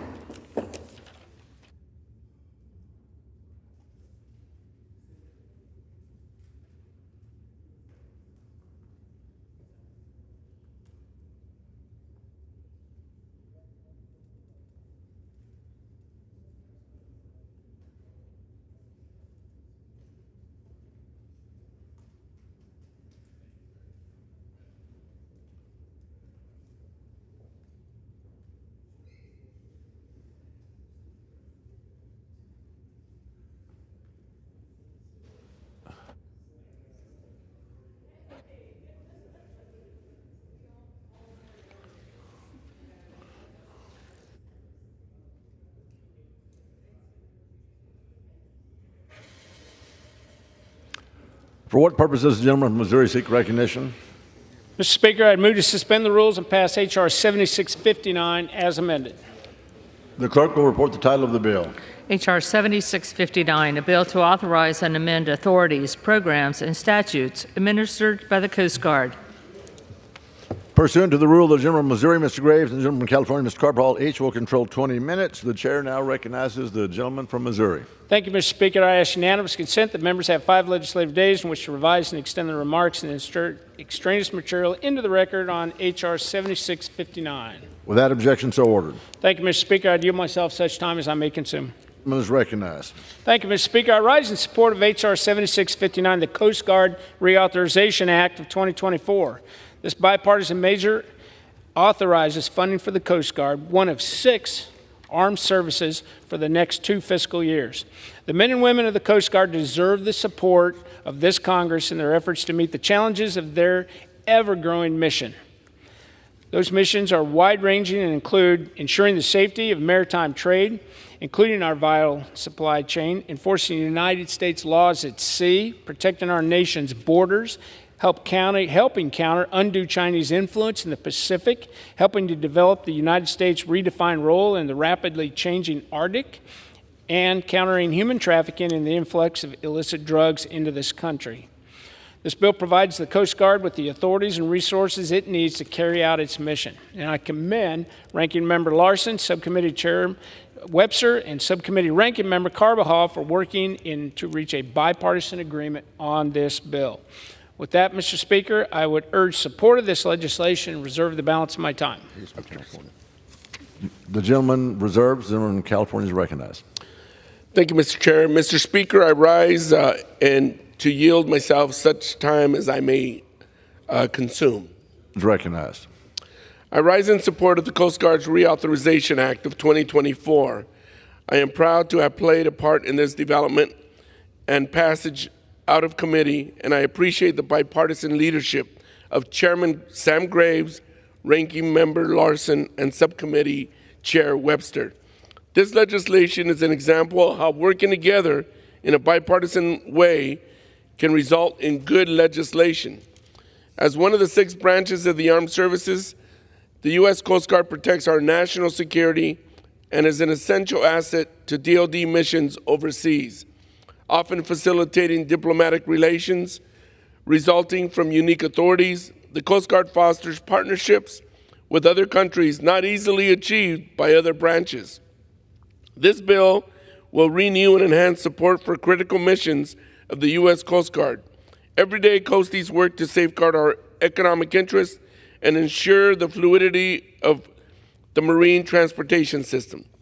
They maintain our nation's waterways for the sake of commerce, human and environmental safety. Time after time, these brave Coasties have demonstrated their resourcefulness, but they need our support.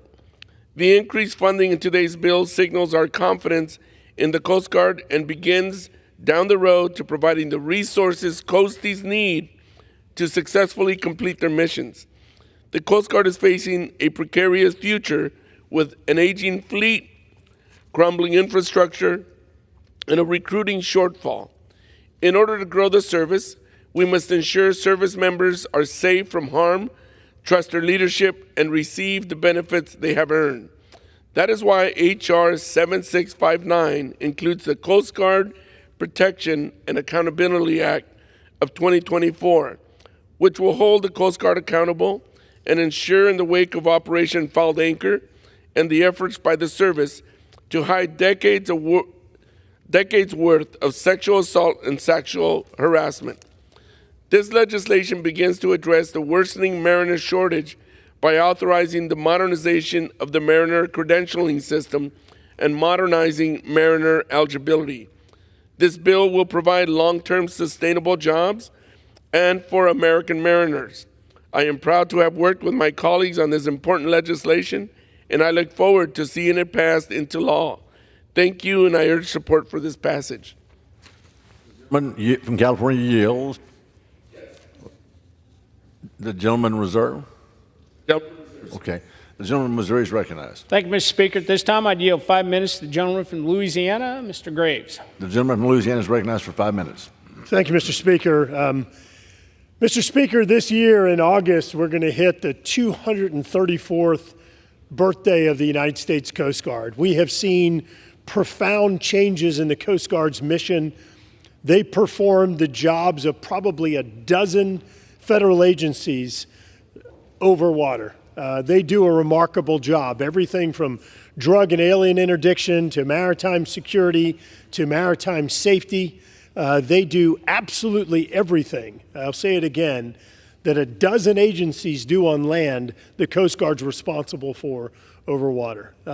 It is absolutely remarkable. The brave men and women that we refer to as the Coasties have served our country with incredible honor, distinction, and Mr. Speaker, we refer to them as the Swiss Army knife of the federal government. They do so much. They conduct search and rescue missions, support safe navigation in our waterways, and help to defend our maritime border from nefarious actors. Now more than ever, Coast Guard's missions don't go unnoticed, and it's important that we provide the Coast Guard the resources that they need to conduct their operations.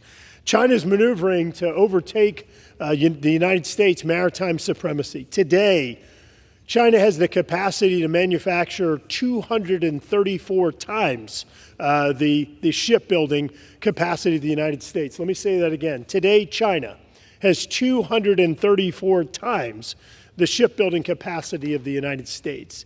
And these ships aren't being used for honorable activities, Mr. Speaker. We have seen as China is now fishing approximately 42% of its fishing in what is known as distant waters. And that means in someone else's exclusive economic zone. Said another way, they're illegally fishing in other countries' waters, and they're overfishing. China is the worst IUU, illegal, unreported, and unregulated fishing nation in the world. This isn't limited to just China or Chinese waters. We recently had a major bust of IUU activities in the Gulf of Mexico on one of my favorite entrees, the red snapper. The Coast Guard's vital to protecting our waters and our national security, particularly here in the United States and in the area you and I share, Mr. Speaker, in the Gulf of Mexico. The Coast Guard plays a critical role in protecting our maritime boundary from drugs and from migrants. And while we rightfully focus our attention on the southern land border, with Mexico, we cannot ignore the maritime border. Countless migrants enter unnoticed via boat, and often they're accompanied, or should I say they're accompanying dangerous drugs such as fentanyl. Louisiana's overdose death rate is nearly double the national average, largely thanks to massive influxes of fentanyl coming through undetected through the southern border, including the maritime border. Over the past year, a sheriff's office in my district removed nearly 6 times the fentanyl, 6 times the fentanyl that they recovered in just 2022. Wouldn't it be amazing if the Coast Guard could help to stop the drug interdictions, stop these illegal drugs and migrants from coming across our maritime border? Our coasties can't be successful in defending our national security without the proper resources. As China seeks to assert itself in the Pacific, this bill authorizes 2 fast response cutters that will be used to support missions with partners in the Indo-Pacific. Furthermore, as the world and Russia moves into the Arctic, this bill authorizes the 2nd polar security cutter, or heavy icebreaker, for the Coast Guard. It's imperative that we fund the Coast Guard at the levels authorized in this bill. It will protect our people, our environment, our fisheries, and to continue to push back on nations such as China and Russia.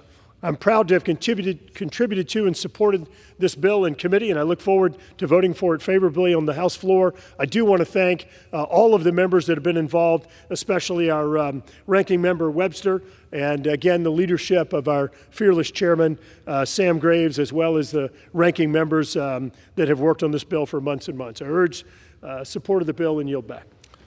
The gentleman yields back. The gentleman from Missouri reserves. The gentleman from California is recognized.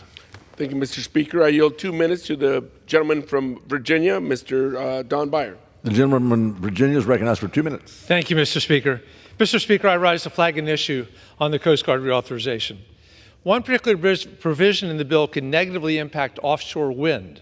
Installing monopiles for offshore wind requires a specialized planning and fleet. And the U.S. fleet does not currently include certain offshore wind-specific vessels. They're the linchpins in construction. With the current bill language mandating exclusive use of domestic crews on a few foreign vessels, it could lead the few vessels that can install offshore wind to exit the U.S. market altogether. Right now, adding these crew requirements for certain international vessels would freeze offshore wind construction. Offshore wind is essential to achieving our decarbonization goals, but it's a brand new industry in the United States, and it needs time to build its supply chain from the ground up. I've been proud of Dominion Energy's recent announcement that the first Jones Act compliant vessel, Charybdis, is on track to be completed by late 2024. The offshore wind industry in America is investing in more than 40 American vessels, all of which will be required to have all-American crews. But until we have these vessels, we'll be reliant on the foreign vessels. The stipulations in this bill would impede the involvement of the current fleet necessary to kickstart these projects and give the U.S. any viable alternatives. The absence of these specialized vessels would mean that numerous American ships and mariners would lose employment opportunities, and there would be no offshore wind farms to build or maintain. We can address this and find a fix that avoids job losses for union workers or causes significant delays. While we all champion American jobs in offshore wind, it's important to recognize that this industry is still in its early stages domestically. Mr. Chairman, I urge you to address this issue moving forward as this legislation moves towards conference. It's imperative that we do not stumble as we embark on this promising new industry, which holds the potential to enhance our energy security and create thousands of American jobs. Thank you. I yield back. The gentleman yields back. The gentleman from California reserves. Mr. Speaker, I'd like to say something. The gentleman is recognized. Thank you. I appreciate my colleagues' concern and our shared commitment to rapidly develop clean energy. I also believe that the American maritime industry should play a meaningful role in the development and maintenance of offshore energy. If everyone comes together to negotiate a compromise, I believe everyone's concerns can be addressed. Ranking Member Larson and I are committed to finding that compromise. But it's important that all stakeholders, including offshore wind developers, come to the table to accomplish that. With that, Mr. Speaker, I reserve. Now the gentleman reserves. The gentleman from Missouri is recognized. Thank you, Mr. Speaker. At this time, I yield 2 minutes to the gentleman from New Jersey, Mr. Van Drew. The gentleman from New Jersey is recognized for 2 minutes. Thank you, Chairman. I rise in support of the Coast Guard Authorization Act of 2024. My district of South Jersey is an official Coast Guard community. We are deeply proud to be the home of the United States Coast Guard's Training Center, Cape May. The vast majority of all recruits are trained right there. This legislation includes historic levels of funding for the training center. It unlocks over $200 million in authorities that will build Cape May into a world-class facility. New barracks, indoor training, shooting ranges, and more. This is a strong bill for South Jersey. It's a strong bill for the Coast Guard. It is a strong bill for the United States of America. I urge swift passage of this legislation. I want to thank the chairman and the ranking member and the chairman of the subcommittee and the ranking member as well. I yield back. The gentleman yields back. The gentleman from Missouri reserves. The gentleman from California is recognized. Mr. Speaker, I yield 4 minutes to Ranking Member Larson from the state of Washington. The gentleman from Washington is recognized. Thank you. I am pleased to speak in support of H.R. 7659, the Coast Guard Authorization Act of 2024. This bipartisan legislation reauthorizes funding for the U.S. Coast Guard for fiscal years 2025 and 26 and updates Coast Guard programs and policies. This bill is a result of bipartisan negotiations between Chair Graves, Chair Webster, myself, and Ranking Member Carbajal, and includes numerous contributions from members on and off the committee. This bill is the latest example of bipartisanship thriving on the Transportation and Infrastructure Committee. Coast Guard operational readiness is at risk due to years of underfunding. A lack of investment led to a $3 billion shoreside infrastructure backlog, a lack of icebreaking capacity in the Arctic and Great Lakes, and reduced capacity across several essential missions such as marine safety and mariner credentialing. This bill begins to address the shortfall by authorizing $14.78 billion for the Coast Guard for fiscal year 25 and $15.52 billion for fiscal year 26. These increases over current funding levels will give the Coast Guard the resources needed to execute its missions and ensure a basic standard of living for service members. In addition, this bill authorizes the Procurement, Construction, and Improvements account at $3.48 billion for fiscal year 25 and $3.65 billion for fiscal year 26, well above the President's budget request. This level of funding should enable the Coast Guard to maintain its ongoing recapitalization programs, including the Polar Security Cutter and the offshore patrol cutters. Importantly, this bill also includes $180 million for waterfront improvements to Coast Guard Base Seattle, which will ensure home porting capacity for Polar Security Cutters. Last Congress, we enacted substantial improvements to safety for mariners and passengers aboard vessels.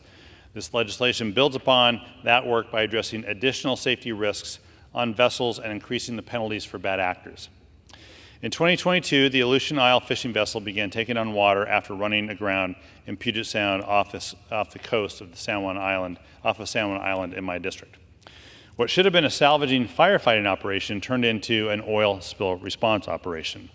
The salvager listed on the vessel response plan did not have the capacity to adequately respond and led to the vessel sinking and discharging oil. This bill improves oil spill prevention by bolstering vessel response plans and ensuring timely, robust salvage firefighting responses when vessel incidents do occur. This bill also includes vital provisions to begin addressing the mariner shortage. The current mariner credentialing program, which the Coast Guard oversees, is outdated and relies on paper applications. Processing delays impact both existing and new mariners looking to enter the industry. And I appreciate Chair Graves working with me to include an authorization of $11 million for a new electronic credentialing system. This, coupled with other provisions, will begin to address the mariner shortage. And finally, this bill includes the Coast Guard Protection and Accountability Act of 2024. This legislation was developed because the Coast Guard deliberately hid Operation Fouled Anchor and decades of sexual assault and harassment at the Coast Guard Academy. The Commandant is working hard to repair the lost confidence that resulted from Operation Fouled Anchor, and this legislation provides the tools to do so while increasing congressional oversight.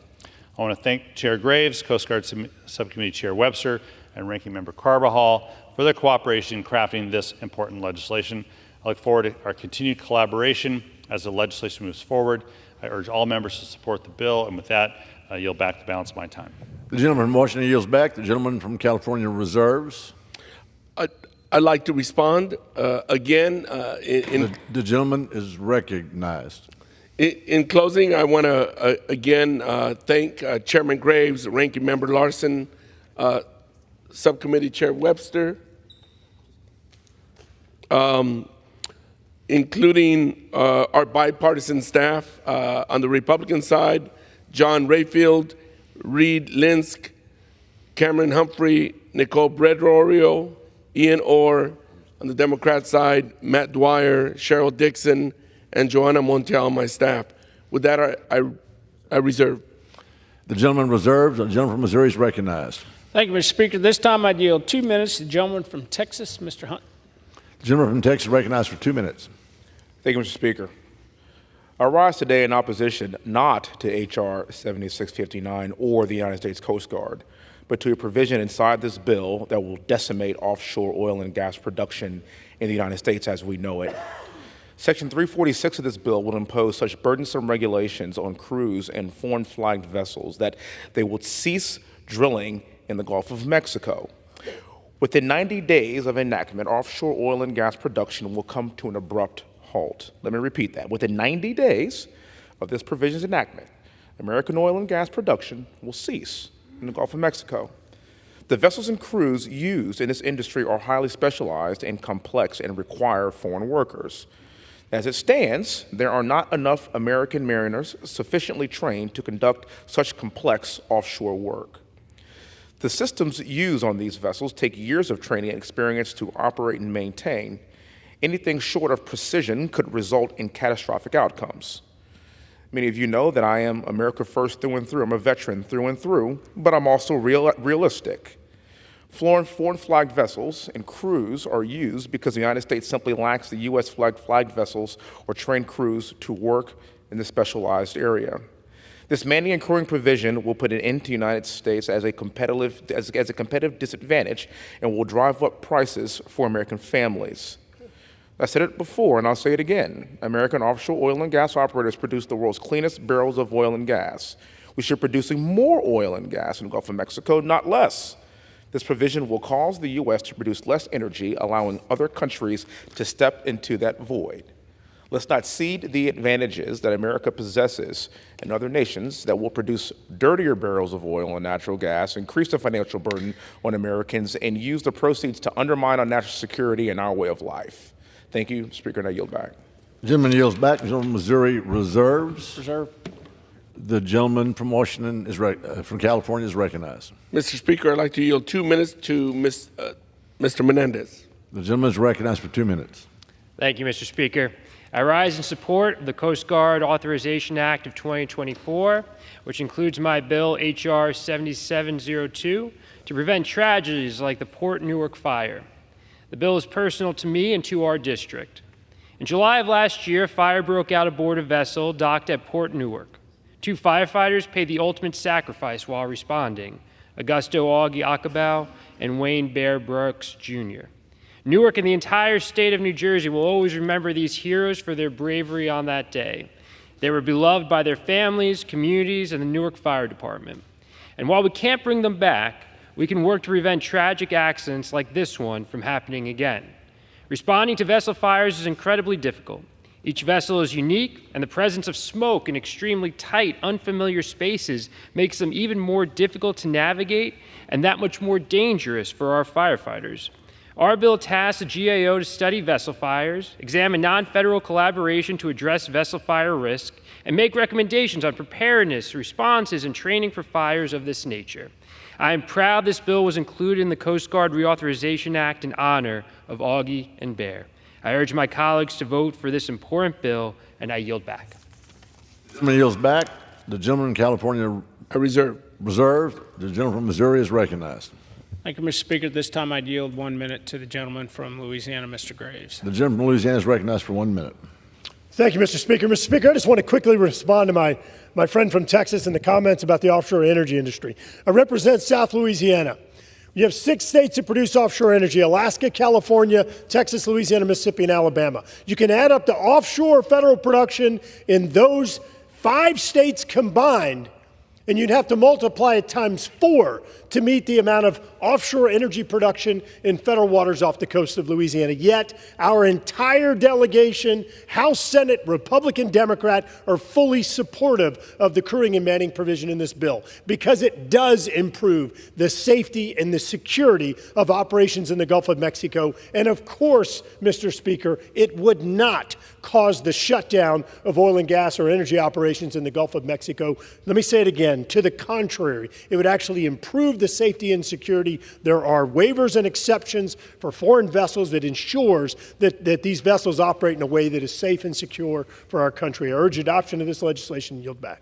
Gentleman yields back. The gentleman from Missouri reserves. The gentleman from California is recognized. I reserve. The gentleman reserves. The gentleman from Missouri is recognized. Thank you, Mr. Speaker. At this time, I'd yield 5 minutes to the gentleman from Florida, Mr. Webster, who's also the chairman of the Coast Guard Subcommittee. The gentleman from Florida is recognized for 5 minutes. Thank you, Mr. Speaker, and I rise in strong support of this piece of legislation. It's a bill recognizing the important work of the Coast Guard. It does protect the waters, interdict for drugs, stop human trafficking, and promote maritime safety. So even in my state of Florida, we brace for the influx of Haitian immigrants, illegal immigrants, and authorizes the funding of Coast Guard through fiscal year 2026, makes critical investments to enable the service to meet their current and growing mission and demands. The measure directs much needed investment in the Coast Guard shoreside infrastructure, authorizes additional heavy lift aircraft, helicopters, and vessels that will support the Coast Guard's missions. As the Coast Guard faces a shortfall in service members and civilians, this legislation supports the Coast Guard's efforts to address the recurring and retention challenges that support the efforts and boost the pool of qualified U.S. merchant mariners and can mobilize during such a time as is needed. I'm pleased the bill also has language to strengthen the Coast Guard's ability to counter cyber threats that jeopardize the safety of our supply chain, and the bill incorporates the Coast Guard Protection and Accountability Act of 2024 that Ranking Member Carbajal and I introduced along with Chairman Graves and Ranking Member Larson. The provisions will strengthen and protections for the members of the Coast Guard for sexual assault and harassment, and increase transparency within the service about the manner in which these cases are held. I appreciate Chairman Graves' work on the Coast Guard Authorization Act of 2024, along with Ranking Member Larson and Subcommittee Ranking Member Carbajal. I urge my colleagues to support this legislation and yield back my time. The gentleman yields back. The gentleman from Missouri is I have no more speakers, so I'm prepared to close, and I reserve. The gentleman reserves. The gentleman from California is recognized. I thank my colleagues for this bipartisan legislation. I urge my colleagues to support this legislation. With that, Mr. Speaker, I yield back the balance of my time. The gentleman yields back. The gentleman from Missouri is recognized. Thank you, Mr. Speaker. As Ranking Member Larson knows well, this important piece of legislation, bipartisan legislation, would not be possible without the hard work of our staff. And I want to thank the Coast Guard Subcommittee team, led by Subcommittee Staff Director John Rayfield. Thank you, John, Reed, Lance, Cameron, Humphrey, Nicole, Bredario, and Ian Orr, and to all of the TNI full committee staff who have worked on getting us here today, including TNI Staff Director Jack Ruddy. I also want to say thank you to the TNI Minority Full Committee staff led by Kathy Dedrick and Subcommittee staff led by Matt Dwyer. This legislation provides the support that the men and women of the United States Coast Guard need to do their jobs, and it improves maritime safety with the help of our nation. It confronts drug and human traffickers off our coast and counters undue Chinese influence in the Pacific. With that, Mr. Speaker, I would urge support of this bill and yield back the balance of my time. The gentleman from Missouri yields back. The question is, will the House suspend the rules and pass the bill H.R. 7659? And those in favor say aye. Those opposed, no. In the opinion of the chair, 2/3. I'd ask for the yeas and nays. For yeas and nays. The yeas and nays are requested, and those in favor of taking this vote by the yeas and nays will rise and remain standing until counted. A sufficient number having risen, the yeas and nays are ordered. Pursuant to Clause 8 of Rule 20, further proceedings on this question will be postponed.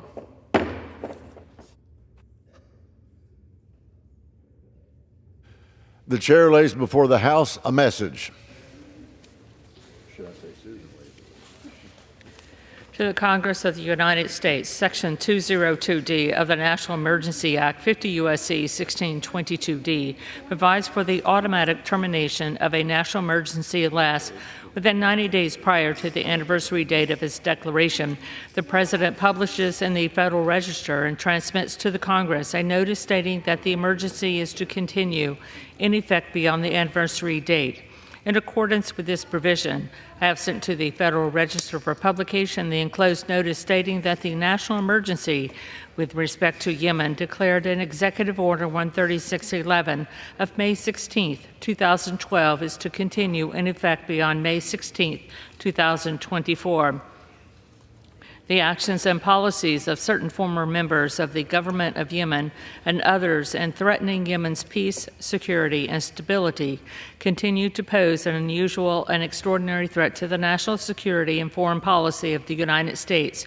Therefore, I have determined that it is necessary to continue the national emergency declared in Executive Order 13611 with respect to Yemen. Signed sincerely, Joseph R. Biden, Jr., The White House, May 14, 2024. Refer to the Committee on Foreign Affairs and ordered printing. Pursuant to Clause 12A of Rule 1, the Chair declares the House in recess until approximately 6:30 p.m. today.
The House will be in order.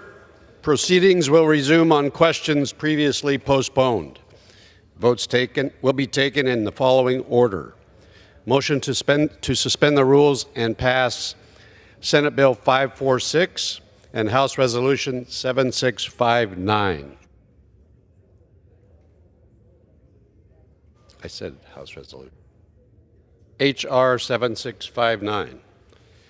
The first electronic vote will be conducted as a 15-minute vote pursuant to Clause 9 of Rule 20.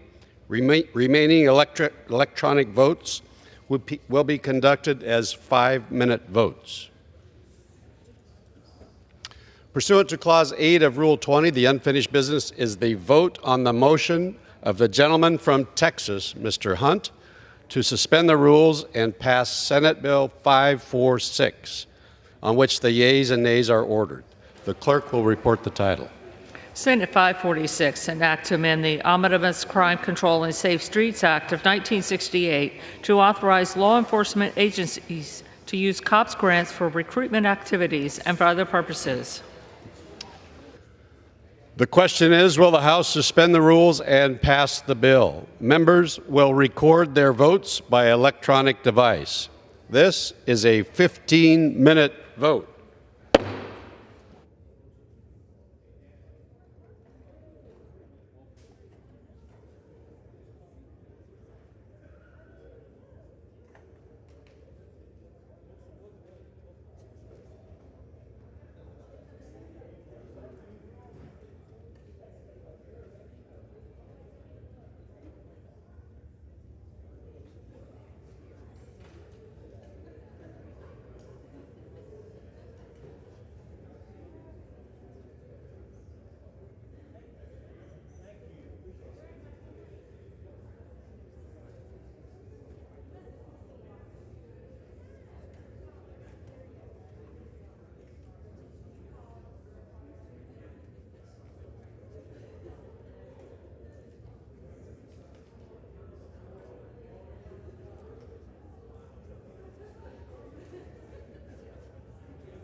On this vote, the yeas are 370. The nays are 18. Two-thirds being in the affirmative, the rules are suspended, the bill is passed, and without objection, the motion to reconsider is laid on the table. Pursuant to Clause 8 of Rule 20, the unfinished business is the vote on the motion of the gentleman from Missouri, Mr. Graves, to suspend the rules and pass H.R. 7659 as amended, on which the yeas and nays are ordered. The clerk will report the title. H.R. 7659, a bill to authorize and amend authorities, programs, and statutes administered by the Coast Guard. The question is, will the House suspend the rules and pass the bill as amended? Members will record their votes by electronic device. This is a 5-minute vote.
All members voted. Does any member wish to change their vote?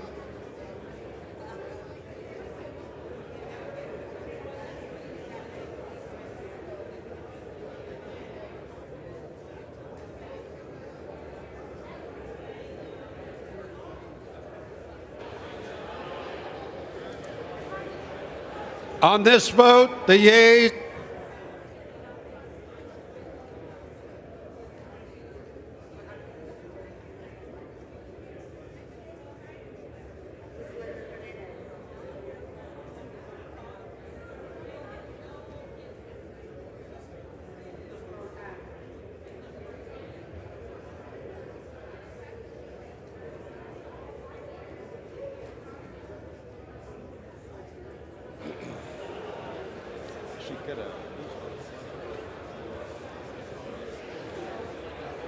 On this vote, the yeas are 376, the nays are 16, 2/3 being in the affirmative. The rules are suspended. The bill is passed, and without objection, the motion to reconsider is laid on the table.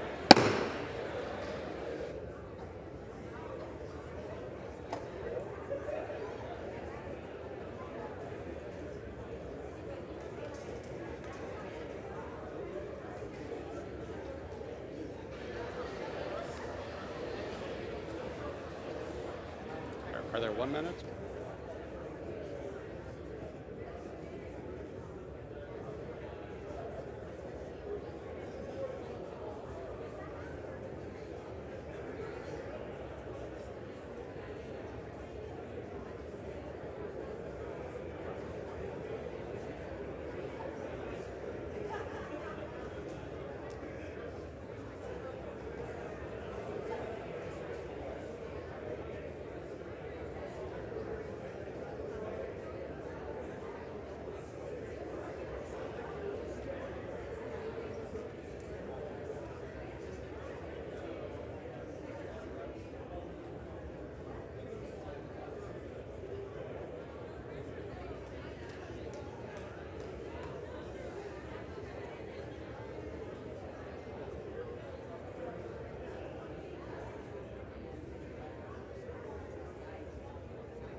Order. If members and staff could please take your conversations off the floor.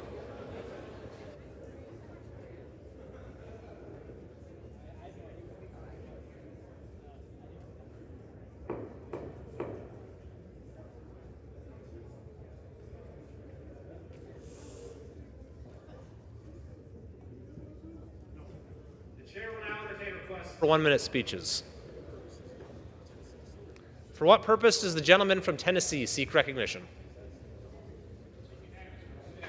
Mr. Speaker, to address the House for 1 minute and to revise and extend my remarks. The gentleman is recognized for 1 minute.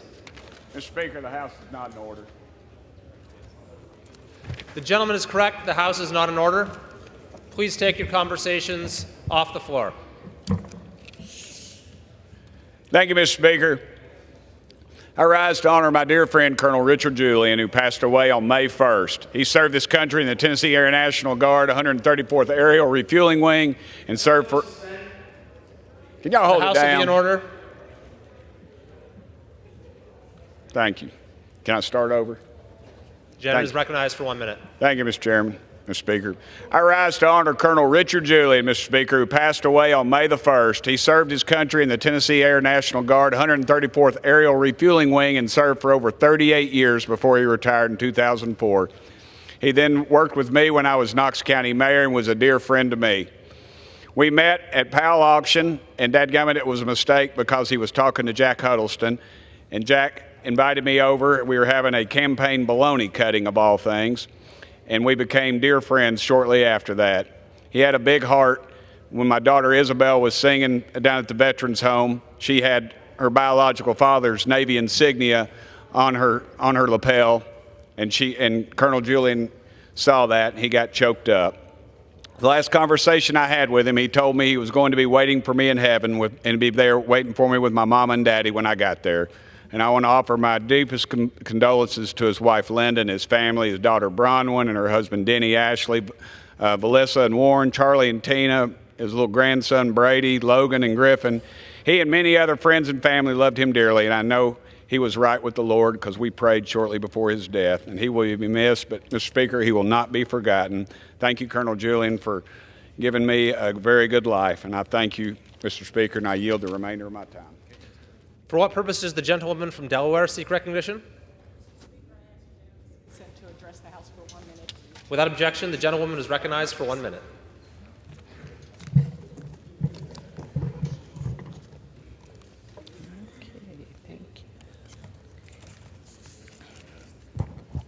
Mr. Speaker, I am excited that this week the House is expected to take action on the bipartisan Promoting Resilient Supply Chains Act. Supply chains are an issue that touches every American, whether they know it or not. From shortages of PPE and baby formula to lumber and glass for housing to semiconductor chips that power our cars, weakened supply chains can delay critical goods that we rely on. That's why this bill is so important. It's an issue that I've been working on since the pandemic, and Dr. Larry Bucshon and I worked tirelessly to introduce this bill after many weeks of negotiations. This legislation creates a whole-of-government approach to mapping, monitoring, and proactively strengthening our supply chains, helping us identify shocks before they occur. It enjoys the support of over 150 organizations and was passed out of committee unanimously.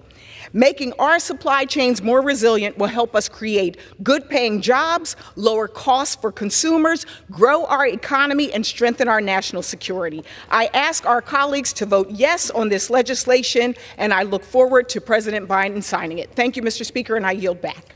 For what purpose does the gentleman from South Carolina seek recognition? Without objection, the gentleman is recognized for 1 minute. Thank you, Mr. Speaker. As America recognizes National Police Week, we show our appreciation for all the officers who served and protect us daily while honoring those who have bravely lost their lives in the line of duty. Unfortunately, Biden and far-left Democrats' support for the defund police movement has resulted in violent crime across the country, threatening families. Corrupt Judge Merchan continues his unprofessional, incompetent witch hunt persecuting Donald Trump. Merchan incompetence inspired 100,000 people to rally for Trump in New Jersey, proving Merchan is re-electing Donald Trump. Corrupt Judge Merchan is deserving my invitation to be my guest at the Trump inauguration for his re-election success of Donald Trump. In conclusion, God bless our troops who successfully protected America for 20 years as the global war on terrorism moves from the Afghanistan safe haven to America. We do not need new border laws. We need to enforce existing border laws. Biden shamefully opens the borders for dictators as more 9/11 attacks across America are imminent, as repeatedly warned by the FBI. I yield back. For what purpose does the gentlewoman from Ohio seek recognition?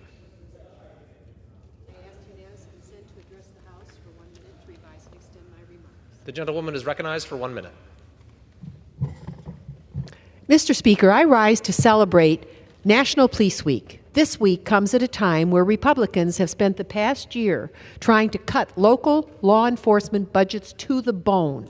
Current Republican study committee plans threaten to cut funding for nearly 30,000 law enforcement jobs nationwide. Our police forces perform their duties with great honor and courage. However, Republican efforts to defend our local police will only make their jobs harder. I urge my colleagues to support COPS funding. Please co-sponsor our bipartisan legislation that equips our law enforcement with the tools they need to adequately address the ongoing mental health crisis in the field, in our jails, and our prisons. H.R. 3501, the Law Enforcement Training for Mental Health Crisis Response Act, will provide funding to law enforcement at all levels for responding to behavioral health crises. Our nation has a severe mental health crisis. Law enforcement officers are often the first to respond, so it's vital for them to have all the right tools and training to manage these sensitive incidents safely and effectively. A big salute to our dutiful law enforcement officers in Northwest Ohio and across our nation.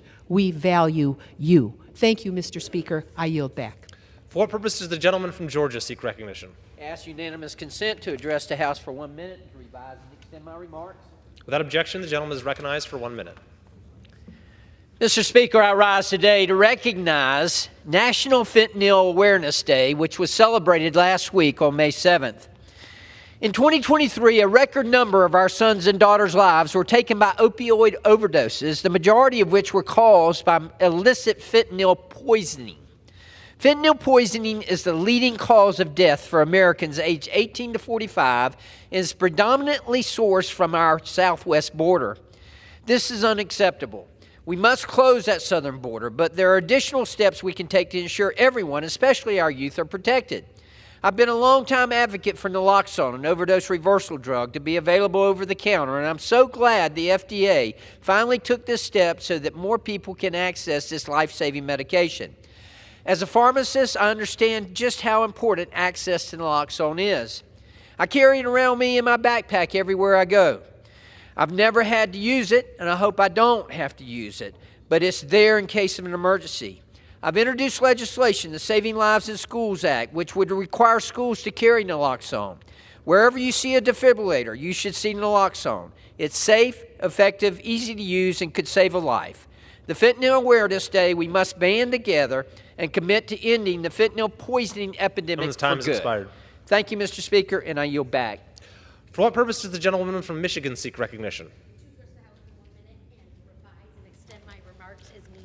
Without objection, the gentlewoman is recognized for 1 minute. Thank you, Mr. Speaker. I rise today to highlight Asian American and Pacific Islander Heritage Month, an annual celebration that recognizes the many historical and cultural contributions of Asian and Pacific Islander descent to the United States, from science to medicine, literature and art, sports and recreation, government and politics, activism and law. Our Asian American community is so vital to our country's success. And I would like to shine a brief light on the Asian Pacific American Chamber of Congress. Back in my home state of Michigan, I had the honor of celebrating their 23rd annual anniversary and gala that included so many constituents, leaders from throughout Michigan, and yet again, Michigan continues to lead the way alongside our AAPI community. Thank you, Mr. Speaker, and I yield back. For what purpose does the gentleman from Pennsylvania seek recognition? Mr. Speaker, request unanimous consent to address the House for 1 minute, revise and extend my remarks. Without objection, the gentleman is recognized for 1 minute. Well, thank you, Mr. Speaker. Mr. Speaker, I rise today to celebrate 50 years of the Center Area Transportation Authority, or CATA. For the last 50 years, CATA has connected the Borough State College and surrounding townships with reliable transportation. Whether you're a college student looking to run errands or a full-time resident relying on CATA to help you get to your job, you can count on the bus to get you where you need to go. Mr. Speaker, as State College continues to grow, so did CATA's services.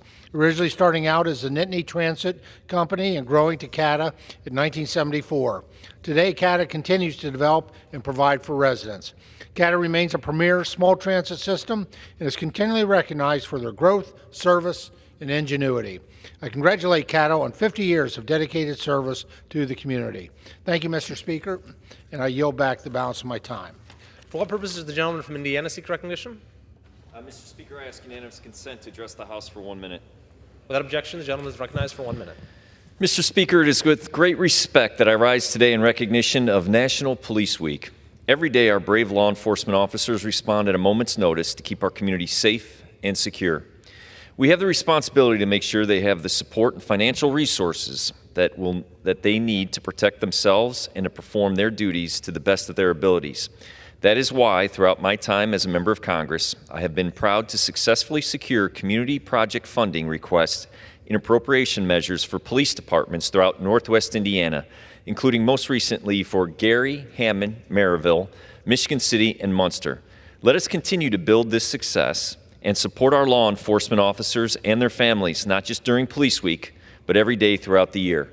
Mr. Speaker, I yield back. For what purpose does the gentleman from Ohio seek recognition? To address the House for 1 minute and to revise and extend my remarks. Without objection, the gentleman is recognized for 1 minute. Thank you. Thank you, Mr. Speaker. I rise with a heavy heart to recognize the service of Officer Jacob Durbin and to celebrate his life while responding to a disturbance. Officer Durbin gave the ultimate sacrifice when he was ambushed and killed in the line of duty last Sunday. Mr. Speaker, from Brooklyn Heights, Jacob had joined the Euclid Police Department less than a year ago after serving in the Army National Guard. He protected his family, his country, his community. Officer Durbin's fellow officers will remember him as an incredible person with a great heart and an incredible smile. I echo Ohio Attorney General Yost in saying, it is a cruel irony that a mother lost her son on Mother's Day and that this murder happened just as we begin to solemnize our fallen during Police Week. I am grateful for the service of our law enforcement officers who have put their lives on the line every single day to protect us. My deepest condolences go to the family, friends, and fiancé of Officer Durbin and to the Euclid Police Department. God bless you, Euclid. God bless you, Ohio, and thank you, Mr. Speaker. For what purpose does the gentleman from New York seek recognition? Consent to address the House for 1 minute. Without objection, the gentleman is recognized for 1 minute. Thank you, Mr. Speaker. Mr. Speaker, 2 years ago, a gunman drove to a black neighborhood with an assault rifle in his hand and hate in his heart, opening fire and killing 10 people in Buffalo, New York. He was radicalized by the Great Replacement theory, a white supremacist, racist, anti-Semitic conspiracy. We are still mourning the 10 souls lost to this senseless violence. The only way to move forward is to acknowledge that what is killing us in droves is hatred and continued white supremacy. Congress cannot continue to ignore these hateful and discriminatory ideologies that are being promoted by far-right MAGA extremists. I introduced a resolution to condemn the Great Replacement theory, racism, anti-Semitism, hatred, and bigotry in all its forms. We must stand up together and say clearly that white supremacy is an existential threat. We also need reparations for the black community in Buffalo and around the country, like food justice for community members and free mental health to support and address community trauma. I urge my colleagues to join me in condemning the Great Replacement theory, repairing the harms of white supremacy, and fighting to root out hatred once and for all. Thank you, Mr. Speaker. I yield back. For what purpose does the gentleman from North Carolina seek recognition?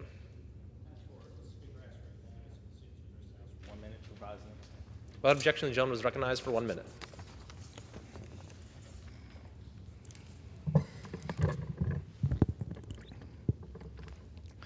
Mr. Speaker, after putting on a bulletproof vest, I hopped in a police cruiser to help patrol the town, joining Snow Hill Police Chief Josh Smith for a ride-along was enlightening. During our patrol, Chief Smith and I spoke about equipment needs, funding challenges, and staffing issues police officers face. We also took a moment to connect with our community, waving at kids skateboarding and passing by Mima's house to make sure she was okay. Dedicated officers work hard daily. Indeed, they are the backbone of our communities. As we observe National Police Week, let us recognize the bravery and sacrifice of our law enforcement personnel. Thank you, Chief, and to all the men and women who faithfully protect and serve communities across eastern North Carolina and the nation. Mr. Speaker, I yield back. Under the Speaker's announced policy of January 9th, 2023, the gentleman from New York, Mr. D'Esposito, is recognized for 60 minutes as the designee of the Majority Leader. Well, thank you, Mr. Speaker.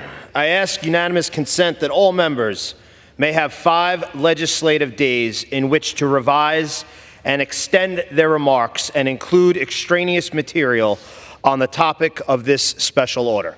Without objection. Thank you, Mr. Speaker. Beginning on Sunday evening, the United States of America welcomed thousands upon thousands of men and women who wear the uniform, who protect and serve their communities throughout this country. Mr. Speaker, Police Week 2024 welcomes law enforcement professionals from every corner of this great nation. And some are here to share important information. Some are here for training. Some are here for camaraderie. We have members of the Nassau County Emerald Society here celebrating their 50th anniversary. But the main reason we are here, Mr. Speaker, the key to why thousands upon thousands traveled to Capitol Hill for Police Week is to recognize, to remember, and to honor the men and women of law enforcement who have laid down their life for the sake of others. Just last week, we gathered here on the House floor, paying honor to Syracuse police officer Michael Jensen and Onondaga County Sheriff's Lieutenant Michael Husak. We also paid tribute to law enforcement officers in North Carolina who on Monday, April 29th, 2024, experienced the deadliest attack on law enforcement since 2016, when Joshua Iyer, Thomas Weeks Jr., Alden Elliott, and Sam Palouche died and were killed in the line of duty. And Mr. Speaker, just minutes ago, the FBI released their 2023 law enforcement officers killed or assaulted report, and there were 60 who were killed or assaulted in the line of duty across this country. You see, Mr. Speaker, we are here on Capitol Hill for Police Week to honor the more than 26,000 law enforcement officers that have died or been killed in the line of duty since 1786.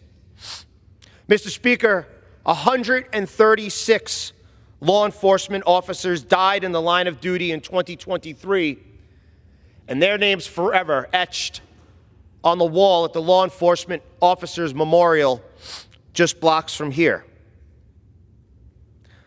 Mr. Speaker, I was proud before coming to Congress to serve in what some would argue the greatest police department in the world, the New York City Police Department. And I had the honor to serve with some of the best,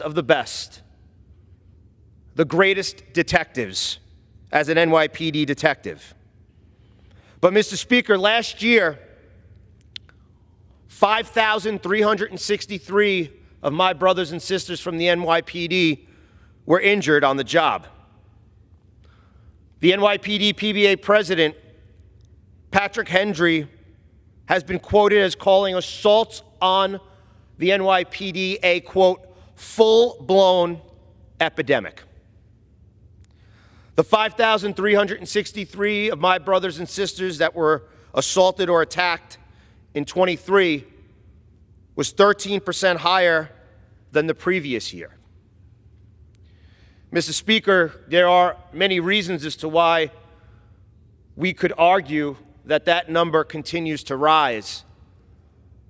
But I think all one would have to do is turn on the news or scroll through social media or perhaps listen to news radio.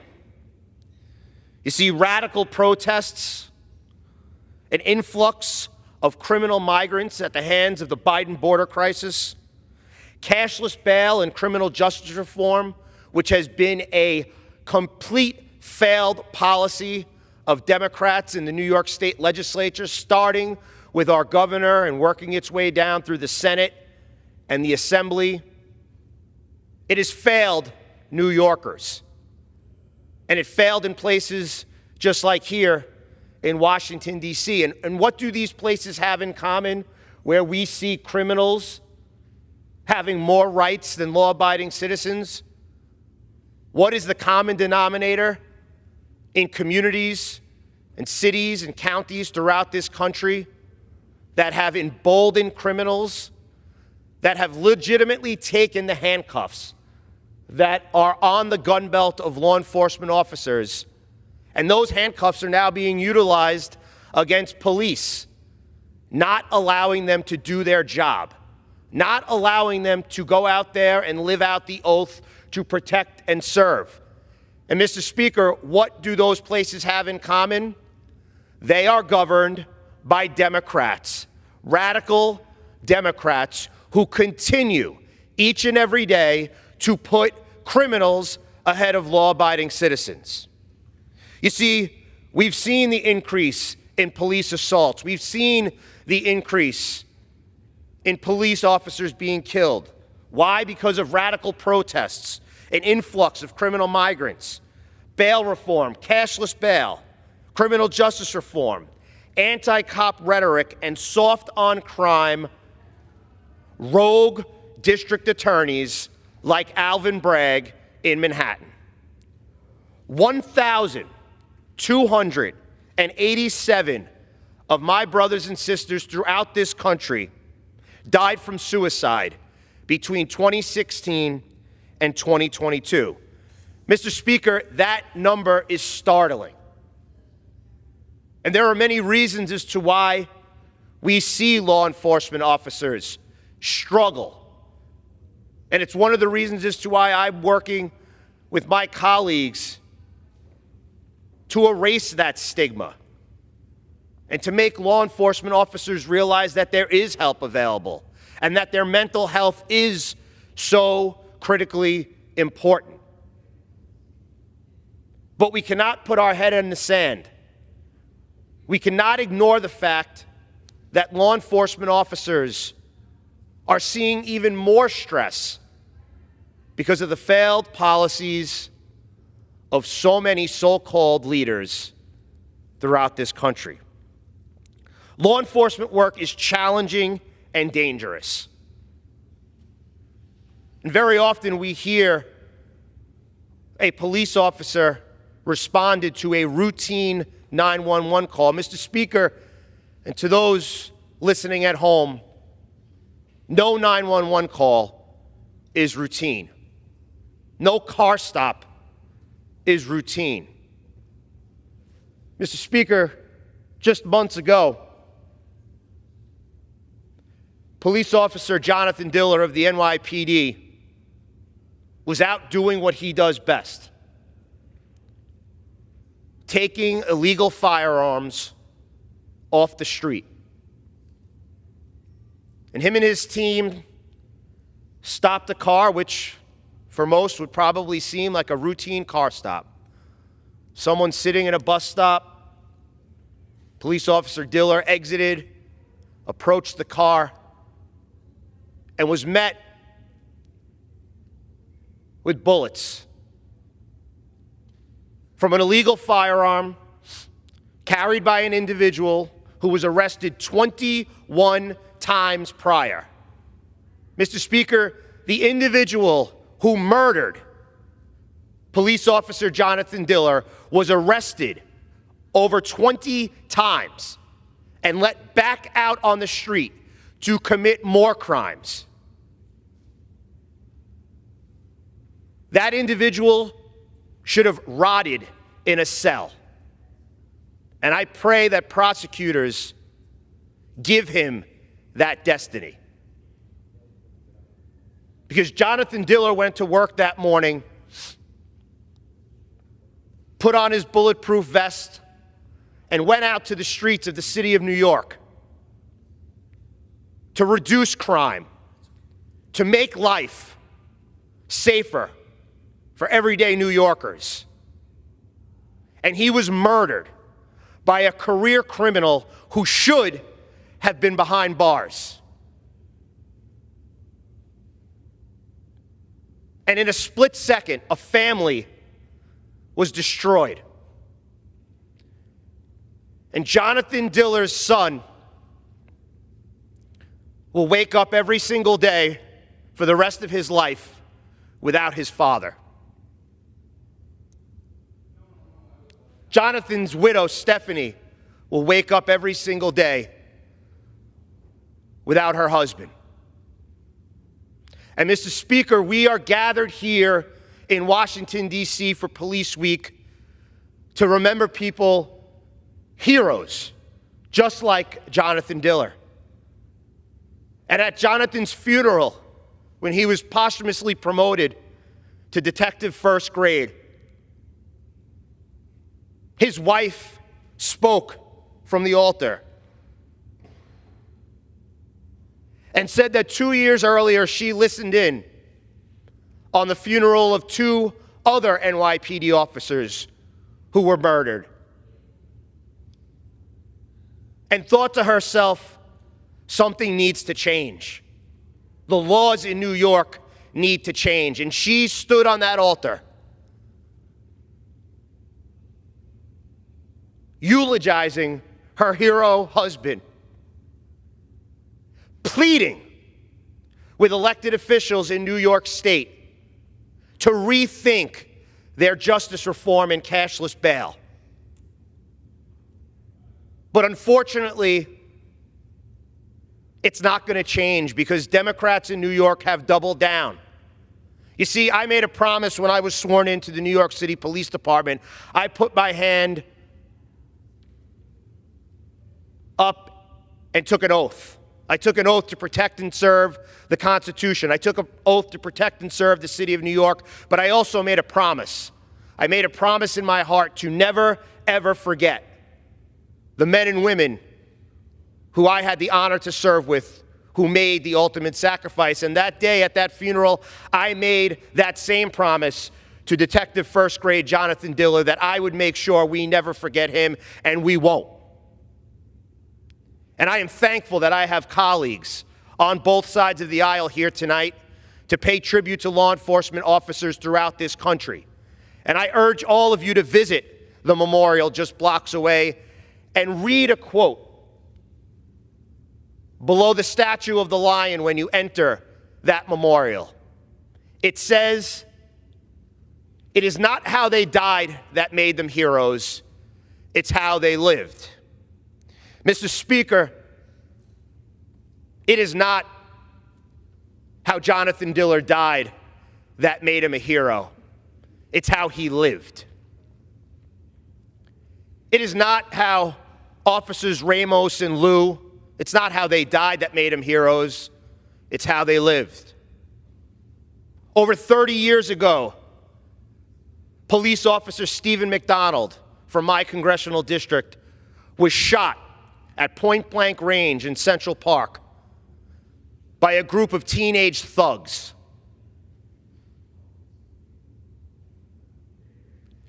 He went to the hospital where they said he wasn't expected to live.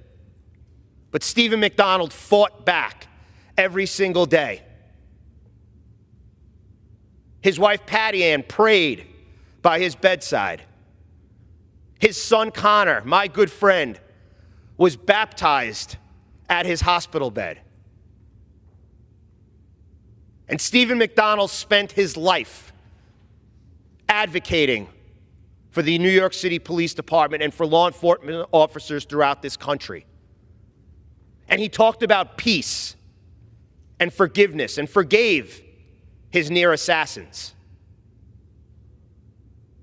And Stephen McDonald, who was from the 4th Congressional District, just a couple of weeks ago, I got to witness his son promoted to captain of the New York City Police Department. And Connor continues to preserve the legacy of his great father, Stephen. Mr. Speaker, another example of it's not how he died that made him a hero, it's how Stephen McDonald lived that made him a hero. So we are gathered here in Washington, D.C. for Police Week to honor those men and women who are heroes, because we promised to never forget. And now, Mr. Speaker, I'd like to yield 5 minutes to my good friend and fellow brother in blue, Mr. Rutherford from Florida.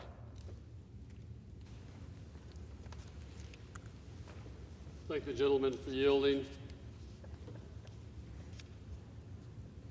As a law enforcement officer, my fundamental duty is to serve mankind, to safeguard lives and property, to protect the innocent against deception, the weak against oppression or intimidation, and the peaceful against violence and disorder, and to respect the constitutional rights of all men to liberty, equality, and justice. Mr. Speaker, that is the opening line of the Law Enforcement Officer's Code of Ethics, a code every officer whose name is etched into the National Law Enforcement Officers Memorial lived and died by. Today, I rise to honor 2 fallen police officers from my district whose names were added to the memorial wall this year. Thank you.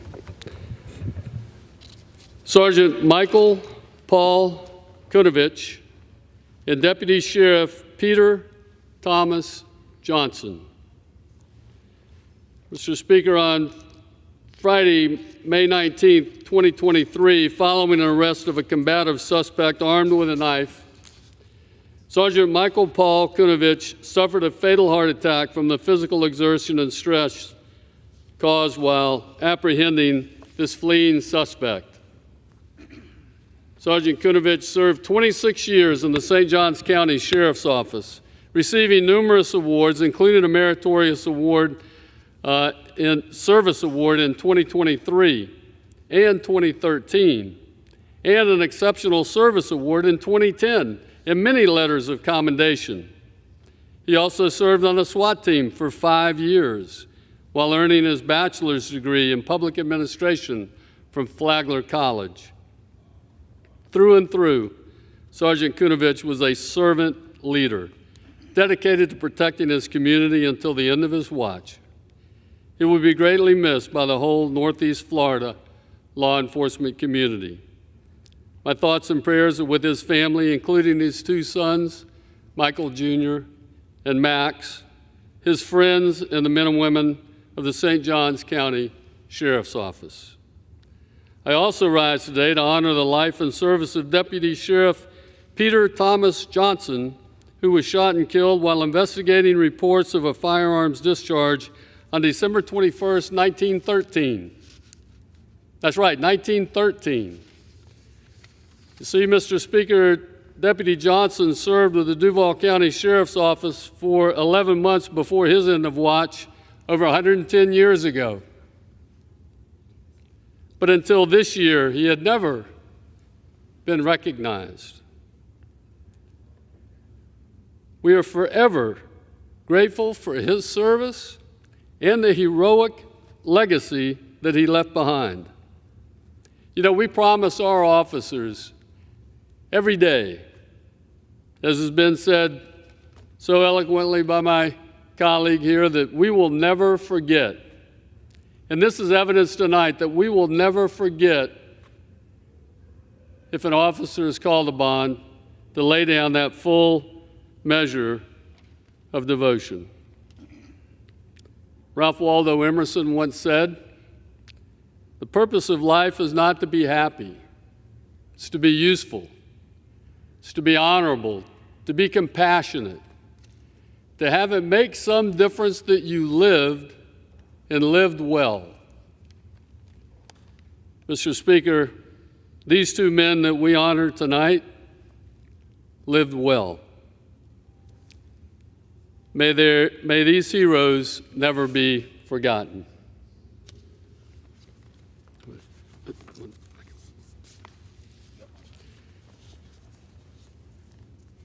Mr. Speaker, as a law enforcement officer for over 40 years, including 12 years as Sheriff of Jacksonville, I've dedicated my life to protecting and serving my Northeast Florida community alongside some of the finest men and women, and now it is my job in Congress to call on protecting those men and women who are serving today Anyone who has put on a badge and answered the call of duty knows the dangers that may await. And sadly, this is the reality officers and their families accept each time they leave home. In 2023, with a 30% increase in ambushing of law enforcement officers, 378 law enforcement officers were shot in the line of duty compared to 331 in 2022. That's a 13% increase in just 1 year. These attacks must end. That's why I introduced the Protect and Serve Act, a bipartisan bill to increase penalties on those who want to target and ambush and harm our police officers. And I urge Congress to pass it. If these bad actors want to target the police, we in Congress should target them. It's our responsibility to protect those who protect us. As anyone who has worked in law enforcement knows, losing a loved one, a colleague, or a friend in the line of duty changes you forever. I know what officers go through every day as they put on their uniform and say goodbye to their families. During my over 40-year career, I lost 26 colleagues and friends who laid down their lives in service to our community. One police officer killed in an ambush is one too many. The increase in ambushes and dangerous rhetoric about law enforcement has left many agencies struggling now to hire and retain the best and the brightest. We must help give agencies the tools they need to hire and keep these officers. That is also why I introduced the HELPER Act, a bicameral bipartisan bill that I introduced in the House to make it easier for police officers and other public servants in our community to buy their first home. Families everywhere are struggling to get by. In fact, many of our nation's first responders and teachers are priced out of the very neighborhoods that they are called to serve. By making home ownership easier, the HELPER Act would work to boost the recruitment and retention of our dedicated public servants and help make our communities safer. Everyone benefits from being neighbors with those serving and protecting our way of life. I urge the House to pass these important bills to make our communities safer and deliver for our law enforcement officers nationwide. Mr. Speaker, I just hope that and pray that all of us can lead lives that are worthy of their sacrifice. With that, Mr. Speaker, I yield back. Thank you, Mr. Rutherford. I now yield 3 minutes to my friend from New Jersey and the co-chair of the Law Enforcement Caucus, Mr. Pascarell. Thank you, Congressman. I'm always proud to stand in support of our brave law enforcement officers who suit up every day. That is especially true during National Police Week. This year, National Law Enforcement Officers Memorial will add 282 names of officers who have died in the line of duty. I'm thinking of my good friend, Passaic County Sheriff Richard Burdick, a dedicated public servant. We will never forget his sacrifices that made our community a better place. As longtime chair of the co-chair of the Law Enforcement Caucus, I know any successful effort to fund and support the police must be bipartisan. I'm deeply disappointed to see law enforcement politicized these last several years.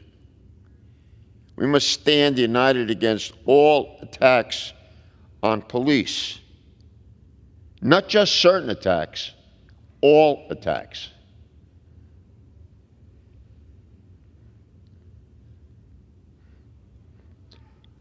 That includes our brothers and sisters working for federal agencies, too. Many times are forgotten. When I say all attacks, I mean, even the attacks on January 6, 2021. You don't need a cannon on the front lawn of the capital of the greatest country in the world to say there is actions against our police and law enforcement. Of course, there was no cannon on the front lawn that day. So this is Police Week. This is Police Week that can be any week in our society. It should be every week. The respect that we show for those people who protect our lives day in and day out. I'm proud of the bipartisan solutions we've enacted to improve the physical and mental health of our officers. Same thing with our firefighters. In 2015, we enacted the Bipartisan National Blue Alert Act to protect law enforcement officers who become targets of violent criminal attacks. This law has resulted in 37 states developing Blue Alert plans to help catch those who seek to hurt our police. In 2019, we permanently authorized the life-saving Bulletproof Vest Partnership Grant Program. Vests are directly attributable to saving the lives of over 300 officers in the last 10 years. And last Congress, I introduced the Law Enforcement Training Act, which authorized $270 million to support officer counseling and training for addressing mental health. It cannot be a stigma, and we need to address it. And it should be something that someone comes forth with to seek help. And we have to create that environment within our departments and within our society. This Police Week, let us do right by law enforcement communities. Let us pass bills that actually fund the police, not words, but action. Frankly, I regret that each of the police bills coming to the floor this week are more partisan and political than the next. Take a look at them, read them. Conversely, across the building, I'm glad to see the Senate acting by advancing Honoring Our Fallen Heroes Act. This bill would ensure first responders who die or become disabled from occupational cancer get their public safety officers' benefits. This builds on the bill to reform and expand federal death and disability benefits that we passed during Police Week in 2021. Pay, benefits, health care, housing assistance, fair retirement treatment, bills addressing these items can make a real difference for our officers and their families. I hope we can get the Honor Act and other important priorities to the President's desk this Congress. Thank you, and God bless our police, and God bless our America. And I yield back. Thank you, Mr. Chairman. Well, thank you. And I was hoping that tonight was about honoring, but if we want to, I guess, talk about the bills that are on the floor this week, we could do that prior to debating. But to say that the bills this week are partisan, that they're supporting law enforcement, I would have to disagree. I mean, one of them I actually wrote myself, and it is about providing law enforcement, the law enforcement officers who are actually being attacked in city streets like New York by illegal migrants. The bill requires that law enforcement agencies throughout the country are given updates as to how this migrant crisis, the Biden border crisis, how it's affecting law enforcement so that Congress and local municipalities can do the job that they need to make sure that law enforcement has the resources they need to protect themselves. That does not seem partisan to me. And with that, Mr. Speaker, I'd like to yield 3 minutes to another brother in law enforcement, my good friend from Minnesota, Mr. Stauber. Mr. Speaker, I'd like to thank my colleague from New York, Congressman D'Esposito, for leading this important conversation this evening. I am proud to stand here in this hallowed institution on Police Week to honor my brothers and sisters in law enforcement. As a police officer with over 20 years of experience, I know firsthand the sacrifices law enforcement officers make for the safety and security of their communities. Policing is a noble and honorable profession, and it can be a dangerous one. However, in the years since I have left the profession, there has been a dramatic increase in violent attacks on law enforcement. In 2023 alone, as previously stated, 378 police officers were shot in the line of duty, the highest number ever recorded. This increase in violence against law enforcement is the direct result of the extreme Democrats' disastrous defund the police movement, soft on crime policies, and activist prosecutors that have emboldened violent criminals and allowed them to remain free. In my colleague's state of New York, we recently lost Officer Jonathan Diller, who was killed by a career criminal who had been released from jail 21 times. 21 times. Let that sink in for a moment.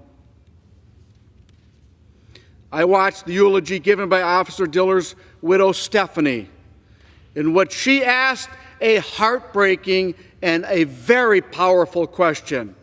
She asked, how many more officers have to make the ultimate sacrifice before we start protecting them? Similar questions have been echoed by the law enforcement officers in my home state of Minnesota, where Burnsville police officers Paul Elmstrand, Matthew Ruge, and firefighter-paramedic Adam Finseth were recently gunned down responding to a domestic crisis. Much like New York, Minnesota is filled with officials who have a soft-on-crime, anti-law enforcement agenda. And there is no better example of this dysfunction than the Hennepin County Attorney Mary Moriarty, who is consistently handing out lenient sentences to violent criminals. In one particular egregious case, she attempted to give someone who had committed murder a sentence of 2 years in a rehabilitation program. Meanwhile, Ms. Moriarty is leading a political prosecution against a Minnesota state trooper who acted heroically and lawfully to save the life of his partner. Mr. Speaker, I am sick and tired of seeing people in power attacking our law enforcement heroes while going easy on criminals who wreak havoc in our communities. Because of these continued attacks on law enforcement by criminals and elected officials, we are unable to attract young people to the policing profession. Meanwhile, more and more officers are retiring early from the force. This has, of course, allowed crime to skyrocket, leaving remaining officers and the communities they swore to protect less safe. On National Police Week, I demand that all of our nation's leaders do a better job standing up against the ugly attacks on law enforcement. There are too many politicians who are all too eager to show up to the funerals of our fallen heroes while doing absolutely nothing to protect the brave men and women who remain in this noble profession. We have a responsibility to defend those who defend us. So with that said, I ask all of my colleagues in this chamber to consider Stephanie Diller's questions once more. How many more officers have to make the ultimate sacrifice before we start protecting them? Mr. Speaker, I yield back. Mr. Speaker, I yield 1 minute to Mr. Baird from Indiana.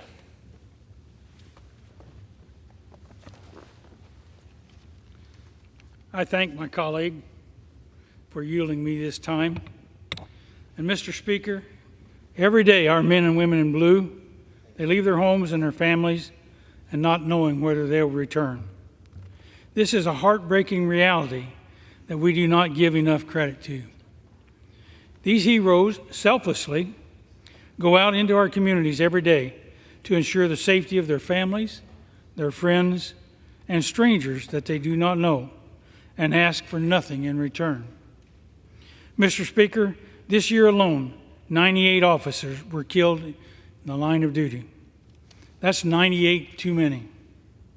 One of them is Deputy Sheriff Fred Fisler of Hendricks County, Indiana. Deputy Fisler's life tragically ended on April 16, 2024, while he responded to a deadly car crash. Officer Fisler is survived by his wife and 2 children. I pray for his family and every other officer who has been killed in the line of duty. They sacrificed their lives for our safety. As we honor their lives during National Police Week, let us not forget how we are all impacted by these unsung heroes. Whether we see it or not, we must always back the blue. With that, I yield back. Mr. Speaker, I yield 2 minutes to my friend and fellow New Yorker, Mr. Williams. Mr. Speaker, thank you, Mr. D'Esposito. I know that you speak with experience and from the heart, and I speak on behalf of this body is that I thank you for your leadership in this important area. Thank you. You know, we remember Lieutenant Michael Husak and Officer Michael Jensen tonight. God bless their families as they mourn. You know, thinking about what is it we're doing here during Police Week, my mind goes to how we can best support law enforcement through our work here in Congress. That support can take many forms, but it certainly must be more than just rhetoric. What resources do they need to carry out their work safely and successfully? The madness and stupidity of defund the police is over. In my district in Central New York, we worked through the appropriations process, keeping the needs of our district's police in top of mind. Some of the most fulfilling work I've had the honor of doing since coming to Congress has involved sitting down with local law enforcement, hearing about their needs directly from them, and advocating for them here in Washington. When you speak with these folks, you get a real sense of the gravity of their work. They know all too well that they place their lives at risk every time they clock in, and they do so for our sake. And every opportunity I get, I tell them to make sure that they go home to their family at the end of their shift. They kiss their wife and kids and be able to suit up the next day. How can we expect law enforcement to have the backs of Americans when so often politicians with a duty to represent them turn their backs on the police? When our police are facing the most difficult challenges, it's up to those with the ability to support them to do so in any capacity that they can. And I was proud to join many of my colleagues on both sides of the aisle last year to pass the Police Act of 2023, which would make assaulting a law officer a deportable offense. It's a shame that the Senate has not voted on this bill for a year. Now, in my home state of New York especially, the police community has faced significant trials in recent memory. And I ask again, what more can we do? What more must we do? I call on my colleagues to offer support to those who do so much to support us. I'm honored to be here to speak on behalf of the law enforcement community today. I yield back.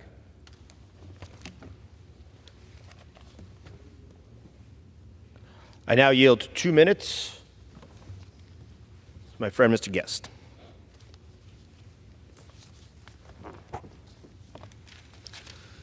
Blessed are the peacemakers, for they shall be called children of God. This week, National Police Week, we thank and we reaffirm our support for our peacemakers.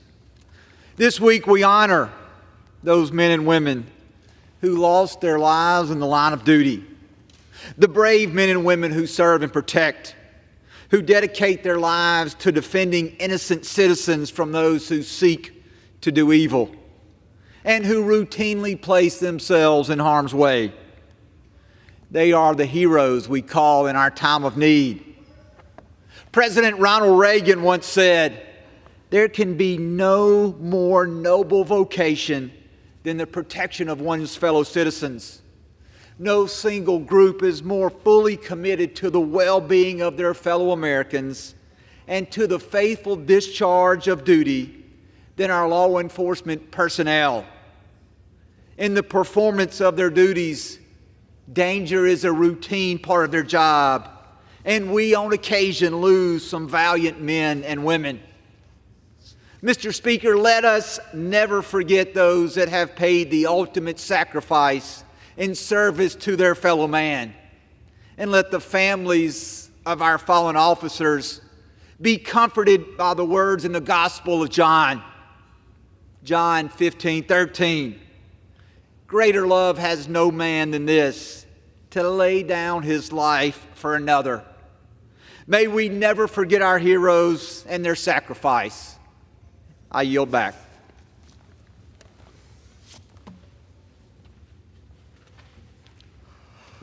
Well, Mr. Speaker, as was said, we gathered over the last few days and will continue to gather this week for Police Week to honor men and women throughout this great nation who have worn the uniform, who kissed their loved ones goodbye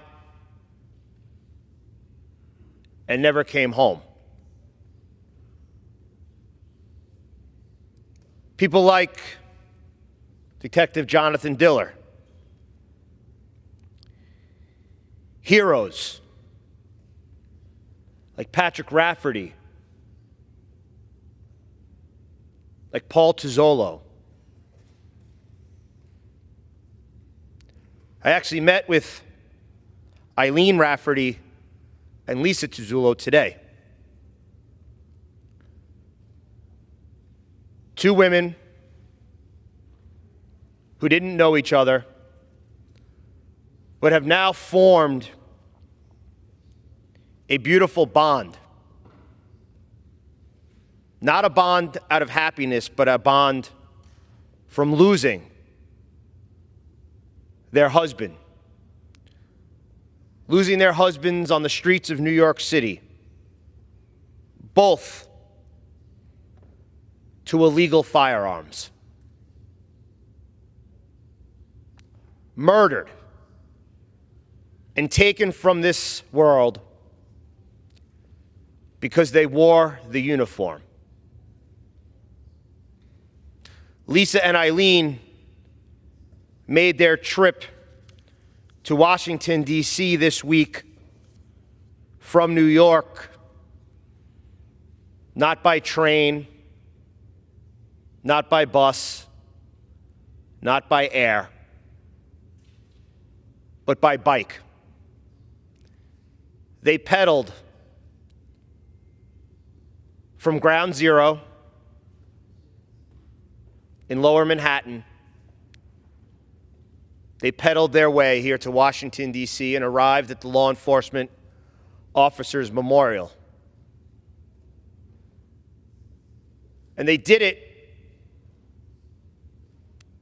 to continue to honor their husbands. They did it with other line-of-duty families who are honoring their loved ones. So that's what this week is about.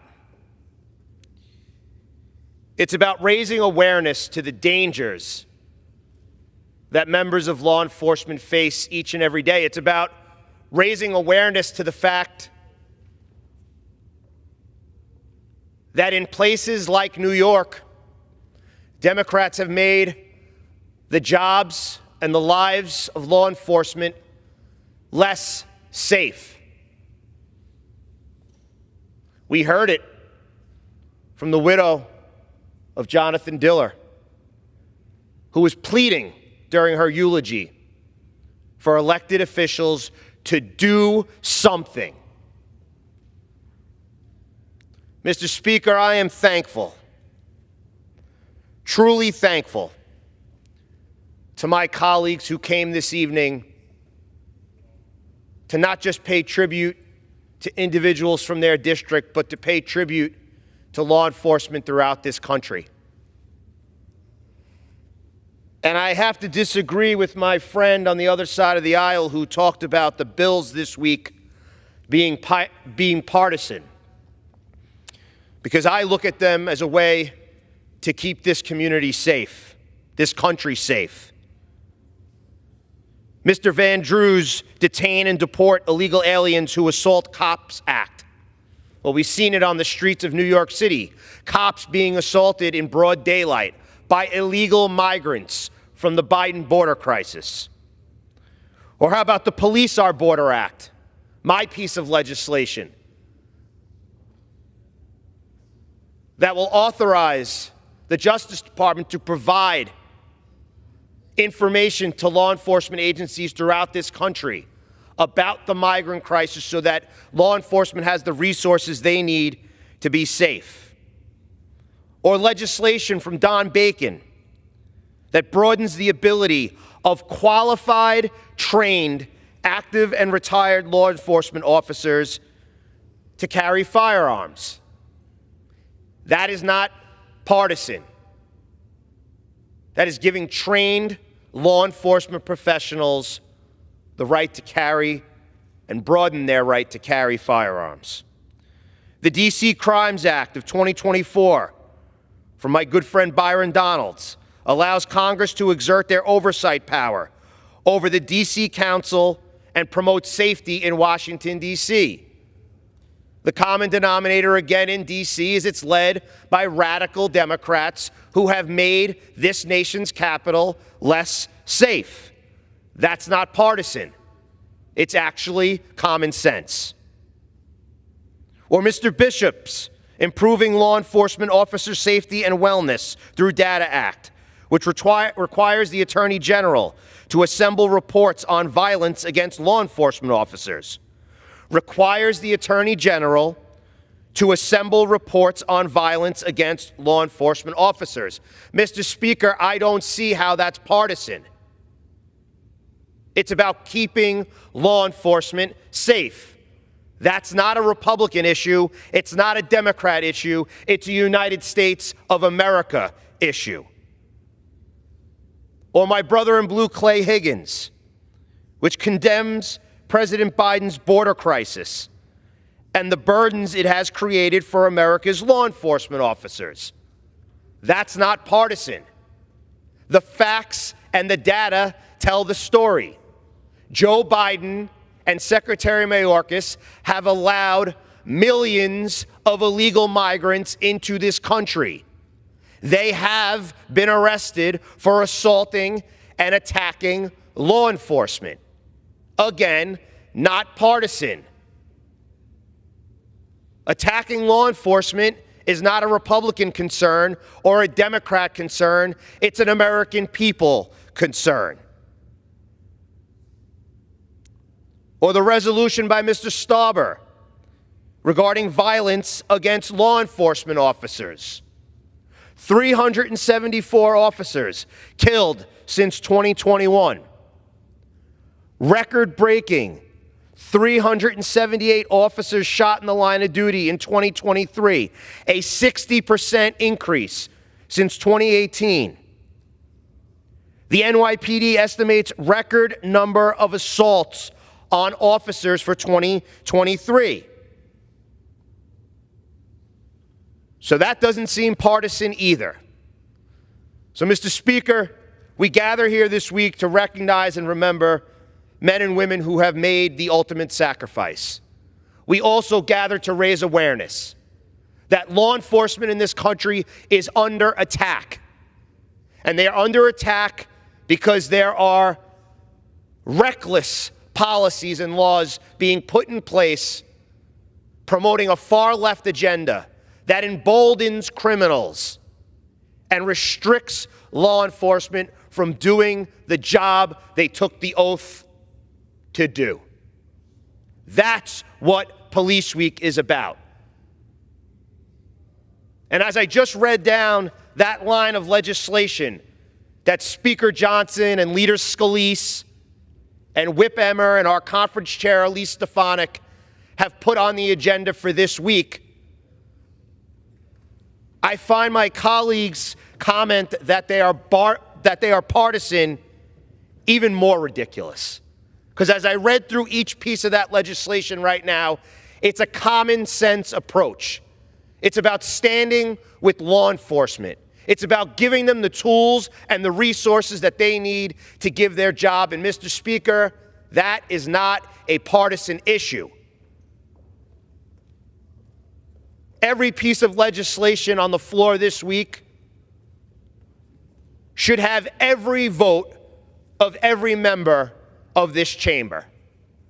So, Mr. Speaker, again, I thank my colleagues from both sides of the aisle for being here this evening, for saluting heroes, for welcoming men and women in blue from throughout this country to their offices and to this Hill this week. I truly mean when I say thank you from the bottom of my heart. I speak to the children and the widows. This week matters to them. It matters to the men and women right now who are in locker rooms throughout this country, suiting up for their night out on the street. It matters that we stand with them. So, Mr. Speaker, thank you. And I leave you with, it's not how they died that made them heroes. It's how they lived. Mr. Speaker, I thank you. May they all rest in peace.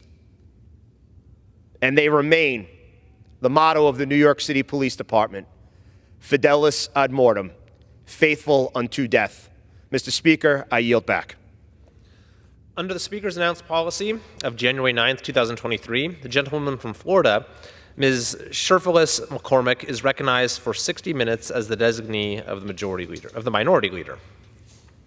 Mr. Speaker, I ask unanimous consent that all members have 5 legislative days to revise and extend their remarks and include any extraneous material on the subject of this special order hour. Without objection. It is with great honor that I rise today as co-anchor of this CBC Special Order Hour, along with my distinguished colleague, Representative Jonathan Jackson. For the next 60 minutes, members of the CBC have an opportunity to discuss the importance of the 70th anniversary of Brown versus the Board of Education, an issue of great importance to the Congressional Black Caucus, Congress, the constituents we represent, and all Americans. Today I rise to reflect upon the 70th anniversary of one of the most pivotal moments in our nation's history, the landmark Supreme Court case, Brown versus Board of Education. This ruling forever altered the course of our nation, shattering the chains of segregation and paving the way for more just and equitable society. Our educational institutions were mirrored by racial segregation, denying countless black children the opportunity to receive a quality education simply because of the color of their skin. The Brown versus Board of Education decision struck down the doctrine of separate but equal, declaring that segregated educational facilities were inherently unequal, thus unconstitutional. This ruling not only dismantled the legal framework of segregation in schools, but sent a powerful message that discrimination and inequality have no place in our society. But the significance of Brown versus Board of Education extends far beyond the realm of education. It laid the groundwork for a more inclusive and equitable society, one in which every individual is afforded the same right and opportunities regardless of race, creed, or background. It ignited a spark of change that reverberated throughout the nation, catalyzing the civil rights movements and inspiring generations of activists to fight for equality and justice. It emboldened individuals to challenge institutionalized racism and discrimination in all of its forms, paving the way for monumental legislative victories, such as the Civil Rights Act of 1964 and the Voting Rights Act of 1965. Today, we can see the impact of Brown versus Board of Education in every corner of our nation. It has transformed our economy, unleashing the untapped potential of millions of African Americans who now have the opportunity to pursue their dreams and contribute to the prosperity of our country. It has strengthened our social fabric, fostering greater understanding and empathy among people of different races and backgrounds. It has reaffirmed our commitment to the principles of justice and equality that lie at the heart of our democracy. But our work is far from over. Despite the progress we have made, we still face inequalities that divide our society. The legacy of Brown versus the Board of Education reminds us that the fight for civil rights is ongoing and that we must remain vigilant in our pursuit of a more perfect union. So let us honor this legacy by redirecting ourselves to the cause of justice and equality. Let us continue to strive for a future where every child, regardless of their race or background, has the opportunity to succeed and thrive. And let us never forget the power of our collective voices to bring about meaningful change in our communities and in our nation. I'd like to now yield to my co-anchor, Representative Jonathan Jackson from Illinois. I would like to thank the Honorable Congresswoman Sheila Scherflus McCormick from Florida and the co-anchor of this special order hour. Thank you, Congresswoman McCormick. Tonight, just a few of my colleagues and I gather in this place and at this time to remind the members of this body and the American people of the cost of progress in this country. I submit to you that there are too many people who have come to believe that progress is inevitable, that history is slanted upward, and that if left to its own devices, this country will magically always do the right things. And it is not ironic that those are usually also the same people who believe that marches and demonstrations are untimely and excessive. In a very real sense, these are the people who said that Reverend Martin Luther King was a rabble-rouser, that Thurgood Marshall was delusional, that college protests are inconveniences and not to be taken seriously, that the preservation of the status quo is of more social value than is the expansion of opportunity and liberty, and that they do further believe that public demonstrations of discontent are more about law and order than about the irrepressible yearning in every human being to unapologetically be free. What they miss is that all of us want and deserve is to be treated with respect and have our dignity intact. What they fail to realize is that all of us want to see our children live in communities where they are safe and valued and have opportunity. But regrettably, not all of us have access to the things that make for peace. In the words of Reverend Martin Luther King, peace is not the absence of noise, but it's the presence of justice. Not all of us are judged by the content of our character, nor simply the color of our skin. And not as long as every child in Brooklyn cannot read, and every child in Atlanta and the Appalachians may not have a desire to learn, we cannot be complacent in a nation of great wealth. What the purveyors of inevitability fail to understand is that freedom and justice have never come to those who waited for someone else to decide it was time for them to be free. Even in this body, there are far too many individuals under the impression that this nation will become a more perfect union if we just leave things alone. But nothing could be further from the truth. Today and this week, we commemorate the 70th anniversary of Brown versus the Board of Education. And what made this a landmark decision was not just that it undermined the fallacious reasoning that made segregation possible in this country, but also the fact that the decision itself was the result of generations of American citizens working diligently in the shadows of American history to push this nation forward. Brown versus the Board of Education didn't just happen 70 years ago. An entire movement made it possible for the Supreme Court not to ignore the arrival of an idea whose time had come. We are only able to have this commemoration because black people and honorable white people in this country refuse to wait another generation before we can enjoy some of the promises of America. And what happened in that courtroom in 1954 in Arkansas cannot be understood apart from what is happening in the streets of America today. Progress in America is a fact that cannot be denied, but it did not happen because America wanted to change.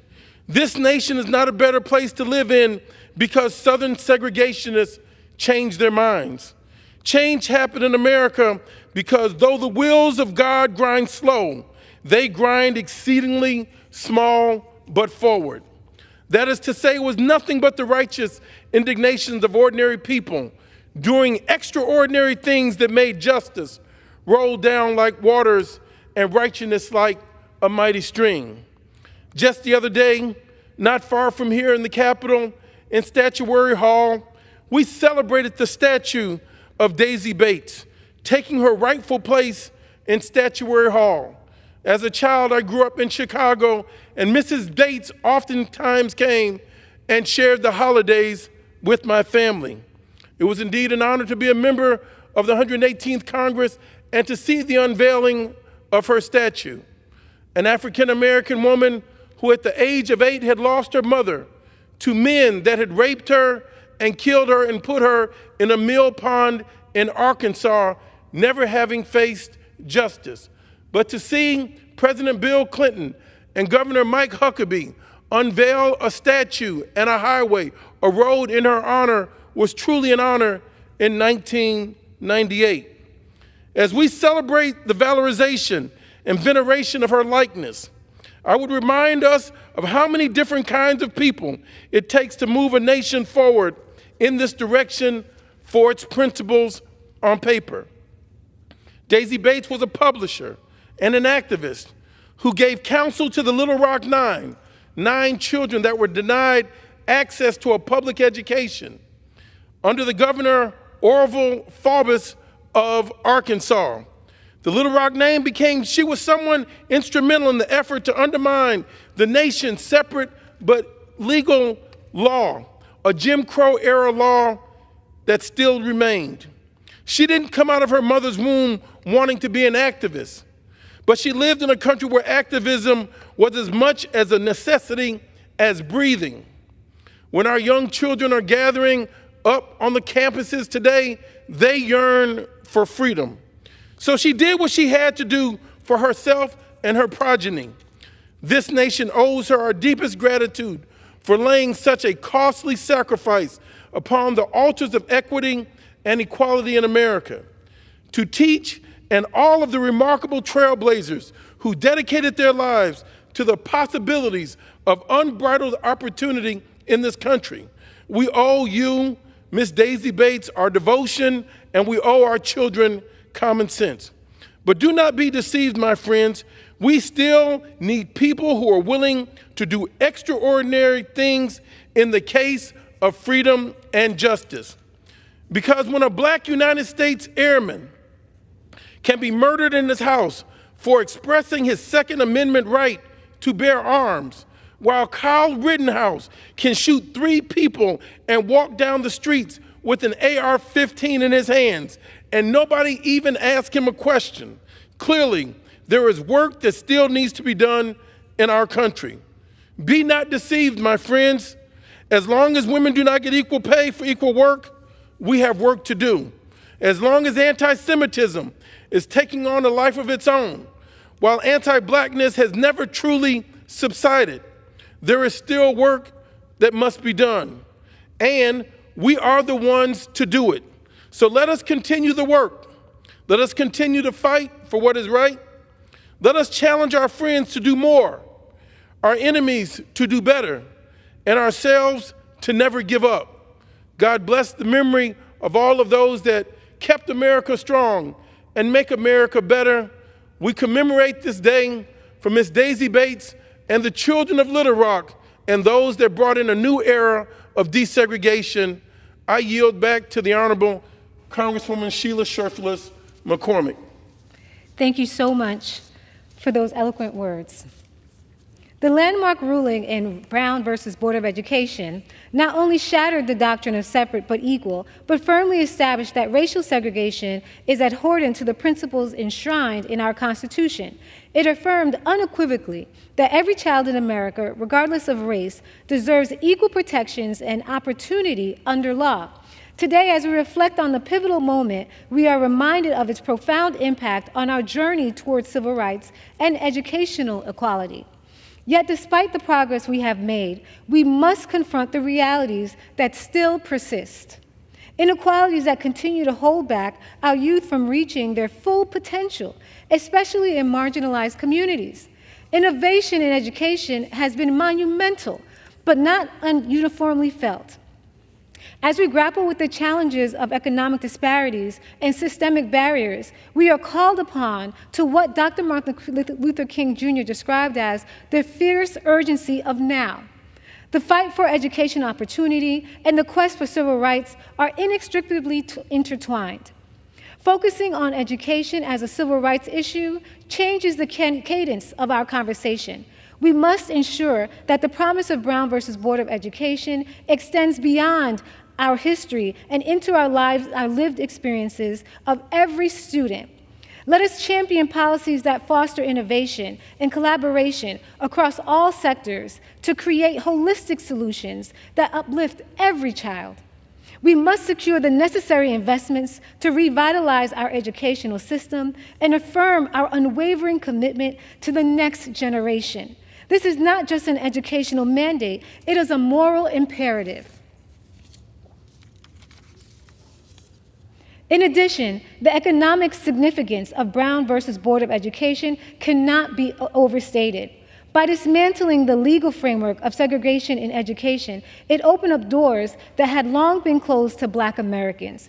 Education is not just a means of imparting knowledge. It is the key to economic opportunity, the gateway to prosperity. Prior to this ruling, Black students were assigned to underfunded standard schools, deprived of resources and opportunities afforded to their white counterparts. This perpetuated a cycle of poverty and limited upward mobility for generations of Black Americans. But with the desegregation of schools mandated by Brown versus Board of Education, Black students gained access to better funded schools, qualified to a buoying Black middle class, and contributed to overall economic growth and prosperity for our entire nation. Yet despite the gains made since Brown, racial disparities persist in our educational system and in our economy. These disparities have far-reaching economic consequences. For example, a recent report from the National Urban League finds that racial income gaps between has been stagnant for over 20 years, with Black Americans earning an average of 64% of the income of white Americans. As we commemorate Brown versus the Board of Education, let us recommit ourselves to the unfinished work of achieving true equality in education and economic opportunity for all.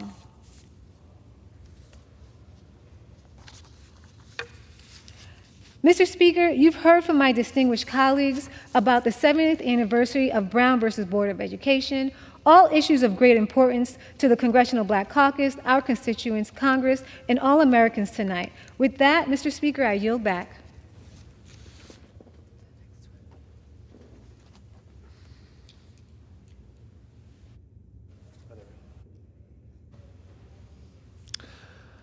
Under the Speaker's announced policy of January 9th, 2023, the Chair recognizes the gentleman from New York, Mr. Kennedy, for 30 minutes.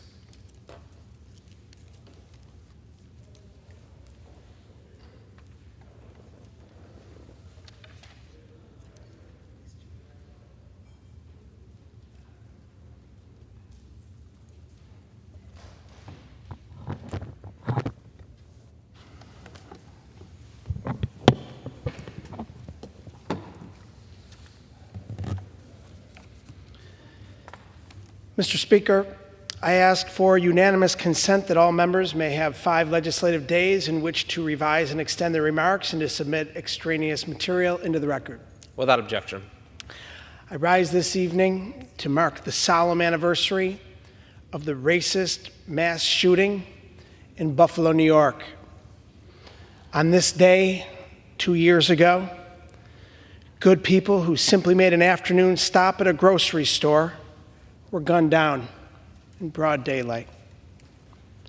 10 innocent lives stolen from friends, families, and our community. It's important that their names continue to live on in our hearts and in the record. Celestine Chaney, Roberta A. Drury, Andre McNeil, Catherine Massey, Margus D. Morrison, Hayward Patterson, Aaron Salter Jr., Geraldine Talley, Ruth Whitfield, and Pearl Young.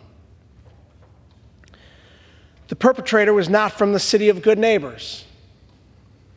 This racist, white supremacist intentionally came to our community and targeted the only grocery store in a predominantly black neighborhood. Every Western New Yorker remembers the first phone call we received, the horror as we realized the full extent of what had happened, and then the heartbreak of burying people whose lives were taken simply for the color of their skin. It has changed Buffalo forever. But rather than divide us, the people of Buffalo came together, as we often do during the toughest of times, embracing one another and championing for change. We prayed together. We fed our Cold Springs neighbors who were forced into a food desert with the closing of their only grocery store, and we rallied for change. My dear friend, now Buffalo Common Councilwoman Zanetta Everhart nearly lost her son, Zaire Goodman, that day. Zaire worked at Tops. He was just doing his job, helping a customer, when a bullet entered his neck. He fell to the ground, and when the shooter moved on, he was able to escape and place the most terrifying phone call of his mother's life. Miraculously, by the grace of God, Zaire is alive and thriving today. I had the privilege of joining Zanetta as she traveled right here to Washington and testified before Congress, refusing to hold back details as she explained the horror of what had happened to Zaire and the other victims. Zanetta gave powerful testimony, along with former Fire Commissioner Garnell Whitfield, whose 86-year-old mother was murdered right in front of Zaire when he was carrying her groceries to her car for her. Zanetta and Garnell were supported in their testimony by the families of the other Buffalo victims. And for the first time in 30 years, Congress acted, passing the Safer Communities Act. Still, in the 2 years since the Buffalo tragedy, senseless mass shootings have continued throughout the nation. More cities and families have endured the pain of burying their loved ones due to gun violence. We need to do better.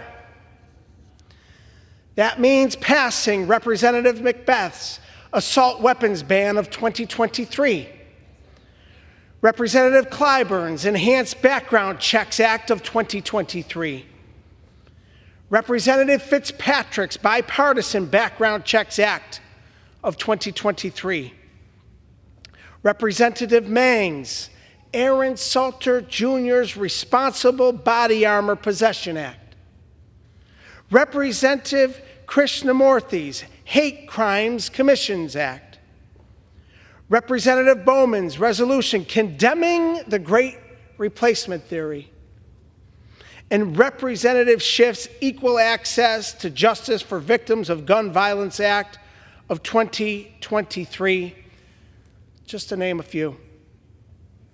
But this package represents common sense legislation that rejects hate and will help keep weapons of war out of the hands of dangerous individuals. Public safety is not a partisan issue. Mass murders like the one that happened in Buffalo happens in red states and blue states, cities and suburbs, farming communities, schools, churches, synagogues, mosques, grocery stores, all across this nation. And it shouldn't happen at all. Further action is needed, and it's long overdue. We must find common ground to stop the pain felt by our community in Buffalo, but so many other communities across this nation. Buffalo and Western New York will continue to persevere as we always do. These past few days have been a roller coaster of emotions, to say the least. As we relive these awful moments of 2 years ago today and continue down the path of honoring and remembering the lives that were lost. On Monday, just yesterday, we unveiled the final design for the 514 Memorial that will be built in Buffalo. It's an amazing concept, and it will serve as a permanent testament to the character of our city and the beautiful commemoration of the victims of this hate crime. It features 10 interconnected pillars, each inscribed with the names of the victims and survivors. Each one unique in its arc and height, reflective of the uniqueness and irreplaceability of each of the victims. And it will feature a new building to serve as a gathering place to bring the community together, to unite us. When it's completed, I hope my colleagues will join me to visit this moving space, this memorial, to gain a greater understanding for the loss that we've experienced and perhaps a greater commitment to preventing future tragedies. Following the shooting, an impromptu memorial sprung up at the corner of Jefferson and Landon Streets.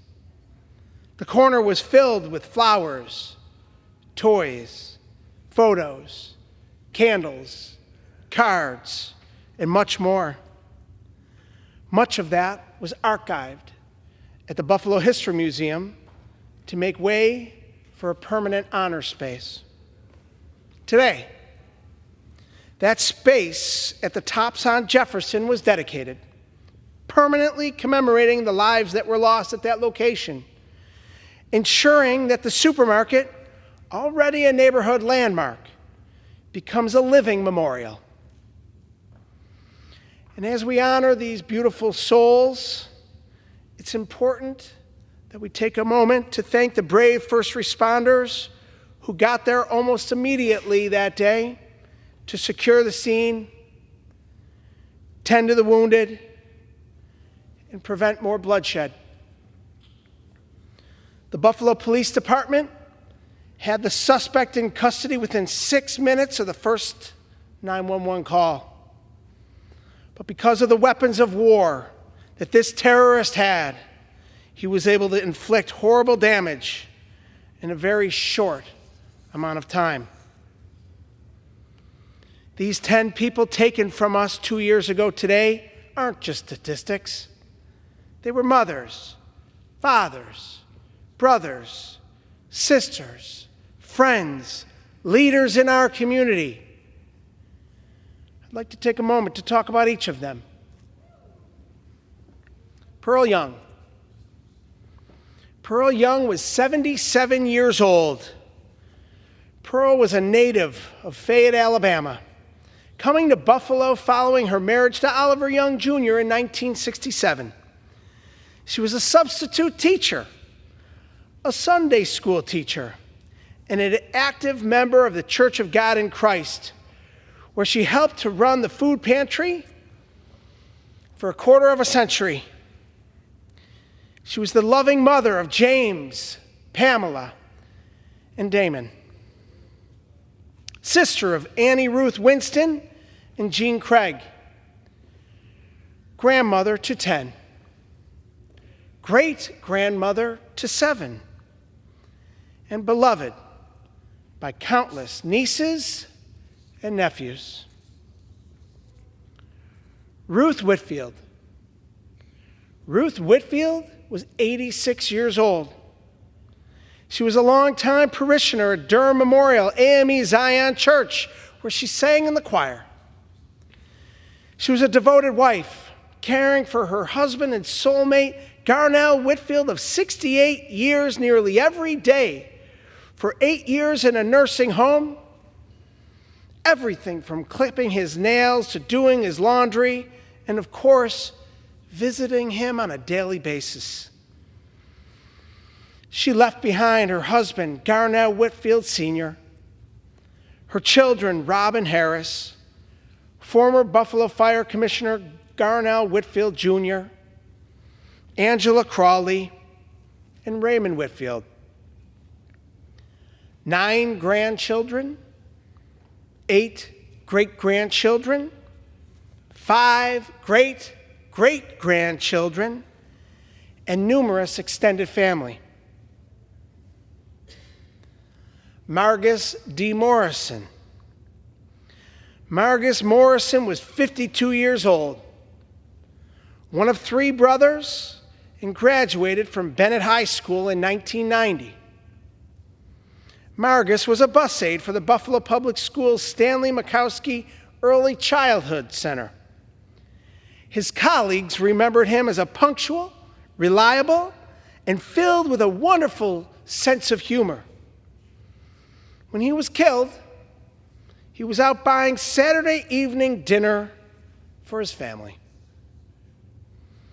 Margus Morrison left behind his 6 beloved children and his adored companion of the last 25 years, Regina Patterson. Andre McNeil. Andre McNeil was 53 years old and a brother to 7 siblings. He was a Buffalo native, attending South Park High School. He loved basketball, playing guitar, writing poetry, listening to music, and of course, spending time with his family, including his fiancée, Tracy Masurlovich. He was the adoring father to his 5 children, Chandra Rogers, Andrea Beckman, Leandra Elliott, Deja Brown, and Andre McNeil Jr., known affectionately as AJ. When Andre was murdered, he was out buying a birthday cake for AJ's 3rd birthday. He also left behind 8 siblings, brothers, Yvonne James Elliott, Marcus Elliott, Malik Elliott, and Jimmy Elliott, and sisters, Andrea Anna Unique Porter, Rose White, Darlissa Elliott, and Marchette Elliott, as well as 3 grandchildren, numerous aunts, uncles, nieces, nephews, cousins, and friends. Aaron Salter Jr., Lieutenant Aaron Salter Jr. was 55 years old. He died a hero, delaying the shooter and giving more people precious seconds to escape. He saved lives that day.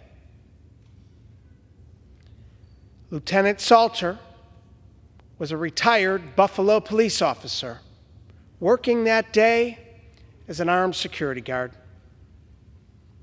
When the shooter walked in, armed with an AR-15 style rifle and clad in body armor, Lieutenant Salter didn't hesitate.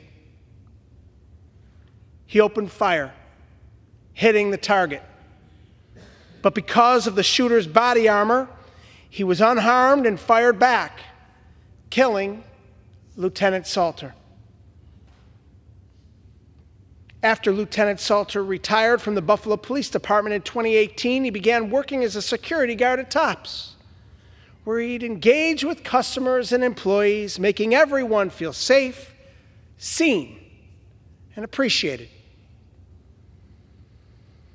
He was the son of Carol and Aaron Salter Sr., the husband to Kimberly, adoring father to Letitia Slaughter, Aaron Salter III, and Tanya Salter.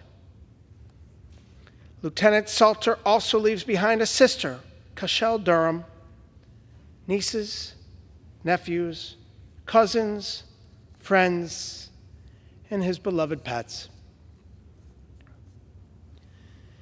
Geraldine Talley, known as Jerry to her friends and family, was 62 years old. She was a native of Grove Hill, Alabama, moving to Buffalo in 1971 with her family. She earned her degree in secretarial science from Bryan and Stratton College, eventually working for a nonprofit assisting people with mental illness and related substance abuse issues. She was famous for her love of baking and for sharing her creations with others. Her specialty was banana pudding cakes. When she was at Tops, she was shopping for a few ingredients for her weekly waterfront picnic with her fiancé.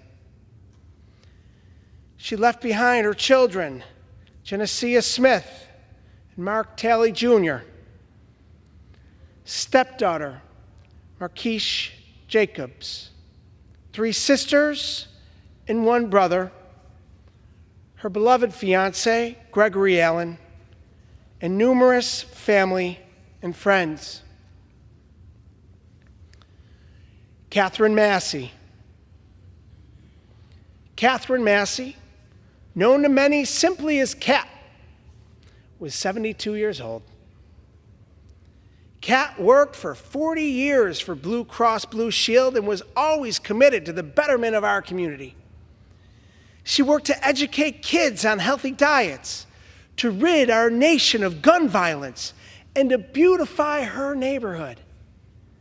In fact, she was a longtime campaigner against gun violence, founding We Are Women Warriors with her beloved friends Betty Jean Grand and Dr. Eva Doyle. She was a regular contributor to the Buffalo Challenger and the Buffalo Criterion. Kat was also an active resident in Buffalo's Fruit Belt neighborhood, helping to form a block club and successfully lobbying for the creation of a new public park on her home street of Cherry Street. She was survived by her dear siblings, Barbara Mapps and Warren Massey, as well as her adored nieces and nephews, Adriana Massey, Damone Mapps, Damian Mapps, Darrell, Demetrius, and Dawn Massey, numerous great nieces and nephews, and 1 great niece. Roberta A. Drury. Roberta Drury was 32 years old. She was originally from Cicero, New York, attending Cicero North Syracuse High School. It was her love for family that brought her to Buffalo, relocating to our community to help care for her brother who was recovering from his battle with leukemia.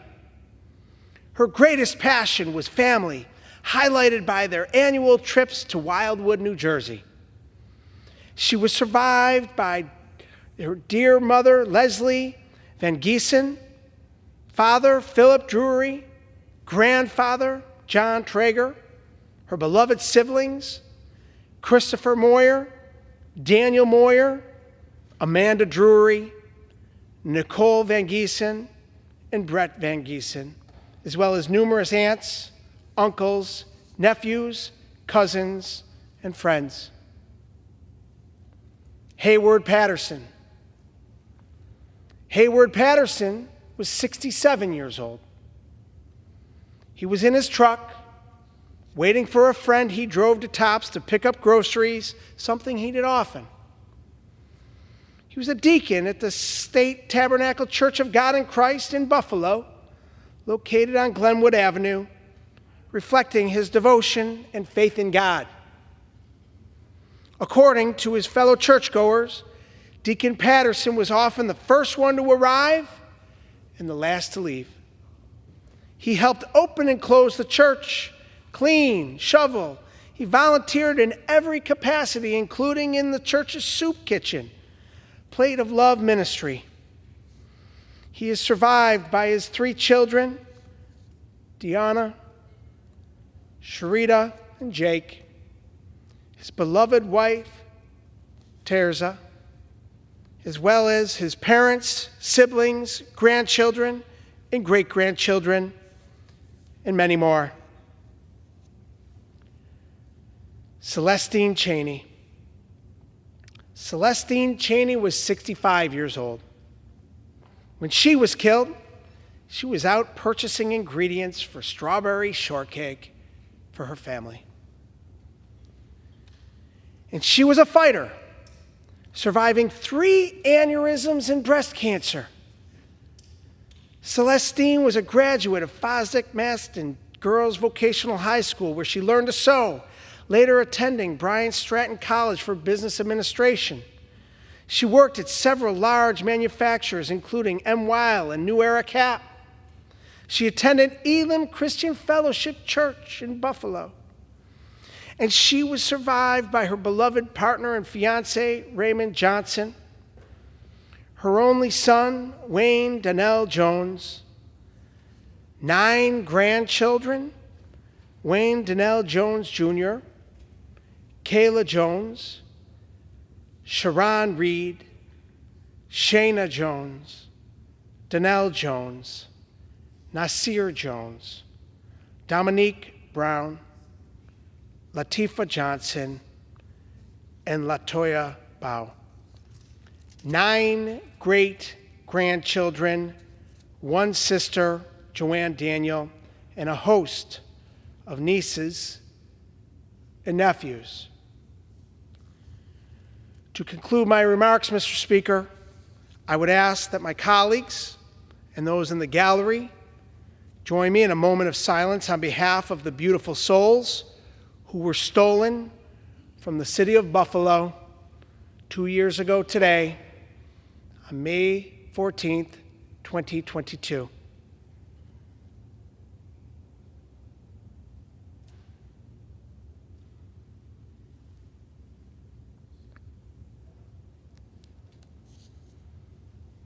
Thank you.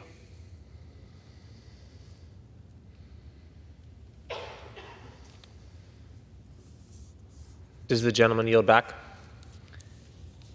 Mr. Speaker, I now yield my time. It is my honor to yield my time to my colleague, Rep. Clyburn from South Carolina, who is here. I recognize my colleague, Rep. Clyburn, the sponsor of the Enhanced Background Checks Act, to speak.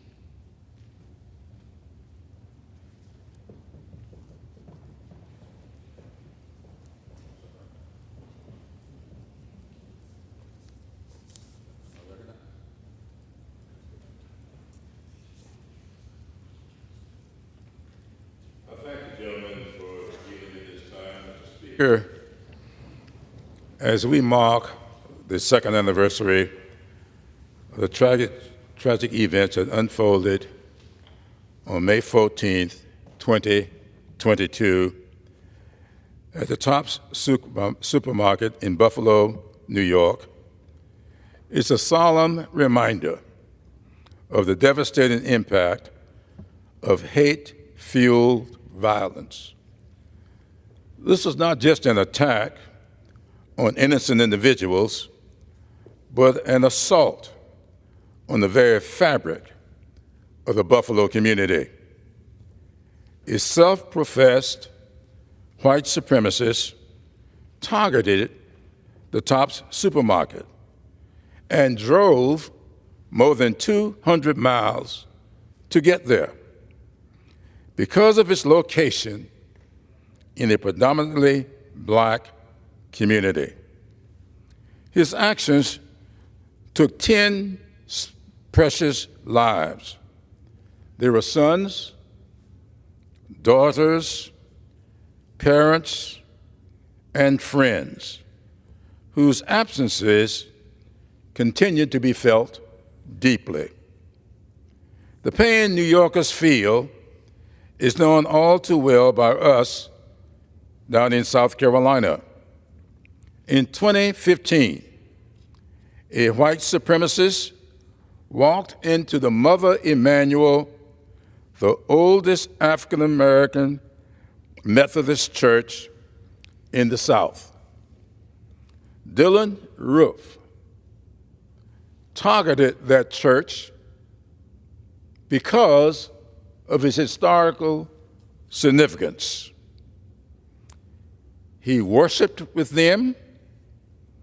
He prayed with them. He was welcome into their Bible study with open arms. And he repaid that kindness by opening fire on the innocent group of worshipers, killing 9.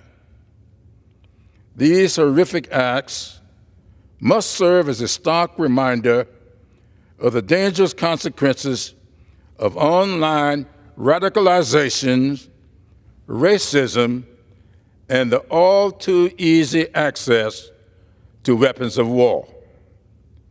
The Buffalo shooter's online writings praised Roof's actions. And although he obtained his weapon legally, the shooter made illegal modifications to make them much more deadly. In the case of Mother Emanuel AME Church, a simple background check could have helped to prevent the tragedy. Roof never should have been allowed to buy a gun, but a deadly loophole in our federal laws allowed him to do just that. If the required background checks process takes more than 3 business days, the Charleston loophole allows firearms to be transferred to buyers before the process is complete. That's how Roof was able to get a gun. I've introduced legislation to close the Charleston loophole, which the gentleman from New York has joined as a co-sponsor, and I thank him for that. That only solves one piece of the puzzle. Our communities have emerged from these tragedies stronger than ever. But white supremacy is a scourge on our society that we must confront head on. We must join together to push back against the harmful ideologies that tear us apart. Representative Kennedy, thank you for your leadership, and I'll yield back the balance of my time.